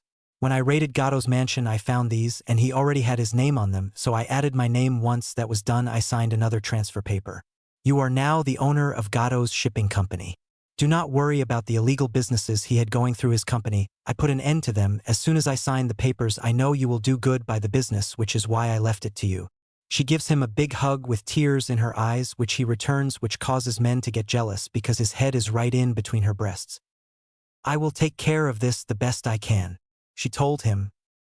I know you will. Oh, and Inari, good luck with your girlfriend you got there, he said before they took off, missing the blush on both kids' faces. So Dad, what are we going to name the bridge? Tsunami asked. I was going to name it the Super Tazuna Bridge, however, I have decided on the Great Hero Bridge, named after our 2 heroes who helped free us from Gato's reign, he said, getting cheers from the people of Wave. The journey back to Konoha was stressful. Naruto almost revealed his Sharingan and put everybody minus Kurenai, Shino, and Hinata in a genjutsu. Kiba was bragging about how Zabuza was a failure and that he wouldn't have died like he did. The result was Naruto throwing the sword at Kiba's head, similar to the way Zabuza did to them. He just barely got out of the way. Sasuke was bragging about having his Sharingan before Naruto and how he was better, and Naruto hinted at having his already by saying, I don't need my Sharingan to prove how strong I am, something which only Kurenai and Shino caught. Sakura was of course clinging to Sasuke, asking him out on dates. Kakashi was nagging Naruto about his behavior and defended Zabuza-MS sword. All he got was a fuck you from Naruto, who kept moving. Kurenai walks up to him and whispered, I'm gonna request a team transfer between you and Kiba when we get back. He nods before she moves on. They reached Konoha in about 2 days due to not having a civilian with them, and went to the mission's office to hand in the mission report, where Kakashi tried to lie on Naruto, but Kurenai, Shino, and Hinata stood up for him. After everything was done, he dismissed them, but Kurenai spoke up between them.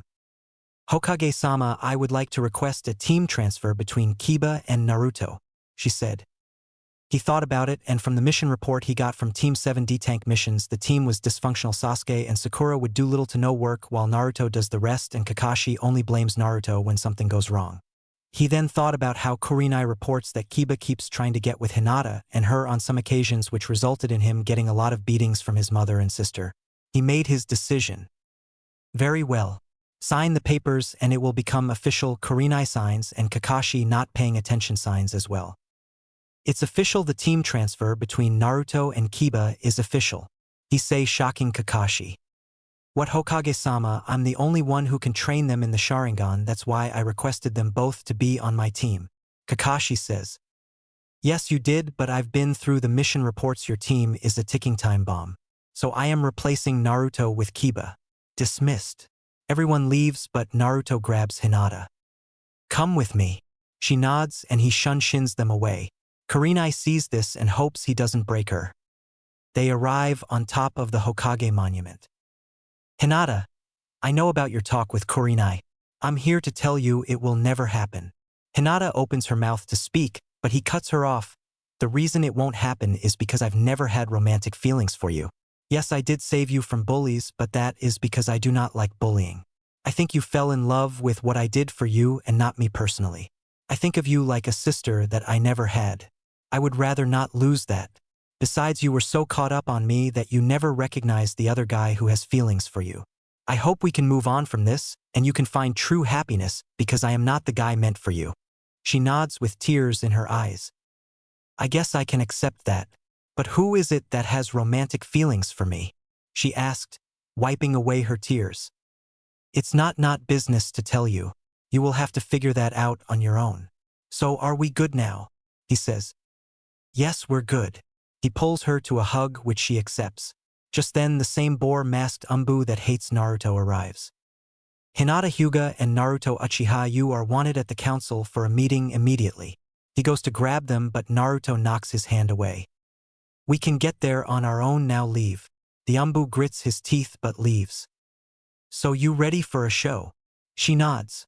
All right, so shall we arrive in style or walk? She thinks about it and then answers. Let's go in style.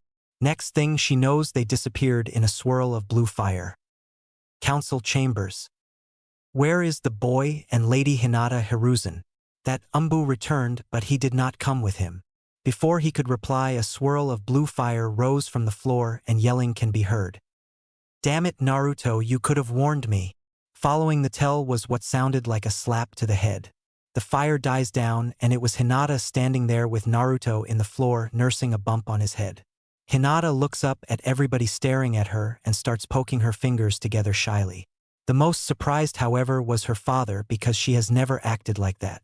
Naruto stands up and greets the council in typical Naruto fashion. What's up, Hokage-jiji? Sum-san, White Eyes-san, Bug-san, Lazy-san, Food-san, Inoichi-san. Everyone's sweat drops at this. Why does everyone have a nickname besides Tsum and Inoichi? Shikaku asked. Well, Tsum isn't really keen on nicknames and I haven't thought of one for Inoichi, he said with a smile. You will show this council some respect, boy.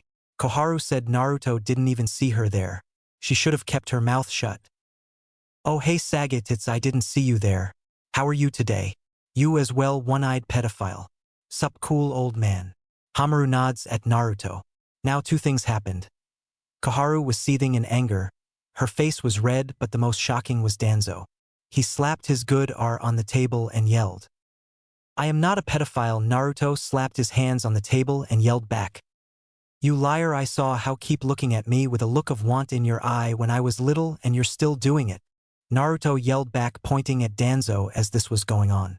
Sakura still gushed over Sasuke who ignored her. Kiba was trying to grab Hinata's ass. She moved toward Shino. He stiffens up as she grabs his arm. Something she notices. Kakashi is waiting for this meeting to be over so he can train Sasuke. Kurenai is pinching her nose. The clan heads are snickering except Tsum, who is openly laughing, banging the table. Even Shibi has a smile but you can't see it, and Hayashi, to Hinata's surprise, his lips keep twitching upward. Start the meeting, Hiruzen, Danzo said through his clenched teeth. Alright, we are here because Sasuke decided to brag to the civilian council about the mission report from the Wave mission. And they have some questions for you, Naruto. He nods and the questions start. Is it true that you killed Gato and his mercenaries and took control of his shipping business and stole all the money from his mansion? A fat councilman asked. Yes, I did kill Gato, however, it was Zabuza Momochi who killed the mercenaries. I did take over the business, but he was cut off by a different council member with pink hair. We demand you hand the business and money over to us right now and give Sasuke-sama that sword. That's when Naruto speaks his cold tone. If you would have let me finish, you would know that I gave the money to Wave and signed the business over to Tezuna's daughter. They need it more than we do and even agreed to an alliance after they get back on their feet. Now you do not demand anything from me. I am a ninja and not a ninja that you can have sex with to get what you want. I've seen the videos you made with some ninja and former council members. Nice job teaching your daughter, by the way. Seen it with my own eyes. But unlike you, she is a spitter and not a swallower. And hasn't fucked anybody yet. I'll say this though, you sure are flexible if you can still but both legs behind your head. He said, making both Harunos blush in anger and embarrassment. Now for the Kubikirabocho, the proper name for my sword. Sasuke cannot have it as it only allows those who are worthy to lift it. I do not know what happens when somebody else does though. But if he is willing to try. He places the Kubikurabocho on the ground. Sasuke tries to pick it up and gets electrocuted. Now is there anything else or can I go? Two hands are raised belonging to Tsume and Shibi. Shibi allows Tsume to go first. Hannah has told me that you created a medical seal for animals that heals almost every injury except a broken bone, as well as a self-serving station for animals to get the seal placed if they are injured. Is that correct? She asks. Yes, the seals rely on nature chakra and uses the right amount to not harm the animal. And the seal fades away after it finishes healing. It doesn't heal broken bones or major wounds that would require surgery. He explained. Would you like a B-rank mission to build 2 of those stations for the Inuzuka clan? She asks those would be much helpful to the Ninken and avoid unnecessary surgeries. I would not mind that at all, however it must go through the Hokage and be on a weekend since Ikurinai-sensei doesn't do weekend missions. He says and she nods. Shibi spoke up next. Naruto-san, Shino has informed me of a certain seal you created. Would you mind telling me about it? Shibi asks. I cannot explain it to you because of how it is made, however I can show you the blueprints of it. He unseals a scroll and hands it to Shibi, who opens it up and reads it. He was so impressed that both of his eyebrows rose up. He rolls the scroll back up and hands it to Naruto.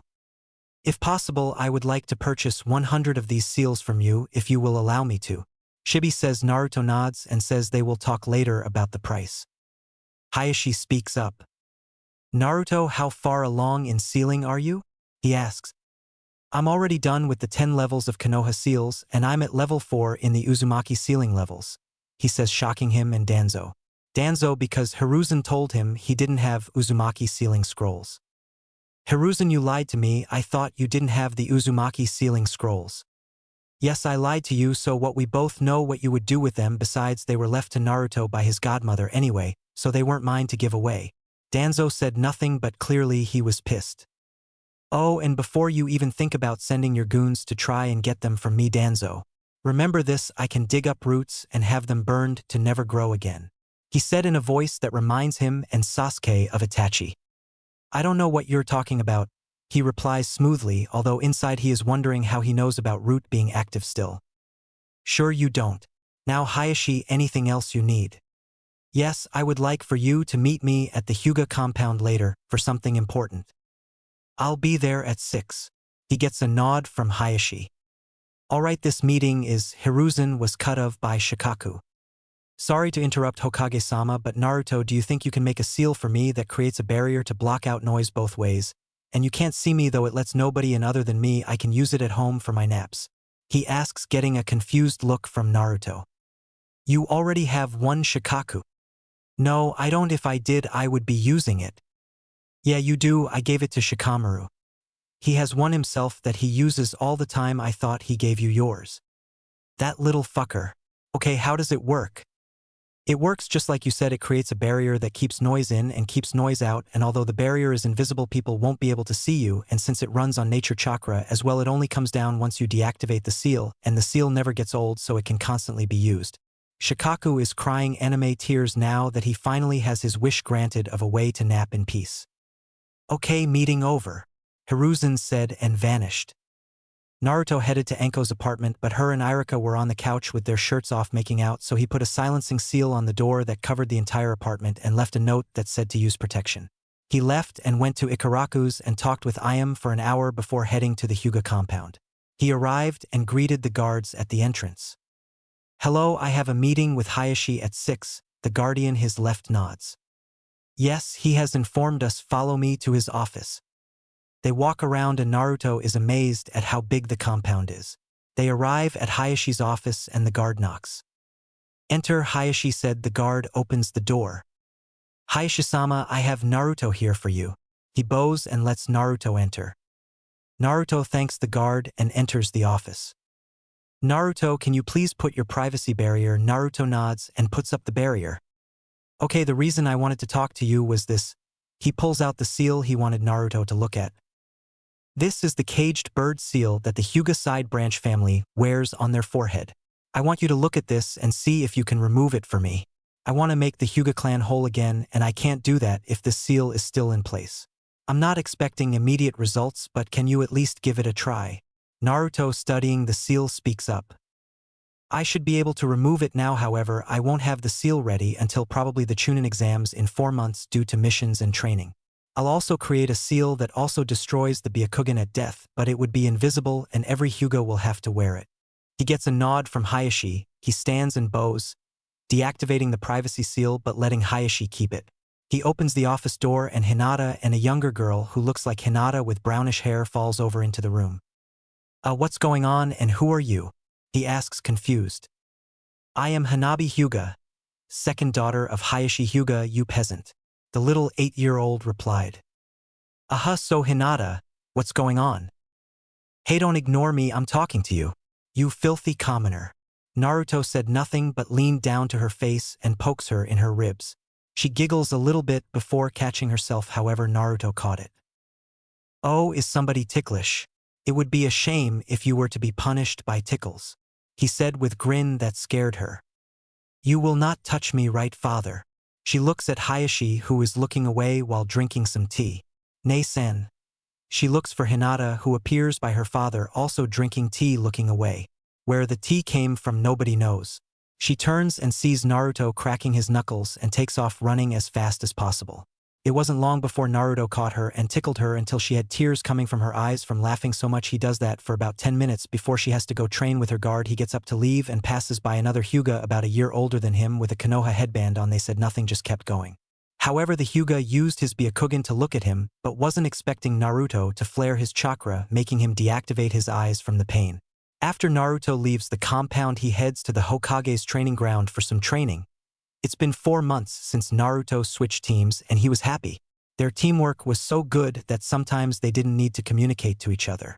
Training was a bit difficult because of how strong he was. He could already go against Kurenai, but that is because she focuses too much on Genjutsu and not her Taijutsu or Ninjutsu.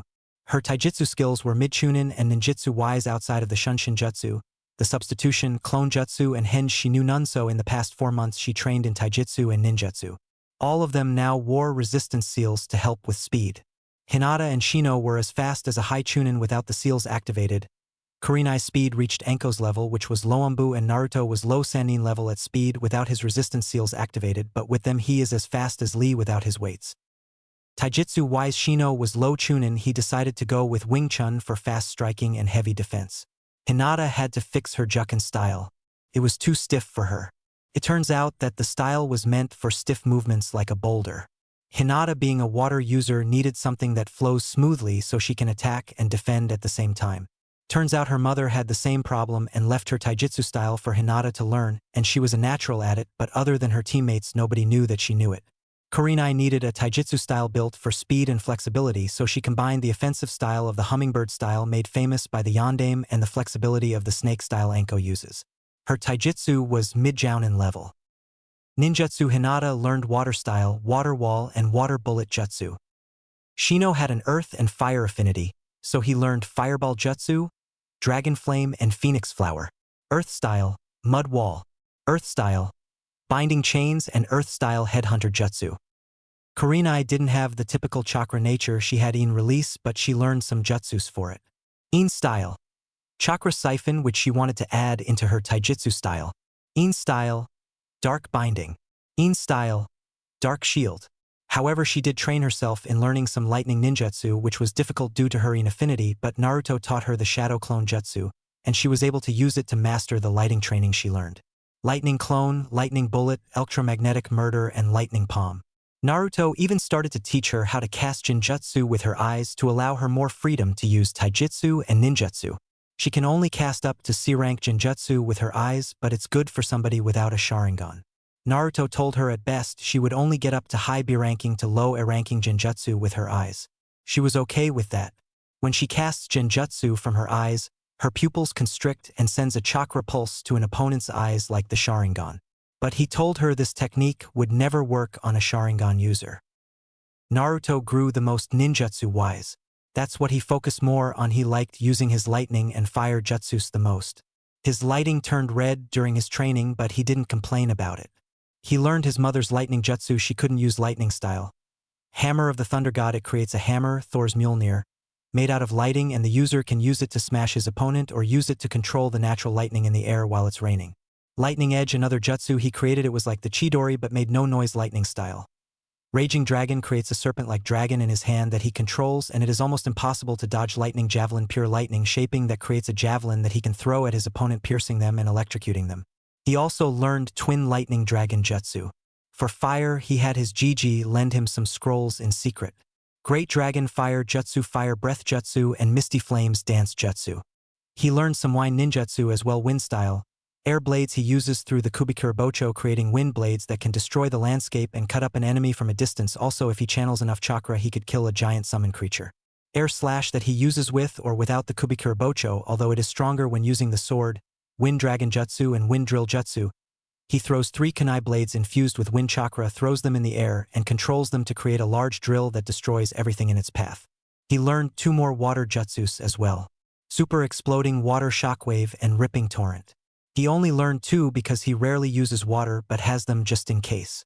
His taijutsu was High Jonin, now on par with Rock Lee even though he doesn't know him yet. His genjutsu with his Sharingan was almost as good as Itachi. Overall, he was mid-jounin due to his lack of experience. However, if his Sharingan is active, he can take on a Midambu, and his Manjikyu he would be able to take on a low Sannin level ninja. Shino and Hinata were both mid-level overall, and they were happy with the progress. Kurenai was a Jonin already, and her overall skill put her at High Chunin low Jonin. However, due to her recent training, she is as strong as Anko, who is mid-high Jonin. Naruto finally unlocked the Susanoo. He was surrounded by a black rib cage and an arm. That's as far as he can go right now. Also, they have completed 7 more C-rank missions, and it would have been 9, but 2 of them upgraded to a B-tank due to having to fight a missing ninja. Naruto also completed an S-rank mission on accident where he found one of Orochimaru's old labs that had a lot of dead bodies tied to experimenting tables. They didn't find much, so they burned it. Now him and his team are waiting for Kurenai to show up at the training ground. Shino and Hinata are sitting together with her on his lap. They started dating 2 weeks after the wave mission, and Naruto was happy for them. He was snapped out of his thoughts when Kurenai arrived. Okay guys, I've decided to request you for the Chunin exams next week. As you may have noticed, we have some team from different villages already here. So fill out these forms and head to the academy next week with these forms, and head to room 303 for the first part of the exam. Good luck, and if you need anything just come find me, she said and vanished. So I'm pretty sure these require all 3 members to participate in the first 2 parts, since it's 3 parts altogether. Do you guys want to join or wait it out? Naruto asked after reading the form. I will take it, but only for the experience. However, if I am recommended for a promotion, then I will take it, Shino said, and they both looked at Hinata, who was thinking about this hard. I think I'll join too. Like Shino said, it's for the experience for me as well. But I'll also take the promotion if it is offered, she said. Great, so see you guys in a week then. They both nodded, but before he left he couldn't help but mess with them. Oh, and make sure you use protection, okay? He vanishes as a kunai from the blushing Hinata flies at his head. Naruto returned to the training field because he wanted to work on cutting down the hand seals for his lightning and fire jutsu. His wind and water already require 1 or no hand signs. He was about to begin when he sensed something in the tree that's been following him for years. He activated Shirsue's technique dance of the teleporter, creating solid afterimages, and snuck up and grabbed whatever was following him. What the hell are you supposed to be? He asked as he looked at the creature with wings but had the body of a lizard. I'm a dragon, young Naruto, and I have been watching you for about 5 to 6 years, the dragon said. Yeah, I know, I just never bothered to do anything about it until now. So how did you get in the barrier? It should have set off an alarm. Oh, the barrier doesn't work on summons. I thought that old monkey would have told you. Anyway, I am here to offer you the Dragon Clan contract. We would like you to become our summoner, the dragon said. Oh, I would like to, but I already signed the Fox contract, he said. Yes, I am aware of that. However, Kurama has given you the blessing of signing another contract and has given us permission to offer it to you. Can summon him and ask him to be sure I'm not lying. Naruto bites his thumb, goes through hand signs. Summoning jutsu. What the fuck? Kit, this better be important. I was about to have my way with my mate. By the way, she wants to meet you, but wait a month before summoning her. She's in heat, Kurama said. Oh Karama, that would be my fault. I told him to summon you if he didn't believe you would let him sign the dragon contract. The dragon told him. Oh yes, the dragon summoning contract is fine. Just no toad or snakes. I hate them. Well, I better get going. I have a mate waiting for me to ravish her. Oh, and Kit summoned Scarlet. She actually grew the last 6 months. He said with that, he disappeared in a puff of smoke. Okay, where is this contract for me to sign? As he says that, a scroll appears in front of him and he signs it.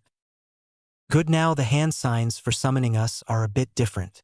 Instead of you starting with the boar hand sign like usual, you start with bird, switching the places of the two. Now go through the hand seals and summon your familiar. Your familiar requires very little chakra, maybe as much as a genin as you guys call it. Naruto goes through the hand signs. Summoning jutsu. A small baby dragon appears with pitch black skin, and its eyes have the iris and emerald green color, but the pupils are black and are shaped like an oval. The dragon opens his mouth to yawn, and it shows a row of small but sharp teeth. This is interesting. A baby dragon has never been chosen as familiar. Usually familiars are small dragons the size of a small house. Anyway, this shadow, your familiar. He can't do much right now, so summon him again in about 6 months, then he can start training with you. Cool, thanks, but are you always this small? He asks. Oh no, I'm way bigger. It was just easier for me to watch you this way. This is a henge, as you would call it. The dragon grows to be about 500 feet tall. This is how tall I really am. Okay, what's your name? You haven't told me yet?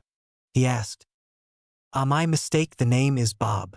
Bob said proudly, puffing out his chest. Naruto had to bite his lip in order not to laugh at this 500-foot-tall dragon, and his name is Bob. Well, it's nice to meet you, Bob. Thanks, Naruto. Same here, and before I leave, you can't summon Boss Dragon or Elder yet. They will decide when to meet you. With that, Bob returned home. Naruto goes through some hand signs.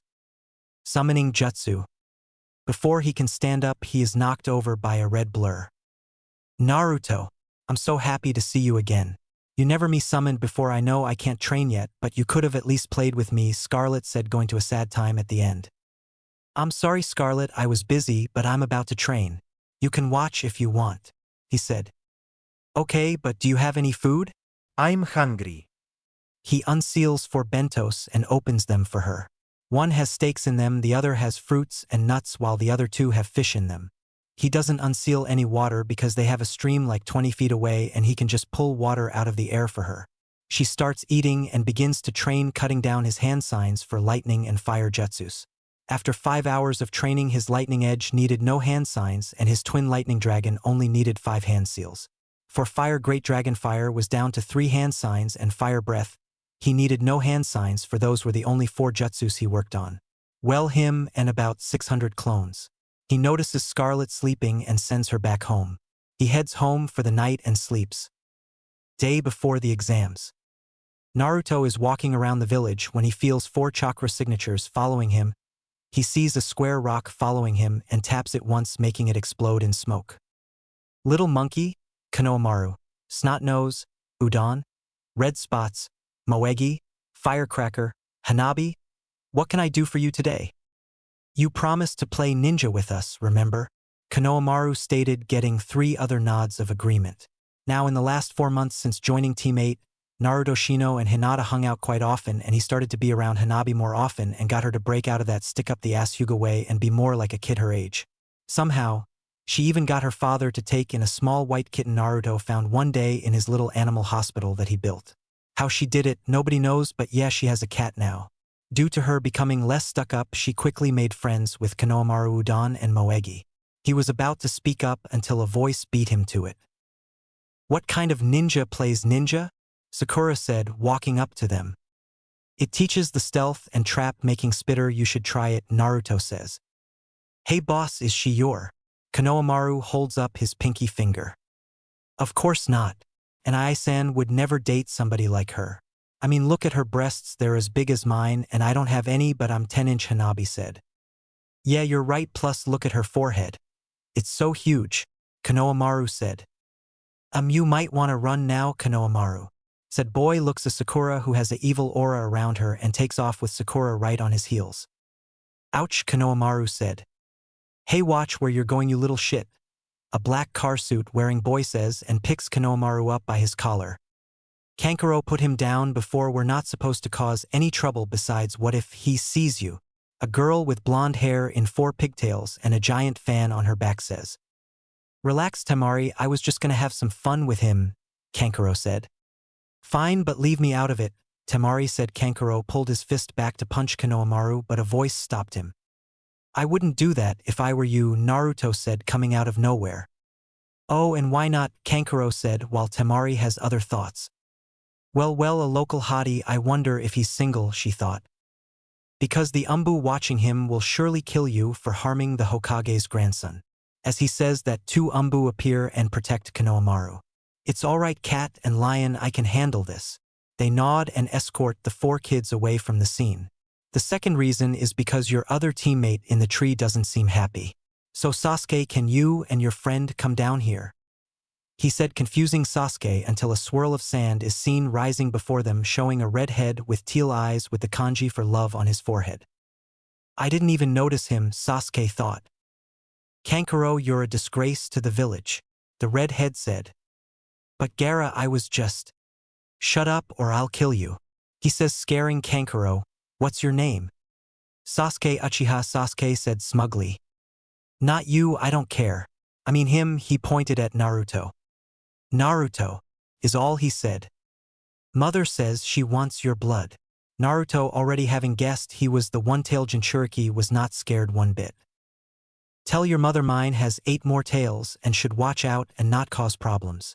He said calmly, confusing Sasuke and Sakura but getting scared looks from Temari and Kankuro. Gaara grabs his head in pain.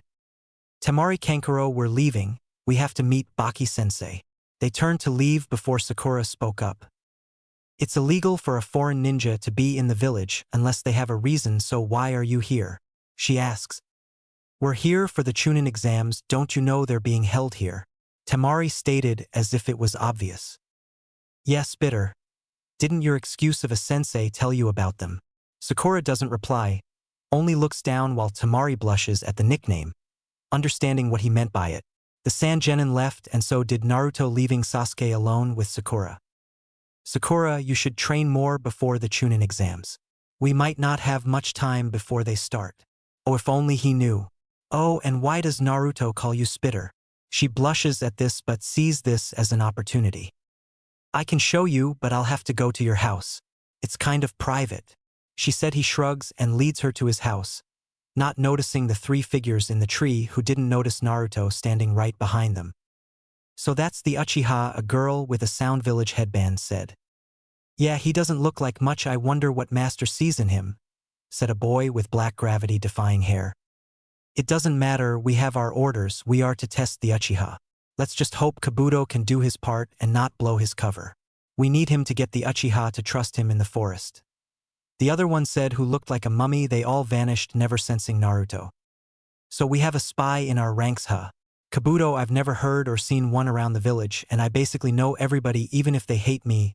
Naruto said he has to see the Hokage about this. Day of Chunin exams. Naruto woke up and began getting ready. He had 2 hours to get ready, so he put on his usual clothes, ate a big breakfast and left. Everything was the same about him except he had the Kubikura Bakun his back. As he was leaving, you could see an image of Shursui with a proud smile on his face. As Naruto was walking to the academy, people had to do a double take on him. The serious look on his face reminded him of the Yondaime, and if he had blonde hair he could pass as his son. Oh, if only they knew. They banished those thoughts and began to glare at him like they usually did. He reached the academy and saw Shino and Hinata waiting for him. They waved him over and he walked up to them. Are you both ready for this? After today our lives will change, but remember to have each other's back and trust your abilities. He said that last part mainly to Hinata, who still had times where she was unsure of her abilities, but they were still working on it. We can do this. We will follow your lead, Naruto, as you are team captain. Logically, we should follow your orders. Shino said. No, Shino, if you or Hinata have any suggestions or ideas, we can use them. Despite me being the leader, I will also listen to what you have to say. Naruto said. They both nodded and handed in their registration forms and walked into the academy. As they walked in, Naruto noticed a group of Konoha genin that looked to be a year older than them. It was the same Hyuga boy he saw at the Hyuga compound after his meeting and tickle fight with Hanabi. It was also a boy with a green spandex jumpsuit with leg warmers, but what caught Naruto was he had the exact bowl-cut hairstyle and bushy eyebrows as that weird jonin that screams about the flames of youth all day. However, it was the girl that caught his attention. She wore a pink sleeveless cheap house-style Chinese blouse and dark green pants, but it was the hair that made him remember who she was. Her hair was in two buns on her head that reminded him of a panda bear. He walks up to them, ignoring the Hyuga who was glaring at him with his Byakugan active. He remembered what Naruto did to him and deactivated his Byakugan but still flared at him. "Panda-chan?" Naruto asked, and the girl got mad and glared at him.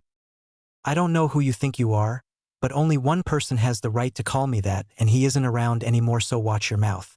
All right?" the bun-haired girl said. "You don't remember me. I'm hurt. We were always together in the orphanage before you got adopted." He replies with a smirk, seeing her eyes go wide. "Fish cake."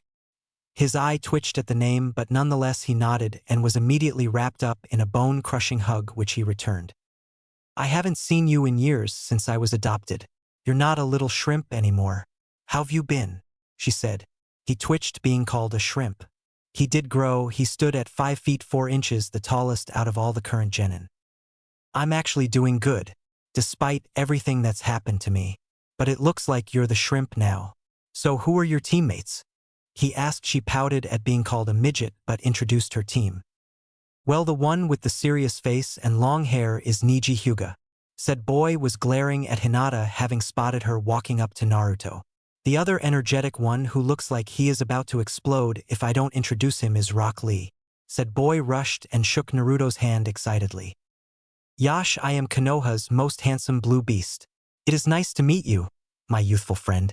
I can tell your flames burn bright." As this was going on, Naruto was not paying attention to him. "Seriously, what is wrong with this guy? Who would wear this in public? It's horrifying. Makes me want to throw up. I can only imagine what I would wear if I hadn't met Shursui." He shuddered at the thought but saw everybody was waiting for his answer. He responded, "Did you say something?" Lee had a shocked look on his face. "Curse you and your hip attitude, Naruto," he said, crying anime tears. Anyway, these are my teammates Shino Aburame and Hinata Hyuga. Guys, this is Panda-chan, also known as Tenten. He introduces them and they greet them. However, Naruto notices Neji glaring at Hinata. "Dude, if you're glaring at her because you like her, it won't help you get into her pants. Besides, she is already taken. Now, if you have a problem with her being from the main house, then sucks to be you. If you try anything, I will kill you," he said, his voice going from happy to cold and serious. Neji just walks away with Rock Lee following him. "I guess that's our K to leave. It was good seeing you again, Fishcake," Tenten said, giving him a hug and rushing off. "Let's get up to the exam room, guys. I want to fight that Lee guy. I can tell he is the strongest genin after me, but his team thinks Neji is the strongest. I can tell Lee is hiding something," he says, and walks off with Shino and Hinata following him. They reached the 3rd floor, and on the way they passed a room on the 2nd floor with a genjutsu on it with a lot of genin trying to get in, being blocked by Chunin in a henge that Naruto immediately recognized as the eternal gate guards Izumo and Kotetsu. Kurenai appears in front of them. "I'm glad you all made it. If one of you were to opt out of the exams, then the other 2 would not have been allowed to enter. Now I'm here to wish you luck and do your best." She gives them all a hug and vanishes. They look at each other and walk in and were glared at by everybody in there. Hinata started shaking and Shino had a barely noticeable drop of sweat on his head. Naruto, on the other hand, well, he sat down by the wall and went to sleep, not even bothered by the glares. He was rudely awakened by Kiba's voice. "Yahoo, it looks like all the rookies are here. Way to go, Kiba, you just attracted unwanted attention to us," Shikamaru said. He gave a nod to Naruto, who nodded back. Choji greeted him as well. He noticed Sasuke was being pestered by Sakura and Ino arguing over him about dates. He decided to mess with them. "Hey Ino, you better hurry up, can give yourself to Sasuke like you want. That is of course if you haven't given yourself to Choji. But Sakura is already a proven spitter, as I like to call her. I'm sure Sasuke finally found out why I call her that yesterday," he said with a smirk. Ino was red in anger at Naruto basically calling her a slut again. She hadn't had sex yet. Choji whispered something in Naruto's ear and his jaw dropped. He leans and whispers in her ear. I think you should stop gushing over Sasuke despite you and Choji wanting to keep it a secret you're hurting him by doing that. He said she nods, but he talks once more in her ear. Turns out you're not a spitter like Sakura. Good for you, he says and walks back to his team. That's when he senses somebody over near them and his danger senses went off. This was a silver-haired boy with spectacles on. He looked to be about 6 to 7 years older than them. His chakra was as high as a jounin. I seriously need to keep my sensory abilities active. I have the same version Mito Uzumaki had. He thought as he activated his sensing abilities he sensed 2 more high chakra signatures. However, one was not in the building but was close by.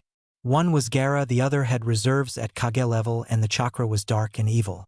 The person also smelled like snakes, just like Kabuto did. His eyes widened as he realized something. Orochimaru was in the exams in a disguise. But why was he here? You guys should quiet down, you're drawing attention to yourselves, the boy said. Oh yeah, who are you? Kiba asked. My name is Kabuto Yakushi, and I can assure you these exams are no joke. This is my 7th time taking them. Kabuto said. This was the boy Naruto heard the sound Nin talking about. He had told the Hokage who gave him an S-rank mission to spy on him. Kabuto was pulling out cards when he was finished with his thoughts. These are ninfo cards. I can tell you about any genin you wish to know about, Kabuto said. Rock Lee, Gaara and Naruto Uchiha, Sasuke said.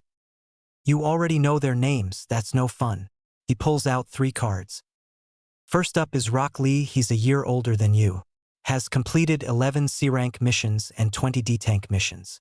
His team joining is Guy, and in the last 12 months his taijutsu has grown exponentially. His other skills are shaky. Last year he chose to not take the Chunin exams. His teammates are Niji Hyuga and Tenten, he said. Now for Gaara, he has completed 8 C-ranks and get this AB rank mission while not even being touched on a single mission. He said, shocking all the genin except Naruto, who was busy setting up an idea to capture Kabuto.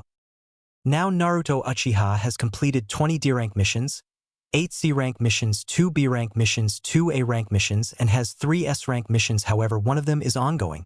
His skills are questionable, but he is said to be good at taijutsu and ninjutsu, but not telling how good. His teammates are Shino Aburame and Hinata Hyuga, and his Jounin sensei is Kurenai Yuhi. It is also said that he wields the Kubikirabocho, the sword made famous by Zabuza Momochi, the demon of the mist. All the current genin in the room look at him in shock while also figuring out how they didn't notice the giant sword on his back before. Tenten wanted to touch the sword, but Naruto stopped her and told her what would happen if the sword didn't deem her worthy, making her back off. Kiba spoke up. Loser. When did you get another A-rank mission and 3 S-ranks? He asked angrily. Don't worry about it, he said. Kabuto just unintentionally solidified himself as a spy. He shouldn't have mission records or skills, for that matter, those we all confidential to the Hokage and Jounin sensei. Especially his 3 S-rank missions. One was for teaching the Hokage how to defeat paperwork. The other was finding one of Orochimaru's labs. The ongoing one was capturing Kabuto, who was a spy. He used his wind manipulation to discreetly cut off a piece of Kabuto's clothes. He would send a spy fox to spy on him later. He saw Kabuto get attacked by the same sound ninja that he saw the other day. Must be to keep any suspicions off of them, he thought. Alright, that's enough, no fighting or I will kick you out. My name is Ibiki, and I am the proctor for this stage. Now grab a number, sit down. Ibiki yelled, and everybody ran to their seats after getting a number. Now the first part of the Chunin exams is a written test. Naruto slams his head on the desk. He hates written tests. You have 45 minutes to answer 9 questions. The final 10th question will be asked after time is up. If you're caught cheating 5 times, your team is eliminated and will be sent out. Now begin. After 45 minutes and about 10 teams were eliminated, Ibiki spoke up. Alright, pencils down. It's time for the 10th question. Are you done playing with your puppet? He asked Kankuro, who looked scared at having been caught. Now you have the option to take the 10th question. However, if one person from a team refuses, you all fail. It doesn't matter if you get all 9 questions correct. If you choose to not take the 10th question, you will get a 0. But if you choose to take the question and get it wrong, you will never be able to take the Chunin exams ever again. Ibiki said. What kind of rule is that? There are plenty of people here who have taken the exams before. Kiba yelled, and Ibiki gave a hollowed laugh before answering. Well, you must be unlucky because I wasn't making the rules before, but I am now. Of course, if you don't want to take it, you don't have to. There's always the Chunin exams next year. Those who don't wish to take it, raise your hand. Your number will be recorded and you may leave. He says after everybody leaves that didn't want to take the 10th question left. He counted the people left. 78 people left. That's more than I expected. However, none of them show signs of giving up. I guess this is it, Ibiki thought. Now for all of you remaining, you pass, he said. Hold on, what just happened? What kind of rules are those? What do you mean we passed? Where's the 10th question? Sakura asked. There never was a 10th question, well, not a written one. Your decision to stay was the answer to the 10th question, Ibiki said. Huh. Hold on, so the other 9 questions were just a waste of time? Temari asked. However, Naruto grew tired of this and answered the question. He wanted to leave the classroom. You blonde bimbo. He was going to continue until a wave of sand flew at him. Watch how you talk or I'll kill you, Gaara said as his sand went towards Naruto. Naruto dodged and appeared in front of Gaara and punched him in the face. He broke through a layer of hard sand on Gaara's face, leaving a bruise that was slowly healing. The Sand Genin were shocked because nobody has ever gotten past Gaara's sand defense, let alone his sand armor. That's enough, I said, no fighting. You do it again and you're disqualified. Ibiki yelled. Gaara didn't listen and stood to attack Naruto again, but he couldn't move. Shikamaru has Gaara trapped in his shadow possession jutsu. After a few seconds, Gaara calms down and walks out of the jutsu like it was nothing. Now, as I was saying, the 9 questions served a purpose, most likely how to gather information without getting caught. Why do you think he put so much emphasis on getting caught? If you're going to be a ninja, you need stealth and to know how to gather information quickly while in a hostile area. Now I think I covered it, so who's the second proctor? Ibiki just smirked and Naruto paled. Oh no. Ibiki can only nod. Naruto feels a certain chakra signature speeding towards the window, and a black blur breaks through the glass, revealing a cloth pinned to the ceiling with the words, "The sexy and happily taken Anko Mitarashi," on it. Naruto can only shake his head at his sister's antics, but he wouldn't want her to change. He notices her new outfit. Also, she kept her word that if she ever got a boyfriend and it was steady, she would change. She kept the colors and trench coat. Now she still kept the mesh that covered her from the neck to her mid-thigh area. Now on top she wore tan shorts that went to her mid-thigh area like her mesh covering did, and a black t-shirt covering her upper body. Alright boys and girls, no time for celebrating. My name is Anko Mitarashi, and I am the proctor of the second part of the Chunin exams, she exclaims proudly. Anko, you're actually on time. What gives? Ibiki asked. I was cuddling up with my boyfriend. I thought I was going to be late, she said and looked over at the teams remaining. She noticed Naruto and gave him a quick smile that nobody caught. 78 people. Ibiki, you let 26 teams pass. You must be getting soft, she said. No, we have an interesting bunch this year, he said while staring at Naruto. Something Sasuke took offense to and let it be known. Why are you staring at that branch family loser? I'm stronger than him and every genin in here. He doesn't even have the Sharingan like I do. He is nothing. Put your eyes on me, he said. However, Ibiki ignored him. Alright, if Mr. Temper Tantrum is done, we can move along now. Everybody head to Training Ground 44. The Chunin in the hallway will give you directions on how to get there. Nobody moved. Now! Everybody except Naruto rushed out of the room.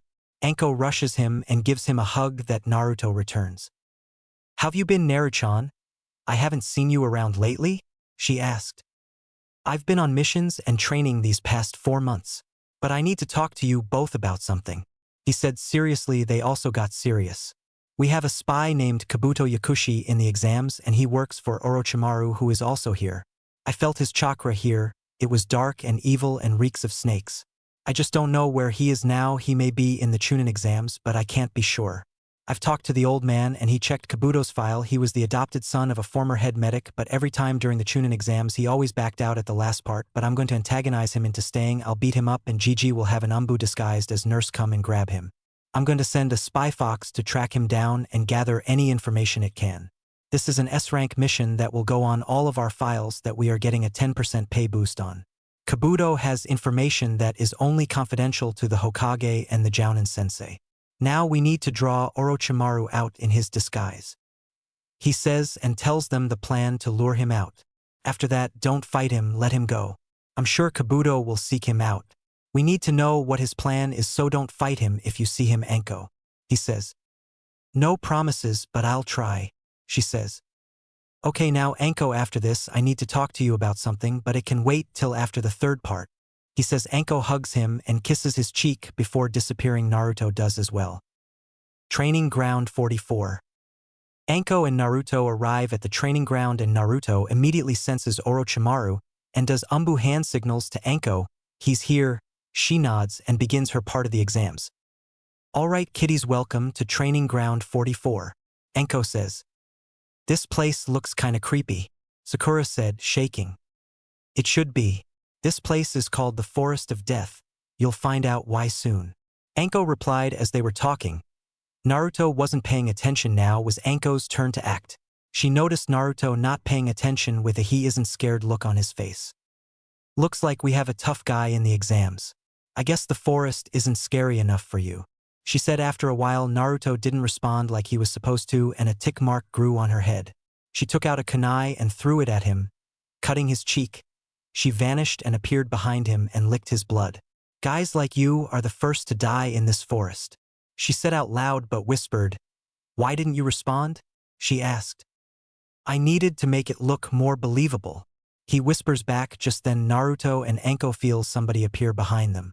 She pulls out another kunai and holds it up, but a long tongue appears over her shoulder. I was just returning your kunai, said a creepy Kusanine. After a brief stare off, Anko replies. Thanks Kusanine, but don't stand behind me so close unless you want to die quickly. I'm sorry, but with the sight of blood and your kunai cutting my hair, you couldn't help but get excited. My apologies. The ninja walks away. Anko returns to her spot in front of the forest. Naruto signs to her. That was him. She nodded slightly so nobody noticed. Excitement must be in the air today for a lot of you, but do not let it get you killed. Or let it, I don't really care. Now these are waivers you must sign that say we are not responsible for your death if you die in the forest. She said. You tough guy, pass these out, she said, handing Naruto the waiver forms. This part of the exam will test your survival skills. This forest has 44 entrance gates, and inside there are rivers, and in the middle of a forest is a tower 10 kilometers from each gate. This part will test your survival skills in an all-out battle for these scrolls, she said, and pulled out a heaven and earth scroll. You'll be fighting to get a heaven and earth scroll. Each team will start with either or, and your objective is to collect both scrolls and head to the tower in the middle of the forest. You have 5 days to gather the scrolls. If you do not gather the scrolls in 5 days, you fail and have to find your own way out of the forest, she said. 5 days? Ino exclaimed. What are we supposed to do about food? Choji asked. Find something in the forest. There's plenty of things to eat in there, Anko said. That's not all in there. There's also some man-eating animals and poisonous plants in there, Kabuto said. Avauman, Choji said. Well, you're a smart one. How did you know that those were in there? Anko asked, even though she already knew. Well, this is my 7th time taking it, he said. Wow, you must suck. Are you sure you're fit to be a ninja? Perhaps you should go work at a library or a nursing home as a helper, she asked, purposely pissing him off. No, I'm quite content to be a ninja. I'm feeling lucky this time around, so I'll be fine, Kabuto said, gritting his teeth at her insult. Oh well, if you say so. Now I need one person from each team to come and grab a scroll for your team and head to your designated gates and wait for the signal to go in. You can also be disqualified if you lose a team member or if you open the scrolls before entering the tower, she said. After every team had their scroll and were at their gates, a timer went off and Anko spoke. Alright, the second part of the exams begins now, she exclaims. The gates open and all the teams rush into the forest. Hang on guys, we need to stop, Naruto said to his team. Why do we need to stop, Naruto? Hinata asked. Because I need to do something, he replies. He bites his thumb and goes through hand signs. Summoning jutsu. A pitch-black fox appears with 4 tails and comes up to Naruto's thigh while standing on all 4s. You must be Naruto, our new summoner. I am called Midnight, a spy fox. What can I help you with? Midnight said. Nice to meet you, Midnight. I need you to spy on the scent of the person this belongs to. Naruto said as he unsealed the piece of fabric he cut off from Kabuto's shirt. Midnight sniffs it and is about to take off when he stops and looks at Shino. Get your bugs off of me before I eat them and hunt you down next. Midnight said, and 3 bugs fly off of him back to Shino. Thank you. I shall track this person for a couple days before returning to you, Naruto. With that said, Midnight vanishes into the shadows of the forest. Shino, what you did could have gotten you killed, if not by Midnight then by the Hokage himself. You were about to impede in an S-rank mission I've been assigned. I know you didn't know, but don't do that again. Shino only nods at this, understanding the situation better. Now we have a mist team heading straight towards us, most likely because I have the Kubikirabocho. So do you guys want to take them on and head to the tower, or move to take on another team? He asked. I think we should wait for the mist team and beat them, then see what scroll they have before deciding. Hinata said it was a good plan, so they kept high in the trees to ambush them. They wanted to conserve strength just in case. 10 minutes later, this mist team jumped into the clearing. 2 boys and 1 girl who looked like the leader. I thought you said they would be here, said the shorter boy of the mist team. Yeah, I want that sword, but I wouldn't mind having a go at that Hyuga chick, the other said with a perverted grin. Shut up, I know they're here, but where? The female leader said. Behind you, a voice said. Next thing they knew, all of them were knocked out. Good plan, Shino, they were pretty easy to knock out. Naruto said as they began to search them, and luck was on their side. Hinata found a heaven scroll on the female ninja, and also took the medical supplies they had. Okay, now that we have the scrolls, do we head straight for the tower or go halfway and camp out for the night and head to the tower the next day? Hinata asked. Naruto said it was up to them, he would follow their lead. So they both agreed to make it halfway and camp before in the afternoon. They begin to travel when Anko's chakra appears and starts to drop. Damn it, Anko! Here, take this seal and make camp somewhere. I need to go and do something. It's about that S-rank mission, so don't even think about it, Shino. Naruto said he gave them the privacy seal and vanished towards Anko's chakra when he got there.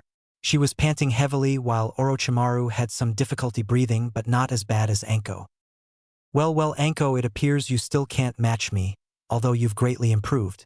I've already marked the Uchiha with my curse seal. So don't cancel the exams. If you do, I will destroy the Leaf Village. Now to finish you off. He pulled out a kunai and charged at Anko, preparing to kill her, but was kicked back and hit a tree, coughing up some blood from the impact. He looked up to see Naruto staring him down with a blank face. Ah, Naruto-kun, I was wondering when I would meet you. Turns out today is my lucky day.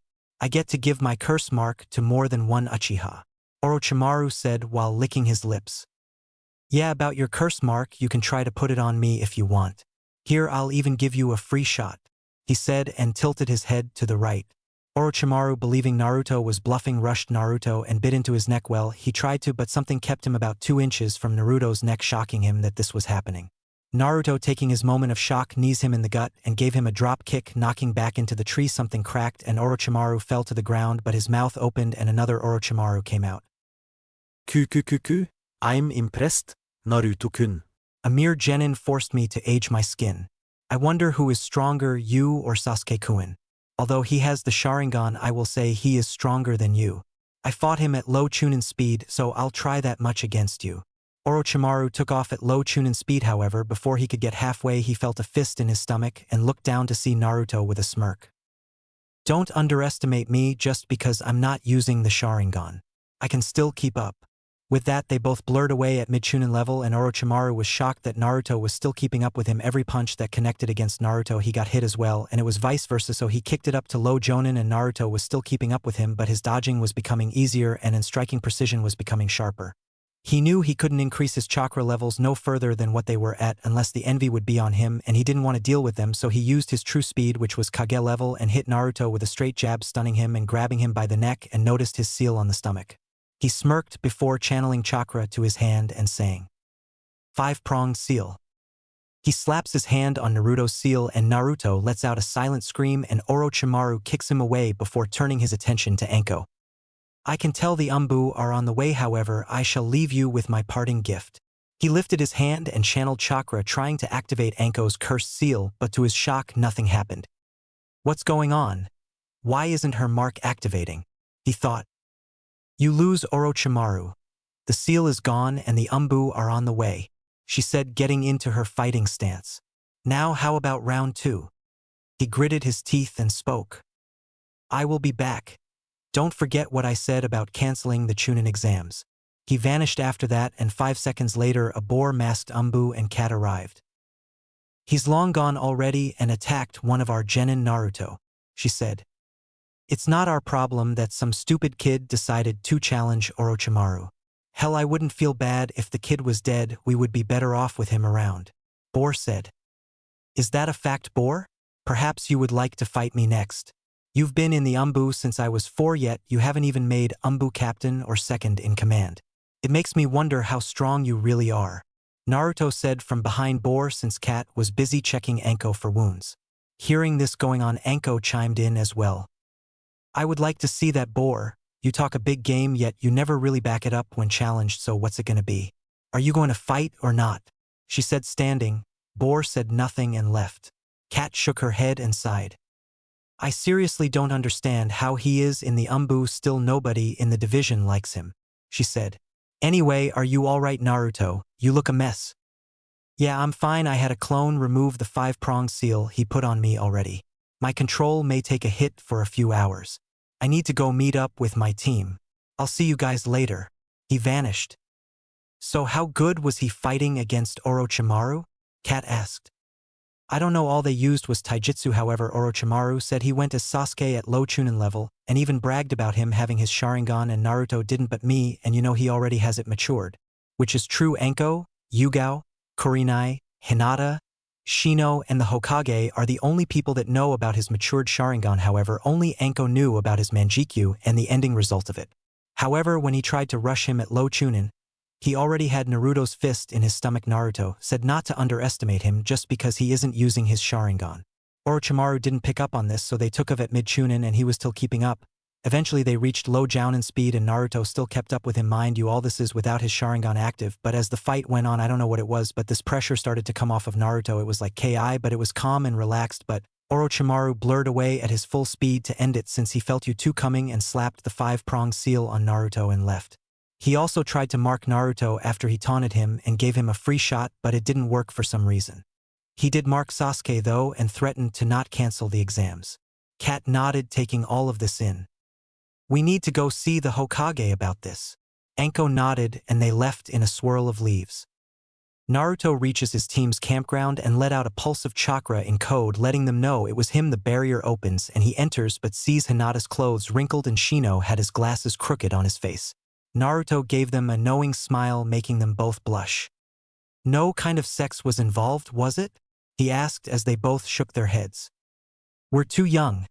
I'm not ready for that. We were only kissing, Hinata said, blushing. That's right, besides in my clan sex is not allowed until you are 15 as well as your partner. I'm 14. So I have another year as well as Hinata since she will be 14 in 6 months. Shino says. Naruto nods at that.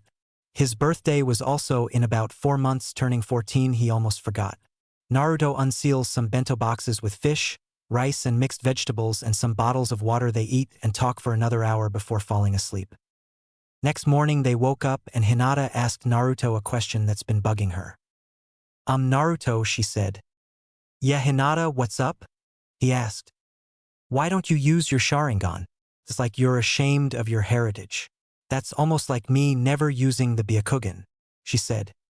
Honestly, I never use it because of the way the Uchiha clan was. I don't want to be lumped up with them, I guess. Why? Do you think I should start using it? He asked. I think you should. You were never raised by the Uchiha clan or grew up in the Uchiha way. Your mother is the only Uchiha you should be worried about. Despite her being gone, she is still watching you, and I would like to think she would want you to be afraid of using your heritage. Hinata said. She's right, Naruto, I wouldn't, said a voice neither of them recognized. They turned around and saw a lady with long black hair with a bang in between her eyes with 2 other bangs tucked behind her ears so the rest wouldn't fall in her face. She is about 2 inches taller than Naruto and is giving off a warm smile only a mother can give off. Shino and Hinata have no idea who this lady is, but Naruto does. He rushed and gave her a hug. "Mom," he said, hugging her. "My little maelstrom, let me take a look at you," she said, crying as she looked him over. He was a combination of both her and Minato. He had Minato's hair, nose and eyes, but had her hair color and jawline. "You look so handsome," she said, hugging him again. "I don't have much time. Kami only gave me 5 minutes to see you. So I have to ask, why are you holding back? And don't try to argue." "I know you are holding back," she said in a no-nonsense tone. "Naruto, what does she mean you're holding back your strength?" Hinata was confused and Shino was also interested. He put up a barrier to keep them from getting ambushed. "What she means is I'm not at mid-Chunin level like you two. I'm actually mid-Jounin level. I only say mid-Jounin because of my lack of experience, but if I go all out I can go toe-to-toe with Kakashi, but he still might win because he's fought in a war and has more experience than me, but it would be by the skin of his teeth." They had their jaws on the ground. "Now tell them about your eyes. I know you want to keep them a secret, but they have to know what you're going to go through in the future," his mother said. So he told them about his Manjikyu and how he will eventually start to lose his eyesight until he gets an eye transplant. Now Naruto, hearing all of that, "I am here to tell you, you are downgrading your strength. Right now you are stronger than Kakashi. I talked to Shursui, he said you're almost as strong as he was, and before he died he was at low Sannin level. So you don't have to worry about anybody eating you in the village except Hiruzen and the one-eyed pedophile, and you know why I said Danzo," she said. He knows about Danzo stealing Sharingan from the Uchiha dead bodies after the massacre, but without secure evidence he can't do anything about it. "Also, thank you for taking the curse seal off of Koko-chan. Your father and godmother would have done it, but they died. It was a good thing you were left the Uzumaki sealing scrolls." She said. She started to fade and they all knew what was happening. "I guess it's time for me to go now, Naruto, and stop hiding your Sharingan. You should be proud to be an Uchiha, if not be proud that you are my son. I won't say use your Manjikyu, however, don't be afraid to show that you have your Sharingan matured. Now go and show them what the student of Shursui the teleporter can do. I love you, Naruto. I wish you the best in life, and 2 more things. Number 1, go ask Hiruzen about your father, and number 2, she is still alive in Kumo. She was just leaving the wave. When you arrived you missed her by 2 minutes. But don't worry, I have a feeling you will see her in the future." Those were her final words before she disappeared. Hinata went and put a hand on his shoulder and smiled at him. He understood now. No more hiding. His Sharingan flared to life, the 3 tomos spinning. He dropped the barrier and said 2 words. "Let's go." Shino and Hinata nodded as they hopped into the trees going to the tower. On the way he felt Sakura's chakra signature drop, and they made their way to them to see what was going on. They arrived and saw Kiba knocked out as well as Sasuke. Sakura looked like she went through hell and her hair was even cut. They noticed Lee looking beat up, and Naruto noticed Tenten being held back by Neji, so he decided to take action. He jumped down into the clearing with his Sharingan activated and glared at the 3 sound shinobi. Shino and Hinata dropped down to help, but Naruto told them to check on Kiba, Lee, and Sakura. They sound shinobi were shocked the other Uchiha showed up but has a 3-tomo Sharingan. The sound shinobi with black gravity-defying hair spoke up. "You leaf ninja just keep appearing out of nowhere. Oh well, more people for me to play with," he said. Another tried to stop him. "Zaku, wait." But it was too late. He had already pointed his hands at Naruto. Decapitating airwaves. He blew a strong gust of wind at Naruto, who didn't move and got hit by the blast. "Naruto!" yelled Sakura, Rock Lee, Hinata, Ino, Choji, Shikamaru, who were also there but not injured, and Tenten. However, a gust of wind blew the smoke away, revealing Naruto, who was standing there with his arms crossed. "Is that all you can do?" he asked. Zaku got pissed. "No, this is." He was about to do another jutsu, but his arm had a kunai lodged where the air came out and got a kick to the side of the head and knocked out by Naruto. Nobody saw him move except Lee and Neji, who barely saw him due to his Byakugan being activated. "He's fast. But that means nothing," Neji thought. "He's almost as fast as me without my weights on," Lee thought. The other sound ninja both were shocked by how easy it was for Naruto to defeat Zaku. "Here is our scroll. Take it, we don't want to cause any more trouble," the mummy-looking sound ninja said, placing their earth scroll on the ground, and picked up his teammate. The other followed after him. "Get down here right now," Naruto said out loud, confusing everyone before Neji and Tenten dropped down. Tenten immediately went to scolding Lee while Naruto glared at Niji. Why didn't you help your teammate, instead you chose to hold Tenten back? It was not our fight. If he was foolish enough to jump in that fight, then he should deal with the consequences. Niji said arrogantly. Next thing he knew, a fist knocked the air out of him, making him drop to his knees. If you're foolish enough to say something like that around me, then you deal with the consequences, Naruto said, and went to check on everybody. After 10 minutes everybody was patched up and Kiba tried to fight Naruto, but everybody minus Niji told him not to, but he didn't listen and charged at Naruto, who punched him in the nose, ending that little fight. They were all about to leave when a sinister chakra came from the tree Sasuke was under. He came out with black markings and purple chakra around him that was dark and sinister. This power he gave me. I can feel it growing stronger every second that passes. He looks around and sees everybody moving back from the sinister chakra except Naruto, who just stands there. Naruto, I want to test this new power out against you, he said with a cruel smile, and activated his Sharingan with 1 tomo in his right eye and 2 in his left eye. The others are about to step in, but Naruto holds his hand out at them. Stay out of this. It was going to happen sooner or later. Let him have some fun. You all know what I'm capable of when I'm not even trying, he said, getting nods from the others. He motions for Sasuke to come at him. Due to his curse mark, his speed increased to mid-Chunin, and every punch or kick he threw at Naruto was dodged easily, so he jumped back and went through hand signs. Fire style, fireball jutsu. He blew a large fireball at Naruto, who covered his hand in water chakra, putting the fireball out, shocking everyone looking at him. He vanished in a shunshin and put Sasuke in a chokehold until he passed out. Everyone was in shock at how easy he took Sasuke out. Naruto dropped the extra earth scoop and his team left for the tower. It didn't take them long. They were the second team there. The Suna team was the first to make it.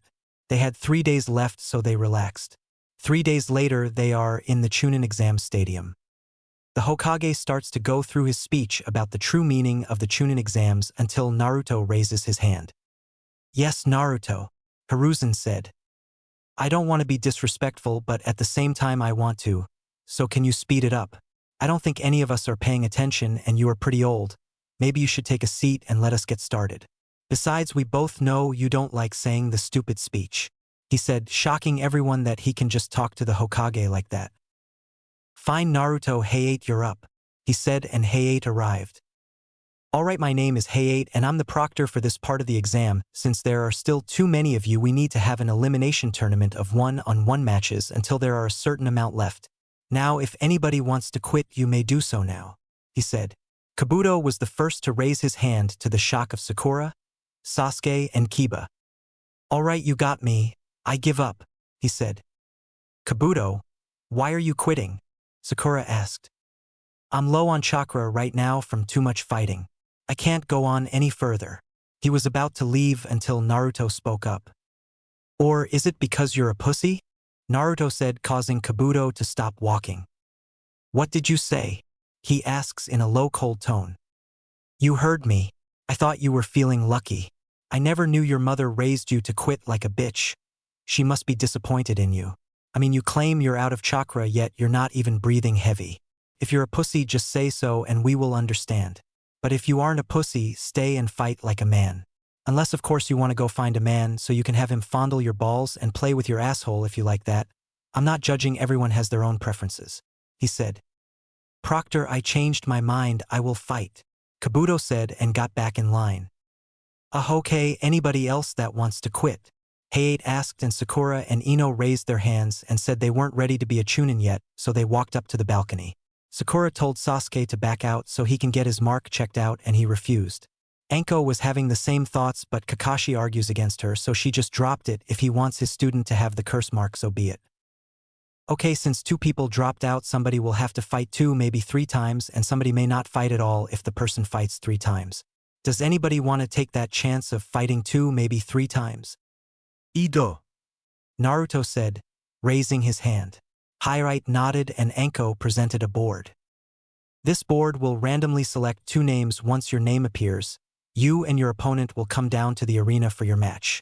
The matches go on until I say stop. Killing is allowed, but we will try to avoid it, Hayate said. As the board starts to go through names, it selects 2 names. Kiba Inuzuka versus Naruto Uchiha. Will Kiba and Naruto stay in the arena? Everyone else go up to the balcony and wait your turn. Hayate said everyone leaves except Naruto and Kiba. I hope you're ready to go down, you street rat. It's time that you learned your place in this world. Kiba said. Start the match, was all Naruto said. Okay, match number 1 between Kiba Inuzuka and Naruto Uchiha begins. Hayate said and jumped away. Now up on the balcony, Kakashi decided to taunt teammate while Sasuke activated his Sharingan to try and copy some of Naruto jutsus. He would soon be disappointed. Your student might as well back out now, Kurenai. I've managed to get Kiba's taijutsu up to almost mid-Chunin level, which is almost as good as yours, and you're a Jounin. So unless you were able to train Naruto, I don't think he will win.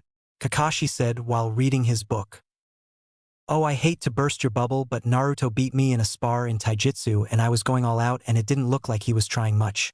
So the past 4 months while you were reading your smut, I was training my team with the help of Anko in our taijutsu and ninjutsu. My taijutsu is almost as good as Anko and I've learned some ninjutsu. However, Naruto is the strongest on the team, including me. The only people I think would be able to beat Naruto in a taijutsu fight are Guy, Jiraiya, and the Sandame. At the least overall, I would put Naruto at your level while Shino and Hinata are mid-Chunin overall.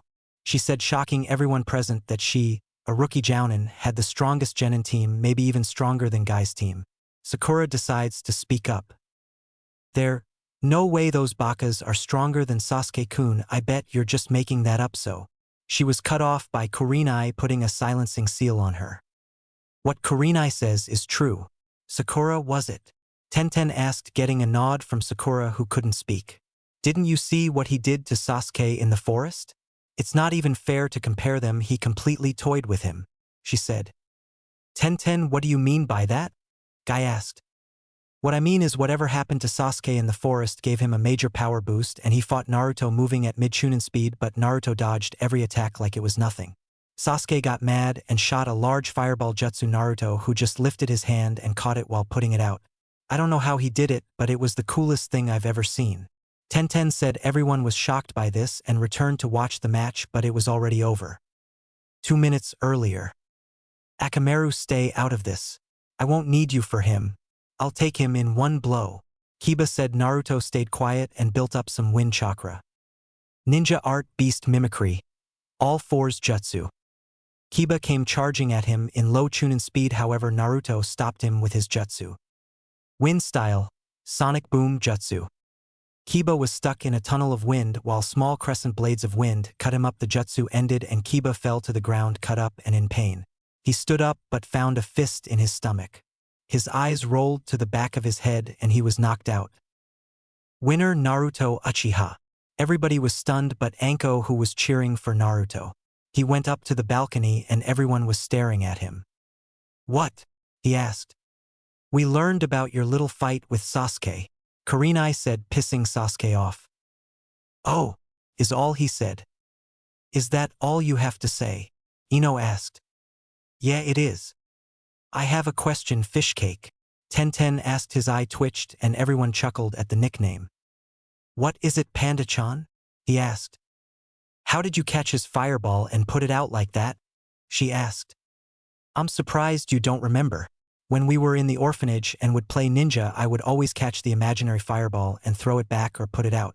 I was training one day and figured I'd give it a try. I used a shadow clone, of course, and after a lot of test runs and experiments with chakra natures, I figured it out. I can catch it and throw it back with fire nature chakra, or I can catch it and put it out with water chakra, he said. Wait, you mean to tell me you got that idea from a game we played as kids? She said. Yeah, pretty much. He said. They were cut off by the next match being announced. Will Yuri Akato and Sasuke Uchiha please come down? Hayate announced. Yuri, after a brief talk with his sensei, who Naruto knew was Orochimaru, that was the worst disguise ever, walked down to the arena. Orochimaru looked up, felt someone looking at him and met Naruto's eyes.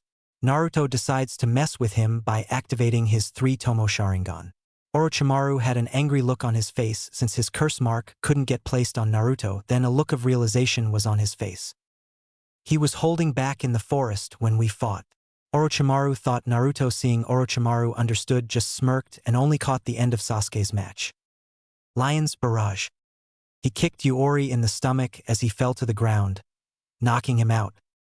Winner, Sasuke Uchiha. Height said. Kakashi then grabbed Sasuke and disappeared with him. Most likely to seal his curse mark. Good luck dealing with Orochimaru. Naruto thought as he noticed Orochimaru left as well. The next match was announced. Shino Aburame vs Zaku. Can both contestants come down? Height announced. Cheyenne won the fight by exploding Zaku's arms with bugs and trapping him underground with the Headhunter Jutsu. After the match, Kakashi reappeared with no Sasuke. Next match was Temari vs Tenten. Naruto spoke up. Tenten, this is the worst possible fight for you. She is a wind user and can blow away your weapons. Try to get in close and force her to use taijutsu instead. Tenten nodded and went down to begin the match. It was a good match. Tenten did get in close and forced her to use taijutsu, but Temari managed to kick her away and use her wind ninjutsu. She used one similar to Naruto's sonic boom jutsu, but she needed a weasel to cause the cuts. She let Tenten fall out the air and tried to break her spine with her fan. She stood up underneath where she was falling, but Naruto jumped and caught her standing on the fan, shocking Temari and everyone else but Guy and the Hokage because they didn't see him move. Only those two did. Shikamaru fought the girl from the sound team and trapped her in his shadow possession jutsu and forced her to bang her head on the wall, knocking her out. Next match was Hinata vs Neji. They both made it to the fighting area where Neji tried to belittle Hinata but was surprised it didn't work. They settled into their gentle fist stances, although Hinata's was different. She was leaning to the left with her left knee bent and her right leg stretched out with body twisted slightly, her hands in the air. Her left arm was more up with her hands pointed down at the ground. Neji spoke up. That is not the gentle fist stance. Are you that much of a disgrace to the clan that you can't even use the proper fighting stance? He said arrogantly. This is my version of the gentle fist. I call it the flowing gentle fist. The traditional style you other Hyuga use is too stiff for my body type. Hinata explained. It does not matter, you are fated to stay a loser your entire life. Neji said. Height started the match and Neji rushed at Hinata but was shocked when she twisted around his attack and hit him with two palm strikes in his back. He glared at her and they picked up the speed. After a while, Hinata noticed she wasn't closing his tenketsu after a while and noticed her arms were practically useless. She raised her hand and forfeited the match, stating it was pointless to continue if she can't properly use her arms. Neji didn't like this and stuck her in the chest. He tried to strike her heart, but she pushed his hand to the side and he hit the other side of her chest. No major damage was done, but she collapsed but stood back up, shocking everyone but Shino and Naruto. She coughed up blood as she spoke. It's a shame that someone as talented as yourself can't even be satisfied when the opponent gives up that you have to attack once my guard is down and the match is over. I guess you were mad that I'm able to go toe-to-toe with you using a style that is only 4 months old. Oh well, I believe I've made my point. With that, she turned and walked before collapsing to a knee, coughing up blood. Neji, seeing this, took out a kunai and rushed her from behind but was stopped by all the jounin present. Look at this, the main branch getting special treatment yet again. Neji snarled. No, you're wrong, dipshit, we just saved your life. Turn to the right and you'll see what I mean. Anko said from behind him. He turned around and saw Anko basically tackling Naruto at his waist, and the third Hokage's personal Umbukat blocking the Kubikurabocho with her own sword that was an inch from taking his head off. Neji, you better hope we don't fight in the second round. And by the way, you all forgot about our other teammate. Look at Neji's legs and you'll see what I mean. Naruto said. They looked down and sure enough Neji's feet were trapped by an earth jutsu with Shino having a kunai at his spine. However, Naruto was holding his wrist. Whatever, you're fated to lose to me no matter how strong you are. Neji arrogantly said. The jounin let him go and Shino dropped his earth jutsu and Neji left back to the stands. Hinata was taken to the hospital to be checked out. Next match was Kankuro versus some leaf genin nobody knew existed Misumi other than Misumi becoming a human rubber band and Kankuro revealing his control over puppets. It was anticlimactic. Next match was shown, Kabuto versus Naruto. Both smirked at this Kabuto because he was going to make Naruto eat his words, and Naruto because he was about to inflict some serious damage to Kabuto and had a plan to make sure he couldn't forfeit as soon as the match started, which unknown to him was what Kabuto was going to do. After a few minutes of fighting, they both made it to the fighting area where Naruto quickly threw 4 kunai into the walls surrounding them. What was that for? Naruto planning something already? Kabuto asked mockingly to get under Naruto's skin, but it didn't work. Actually, just a little barrier so you can't weasel your way out of this fight. It's a privacy barrier people can see in, but no quitting early because no sound will be able to come from the barrier and you can't hide in the ground as well. The barrier goes into the ground as well. You said you were feeling lucky earlier, so I wanted to test you. He said inwardly. Kabuto and Orochimaru were relieved. They thought he figured out Kabuto was a spy. However, Anko, Naruto, and Hiruzen knew he was. They had Inoichi on standby for a mind walk at the T&I department. The match between Kabuto and Naruto may begin now. Hayate jumped away as the barrier formed. Kabuto smirked, not believing what Naruto said was true. I forfeit. I can't win against him, he's too strong. However, Hayate just stood there. Naruto smirked. Told you already, you can't escape now, let's begin. He activates his Sharingan, showing 3 tomos, shocking all the Jounin except Kurenai and Anko. He rushed at Kabuto at low Jounin speeds. To everyone's shock, when Kabuto sent a punch at Naruto, it went right through him. Naruto appeared behind him and kicked him in the back hard, sending Kabuto into the barrier that shocked him. Oh yeah, I forgot, if you touch the barrier you get a shock. Kabuto, getting tired at being made to look like a joke, decided to go at him with full strength and activated his chakra scalpels and rushed him. Naruto decided to make it look believable, so he avoided any shots to vital areas and allowed Kabuto to hit him a few times. He knew they will heal up by the time the match is over. After a while, Naruto decided to use some ninjutsu. Wind style, air slash. He coated his hand in wind chakra and slashed his hand upward, sending an arc of chakra at Kabuto, who barely dodged it but still got cut up on his side. Naruto, however, didn't let up. He went through 3 hand signs. Fire style, fire breath jutsu. He shot out a stream of fire at Kabuto, who jumped up to avoid it, but his right leg got burned and he yelled out and however was not done. He held his hand up and created something like a spear made of lightning chakra and threw it. Lightning javelin. The javelin hit Kabuto and pierced his shoulder into the barrier. He was electrocuted and felt double the pain. His nerves were shot and he passed out. Naruto dropped the barrier. I win.